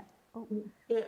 Also, the ASPCA in the US, they have some amazing stuff as well. Okay, brilliant. Yeah, we'll try and make sure we've got some of those resources written out in the chat somewhere. I'm hoping somebody behind the scenes will be able to put some links to those as well. So, so it's just people aren't alone. There's starting points for those conversations is really important. Thank you. So I'll stay with you, Anne, if that's okay. Just you mentioned, challenge of resources, etc. Earlier, and just really aware of where you work in Australia. That there's quite, you're dealing with quite a lot of restrictions and rules and regulations in Victoria, where that's enabled you to not do things that otherwise you'd want to do. So just to sort of give us a flavour of that, can you give us some examples of things that you've not been able to do, but actually how you've managed to overcome some of those restrictions in order to be able to sort of affect your shelter medicine positively? Yeah, that's a really good point and a really important point, because for us it's a really complicated area, because the laws here in Victoria, they're quite different for that of many other countries. Like, for example, and I've heard it mentioned quite a lot over the, recent few minutes here, but you've got trap, neuter, vaccinate, return programs, or you might call it just simply like TNR programs. We actually can't do that in Victoria or Australia. It's actually illegal. So we can be really quite restricted. And if you're looking at it basically from a legal perspective, you've really got three options. So if a cat is trapped, basically your options are that it has to be reunited with its owner, it has to be rehomed, or it usually will end up in a shelter or a pound. And often if they're off the street and they're not familiar with, they're not a socialised sort of a cat, then they usually end up being euthanased. There's no middle ground. There's no other options. We don't have community cat programs like they do overseas. We don't have colony cats and so forth. They're illegal. I mean, they exist, but they're not meant to. And it's a really frustrating situation for people in shelters and the councils and the public who just really want to help. But with all of that, I mean, there are still things that we can do. There's, where there's a will, there's a way. There's a way to find an avenue to do lots of things. But one of the things that I've always been talking about, I've been banging on about it for years, is the shelter diversion strategies. It's a concept which is absolutely my most favourite thing to do when I'm working in a shelter. I absolutely love working on creating shelter diversion strategies, and how they are for a local area or a community, that they will be different from one part of the community or world, or even the city where you are. And so the situations will change, but I absolutely love doing it. But I suppose if I had to give you, and I've got a list here of about top 6 things that I find have worked really well in my favour, and I'd have to put on the top of the list early age desexing. And I like to desex cats and kittens at about 800 grams to a kilo. So that's sort of somewhere between 8 to 10 weeks of age. So you're really getting into it before there's an issue. Establishing low-cost that's a mouthful, low-cost clinics or community clinics. They're really helpful in helping people afford services. We do a lot of microchipping drives or campaigns, so we'll work with councils or other organisations and we'll do free microchipping, and that helps you improve your return to owner rates. providing surrender prevention support, so particularly regarding behaviour problems or things like food pantries, just to help people keep their pet in their home rather than, you know, be in a position where they have to either abandon it or surrender it or whatever. Having really good foster care programs in place, particularly for kittens, because that keeps them out of the shelters where they're most vulnerable. And I suppose the last thing I'd mention is community education, especially regarding the importance of desexing. And that's also a tricky area, like particularly multicultural areas, because you've got all the different cultural aspects too that can impact upon what people think about desexing their pets and when they should be desexed and should they have a litter and should they not, and all these sorts of things. So community education is, I think, a really strong thing that can get you a long way. These approaches, you know, all these sorts of approaches, they help us keep the cats out of shelters, they help us reduce unwanted litters, and they can make a real difference. So even within the legal limits that we have, we can still make a real big impact. Absolutely, no. I think it's a good long list to do, as you're saying, with them, and quite a lot of those things, even though there's challenges in your state, are applicable all over the world, aren't they? Really useful things, and a lot to keep us busy, I think, in terms of what we need to do. But you know, talking about neutering cat population management, and I'd just love Ursula, because you have worked, I don't know how many countries, but it's a lot, isn't it? Lots of, more than 30, did you? Yeah, you need to keep counting, because it's, but you will have seen so much in so many different environments. And one of the things is, you know, how have you maintained the sort of sterility, quality, surgical aspects? Because you must be doing things in the field. I'd love to get your perspective on that. Yeah, it's really interesting that you ask, because it's a question that comes up a lot, and my go-to response is usually that we think of gold standard because maybe gold is shiny, it's beautiful, whatever, that it needs to be costly, but high standard or gold standard does not need to be costly or expensive. And I think that is a misconception that we fight against a lot. Of course, it's fantastic if everything is sterile and from top to bottom and the ceiling has been damp clothed every morning or whatever, that's fine. But especially in trap, neuter, release programs where it is relatively short surgeries, and we have hopefully beautiful nurses who will help us, and or vet techs, or wherever you are in the world, you will have helpers around you who will help you facilitate that to work in a clean and sterile way. But what I usually try to explain is that when we have the cat on the table and the surgery is happening, if you sort of imagine a glass dome, a sort of imaginary glass dome around it, and that is your sacred area. That's where you really want to work clean. That's where you don't pull your suture material needle out across the room, and especially when you have to work with air conditioning, and maybe you have to deal with dust contamination over the surgical side. So there is a lot to consider and to think about. You know, are you working even outside and the wind might blow? Well, is there going to be dust in the air? Or, you know, you work in the monsoon season. What about the contamination rate after the surgery when they are maybe sitting somewhere where it's damp or cold? Then it might be a good or best approach to try the flank approach, where they then don't contaminate their midline wound, etc. So there are different ways that you can really focus on sterility and adapt it to the environment you're working in. And so there are things that you can do without having, none of what I just said is costing any extra money. It's just getting your mindset into, okay, what have we got? What do we have, and how can we make this in the best case scenario? And sometimes we need to have just a shield that takes the dust away. When the wind starts picking up, we are not going to get the wind into the surgical area. But it's not having the perfect overshoes and the sterile gown, but you know, just having this area where the cat actually is and making sure that the prep is perfect and the aftercare is perfect, and of course staying sterile during surgery, but that doesn't have to be expensive. Yeah, no, that's brilliant. And, just amazing how weather comes into contextualised care that I hadn't actually ever thought about, but that monsoon angle. But no, absolutely, it's such a valuable thing to think about. And Alex just mentioned Ursula talking about the role of vet nurses.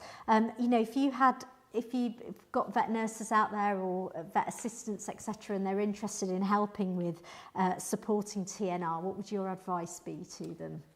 Yeah, I think some of that would go back to what Lindsay was talking about in her video actually before we came on, with making sure that TNR work has a sort of strategic goal, that there's a strategy in place to make sure that cat population management is effective. So I'd be wanting to do a little bit of sort of research on that, ask questions, find out what they've, whoever's doing it, what they've previously done and how effective that's been.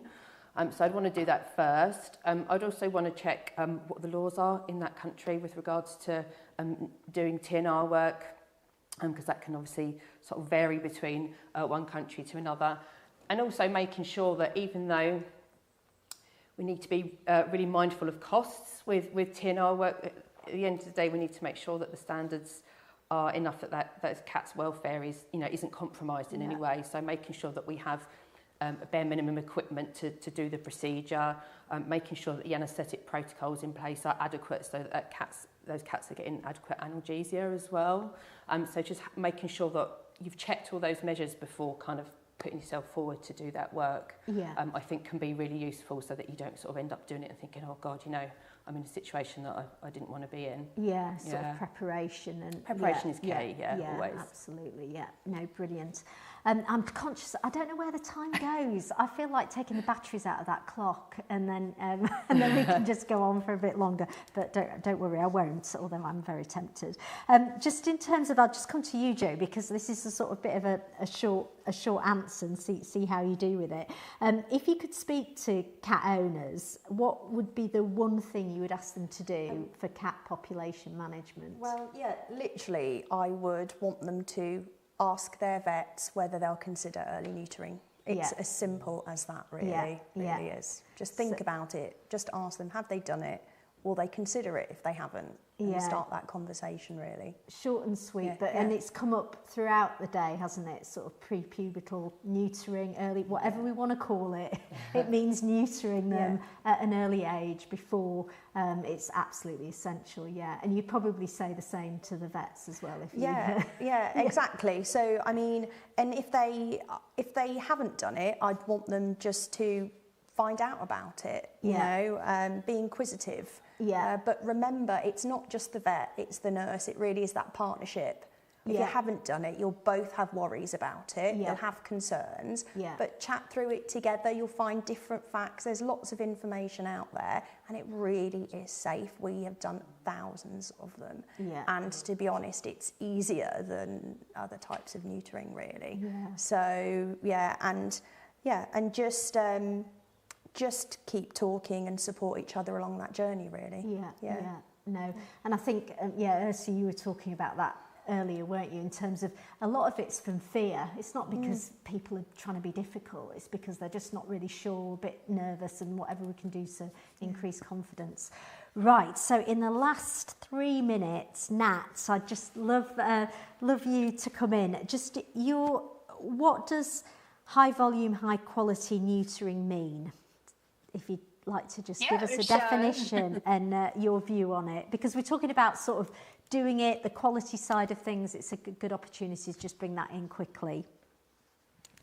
Yeah, so it kind of is what it says it is, really. It's clinics that specialise in high volume, so large numbers, high quality, good quality neutering, basically, and it's really their focus.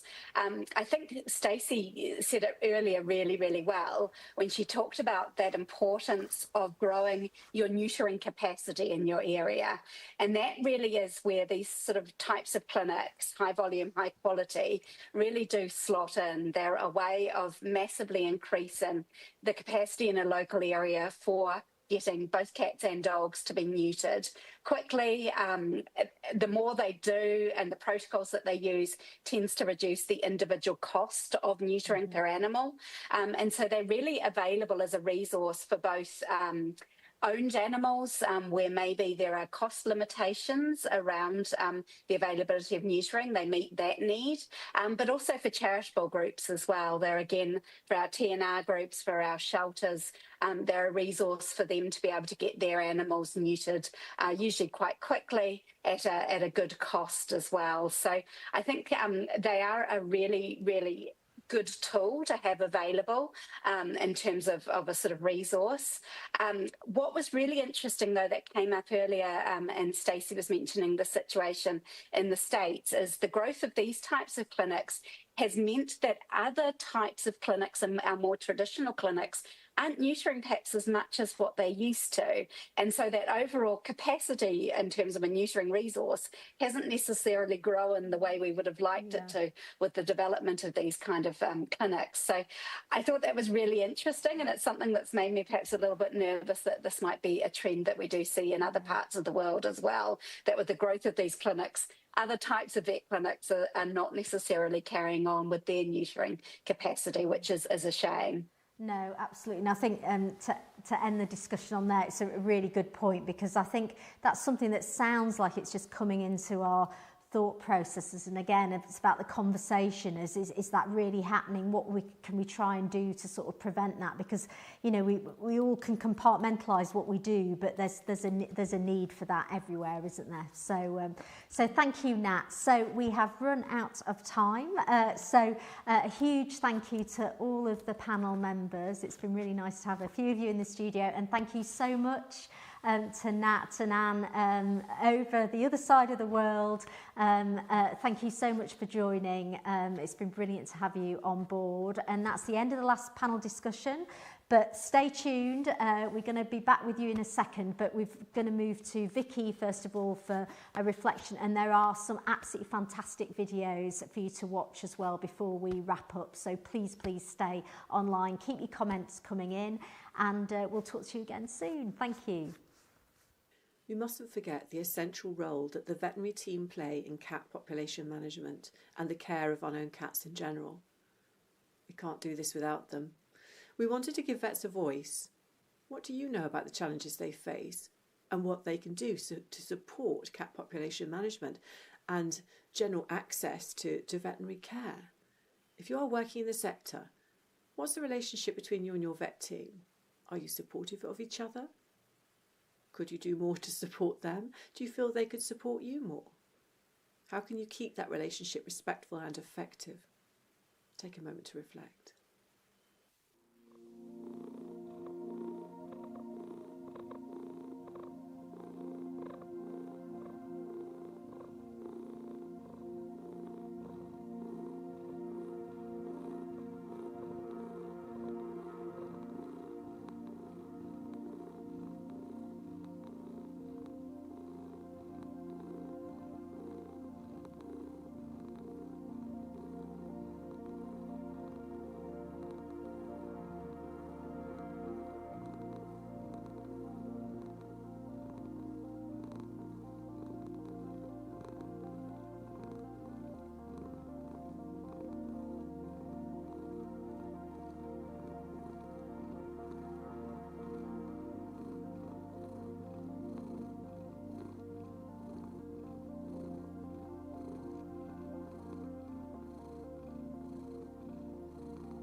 Welcome back. Now we have a series of short films to share with you that showcase examples of the great work that is taking place around the world. Firstly, it's my pleasure to introduce Meredith Shear and to welcome back Stacey LeBaron in the USA, talking about the Merrimack River Feline Rescue Society's Catmobile programme.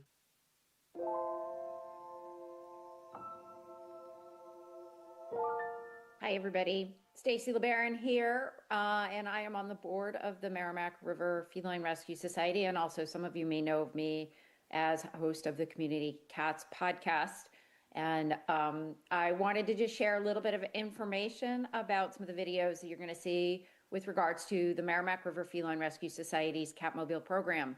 The Catmobile program is a mobile veterinary clinic specifically designed for cats, and it is able to support anywhere between 25 to 30 or 30 plus cats at any given location, depending on how your recovery is set up. You can do recovery offsite or recovery in the vehicle.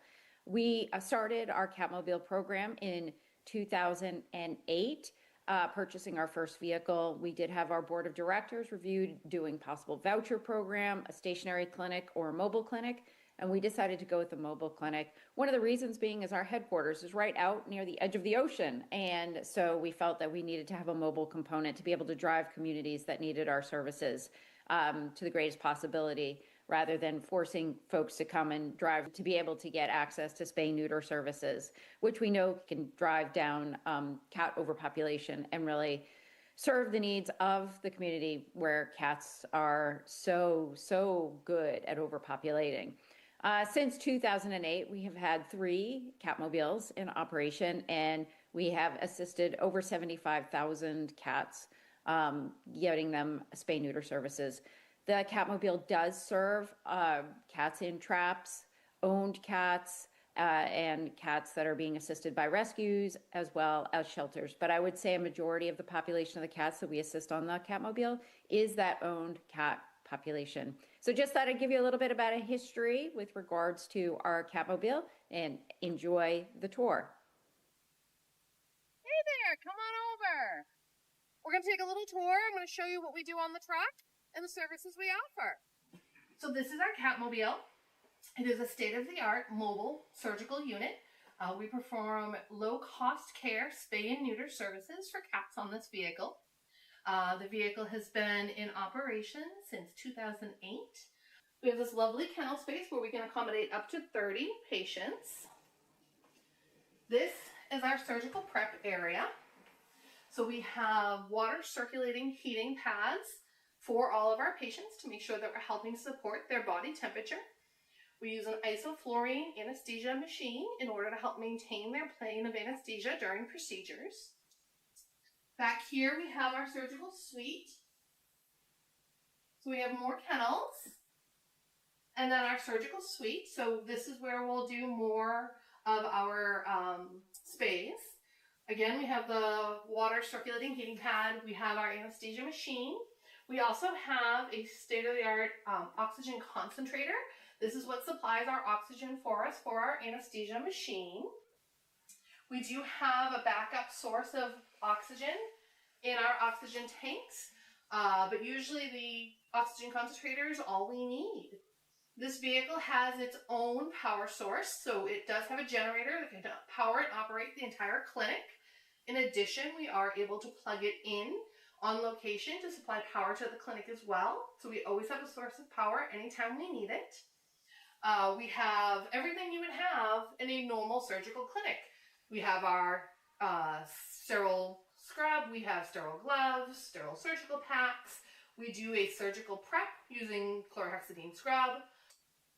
Everybody also gets a distemper vaccine and a rabies vaccine when they come to our clinic. They get a microchip as well that was donated by the Tufts Cummings Center for us.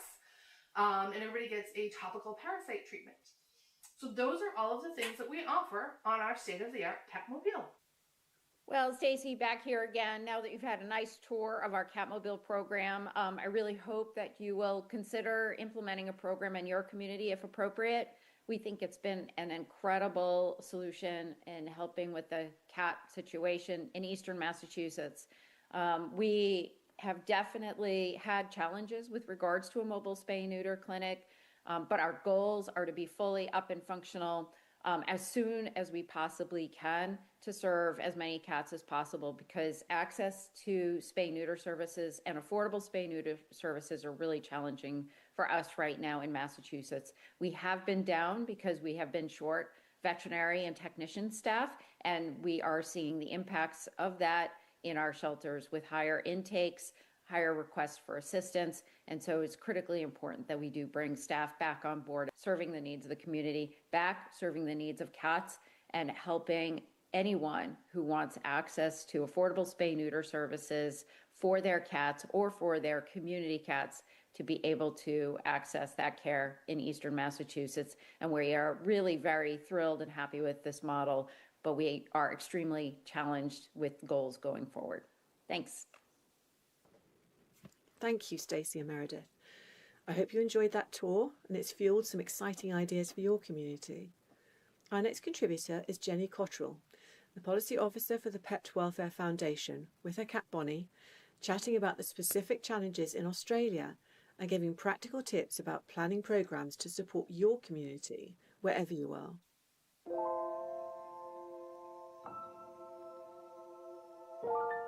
Hi, my name's Jenny Cottrell.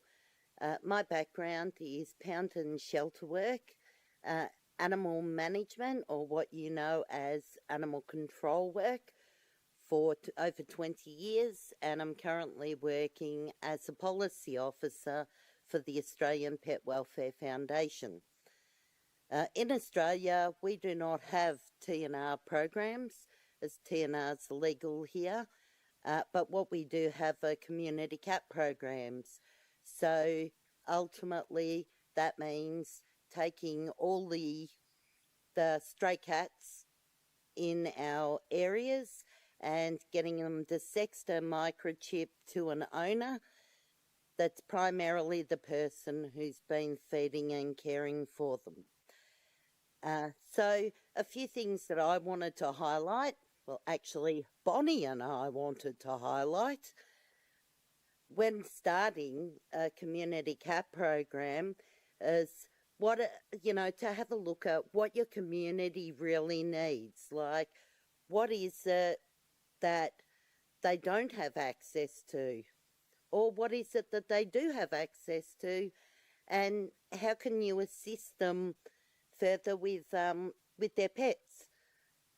Also, what veterinary capacity have you got in your area to actually assist pet owners? Have you got primarily small veterinary practices that have a slightly limited capacity compared to larger welfare shelters who are already running spay and neuter programs? You know, who will assist you in the delivery of your program? So think about your collaboration. Who are you going to tie in with? What organisations? Are you going to utilise volunteers? Or perhaps, tie in with the social services already in the community, who are already out speaking to the same people that you need to be speaking to yourself. How will you promote your program? And how will you engage the community? So will you be using social media posts primarily, or will you be actually, door knocking and, getting out in the streets? And how will you obtain your funding? So the obvious, essential funding, will that be through tapping into an existing resource that you already have for financials, or will that be you might need to go and seek opportunities for grant funding? And where will you go to actually have a look at who provides the grant funding? And another essential for me is data collection. Like, you really need to think about how you're going to record the data for your program, and where are you going to store that? What sort of software are you going to use?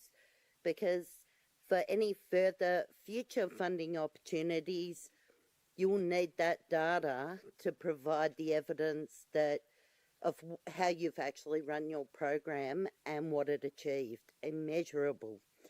And all these good planning, if you think about it and plan well from day one, this all equals a sustainable program in the future.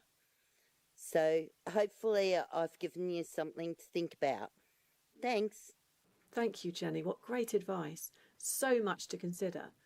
What does your community need? What do or don't they have access to at the moment? What about veterinary capacity?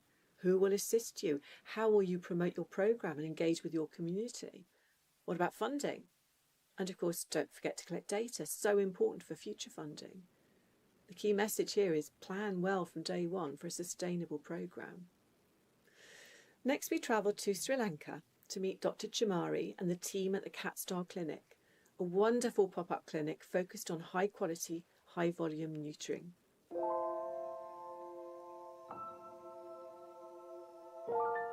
Hello, I'm Dr. Chamari. I'm a senior veterinarian in Dog Stop Foundation and also team leader in CatStar Cat Clinic. Our cat clinic was opened in July 2023 with the help of Battersea. This is a dedicated feline-only facility for spaying and neutering. And also, we provide hands-on training for Sri Lankan veterinary professionals in high-quality, high-volume neutering. Since we are opening, we have successfully sterilized over 8,000 cats by September 2025. As a result, we have seen a stable cat population and less dumpings around the area. This would help animal welfare as well as public health concerns. At Cat Clinic, every cat comes for surgery receives both anti-rabies vaccine and tri-cat vaccine. Combined effects of surgery and vaccination help to reduce population, prevent rabies, and as well as suffering from cat flu. You don't need to have a large space for start a project like this. What we have here is a rental shop unit. Most of the things we are using here are made up locally. Once our team collect cats either from owners or human traffic, they brought cats in a covered cage. This is our cat waiting area. We can accommodate around 10 cats in here. And this is our preparation table. And this is Nandana. He's one of our senior vet assistants there. And he's doing one preparation in this table. This is our surgery area. Today we have a trainee as well. Dr. Nadivisha is doing surgery, and our anesthesia assistant is Tisara, and all are in-house trained assistant.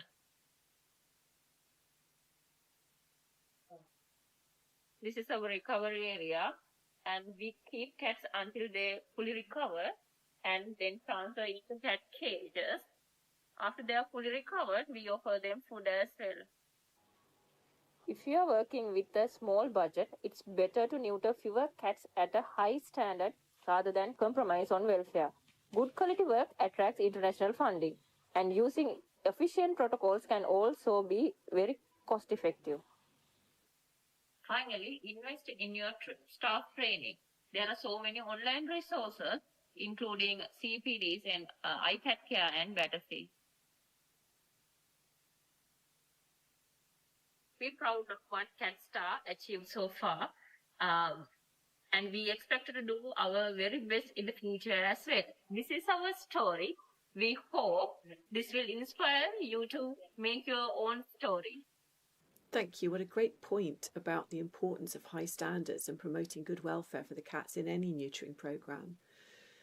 You've now seen two examples of how clinics can be set up to provide these essential services. The first, a mobile clinic, and this, a purpose-built unit. Now let's shift the emphasis slightly and focus on ideas for private vet clinics to provide affordable neutering services to owners and how that might be funded. Let's hear from Anne Enright, who you met earlier in our last panel discussion, talking about the Spay It Forward initiative.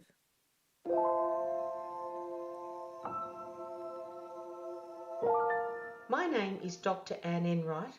I'd like to talk about how you can ensure your services are accessible to your wider local community and talk about a concept that I often call Spay It Forward. You might have come across this idea before, maybe under a different name. It's becoming more popular and has been showing up in lots of different places and lots of different examples lately. As an example, some cafes that you buy an extra coffee or a meal voucher for someone else to use later on. Or you might see community food pantries where people can take what they need. Those are just a couple of examples, and you may know of others in your community. Paying it forward is a great practice, and it can be applied in many different settings, including shelters, community clinics, or private clinics. The idea is simple. It helps clinics support people who might not otherwise be able to access veterinary care. That could mean sterilisation, vaccination, microchipping, or other treatments. But when I talk about pay it forward, I'm specifically focusing on sterilisation. Some ideas that I have used in the past to gather resources to pay forward include donation boxes at reception or a donation account, sponsoring name plaques on shelter cages, benches or bricks in a wall, gift vouchers covering a spay or neuter surgery or fundraising events. At different times, some of our local municipalities have subsidised surgery costs to help with tackling the root cause of overpopulation. At one of our shelter fetes, we had a plain wall we decided to upgrade to a mural where children could leave a painted handprint with their name for a coin donation. It was a huge success. That wall alone raised over $1,000 in a single day as people were donating more than the nominated fee, and we gained a creative mural as well. Often school or youth groups will offer to raise money for a cause, of which a community clinic is a great cause. Consider a barbecue or sausage sizzle at a popular retail outlet. Some corporations or municipalities will provide funding or resources in return for website acknowledgement. Some organisations use volunteers to collect recyclable items, as an example, plastic, glass or aluminium that have a refund value, which has the added bonus of keeping the environment clean. Again, these sorts of activities will appeal to the community's social conscience. Another benefit I've seen is how much goodwill these programs create. People want to help the community that they live in. Clients love supporting clinics that share their values. It builds loyalty, attracts volunteers, and strengthens community connections. Essentially, people want to help the community that they live in. Thank you, Anne. I hope this has given you some ideas.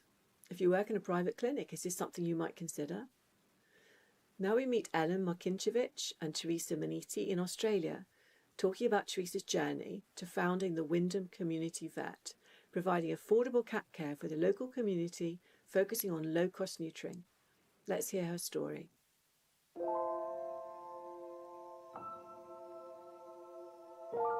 Hi, I'm Ellen Martinkovich. I'm one of the vets at Wyndham Community Vet, and I'm here with owner and founder Teresa Maniti.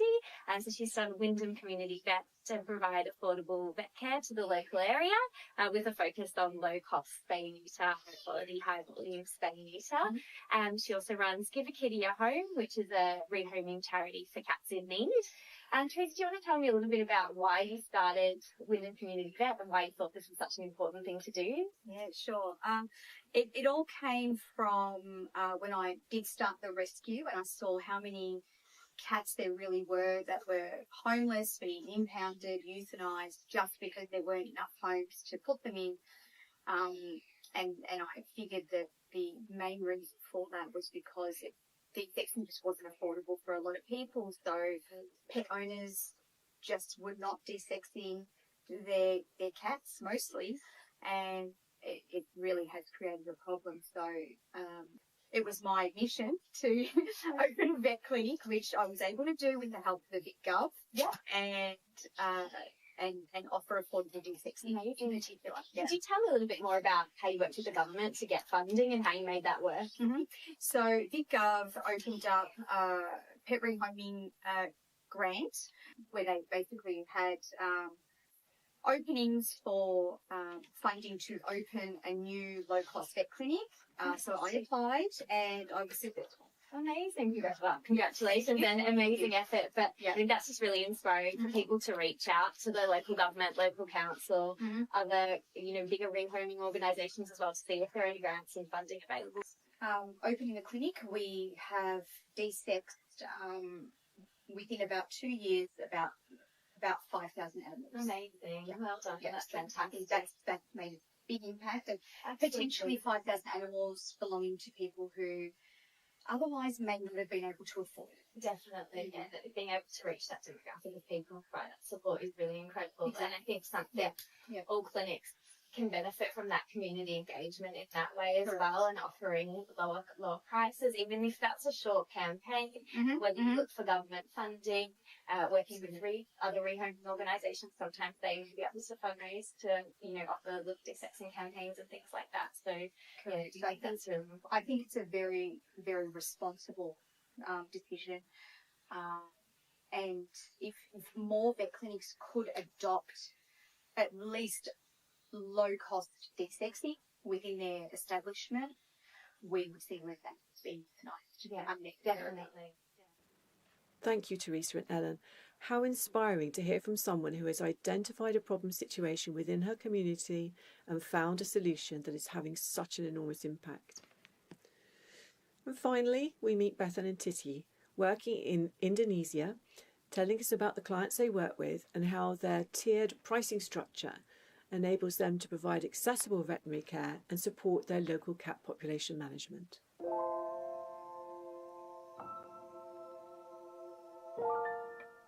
Hi, my name is Bethan. I'm from England. I'm a veterinary nurse and I've been clinic manager for Uni for about 6 months now. My name is Titi. I'm a vet in Uni Lombok. Yeah. I'm working here already 3 years.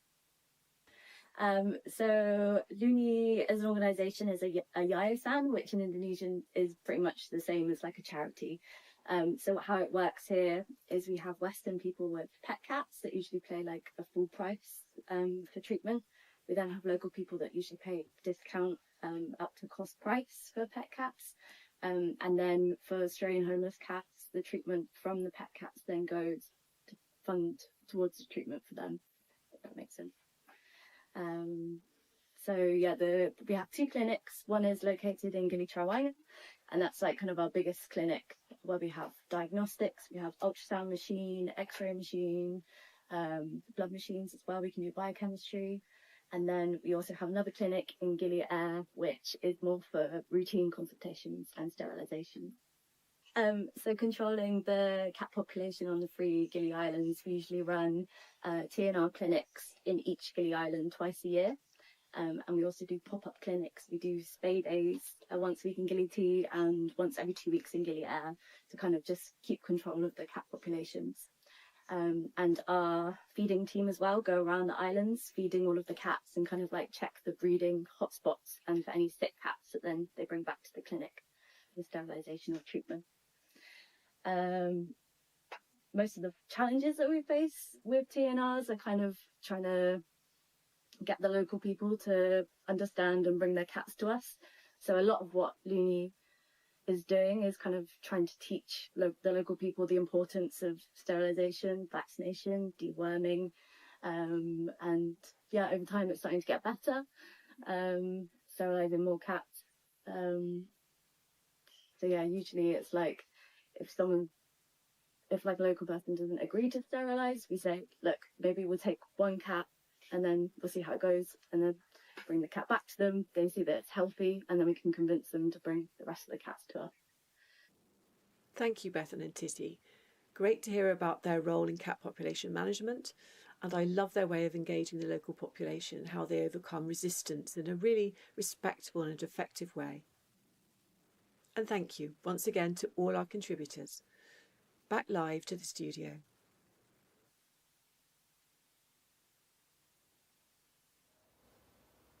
We are back again. Thank you for those of you that are still with us and participating.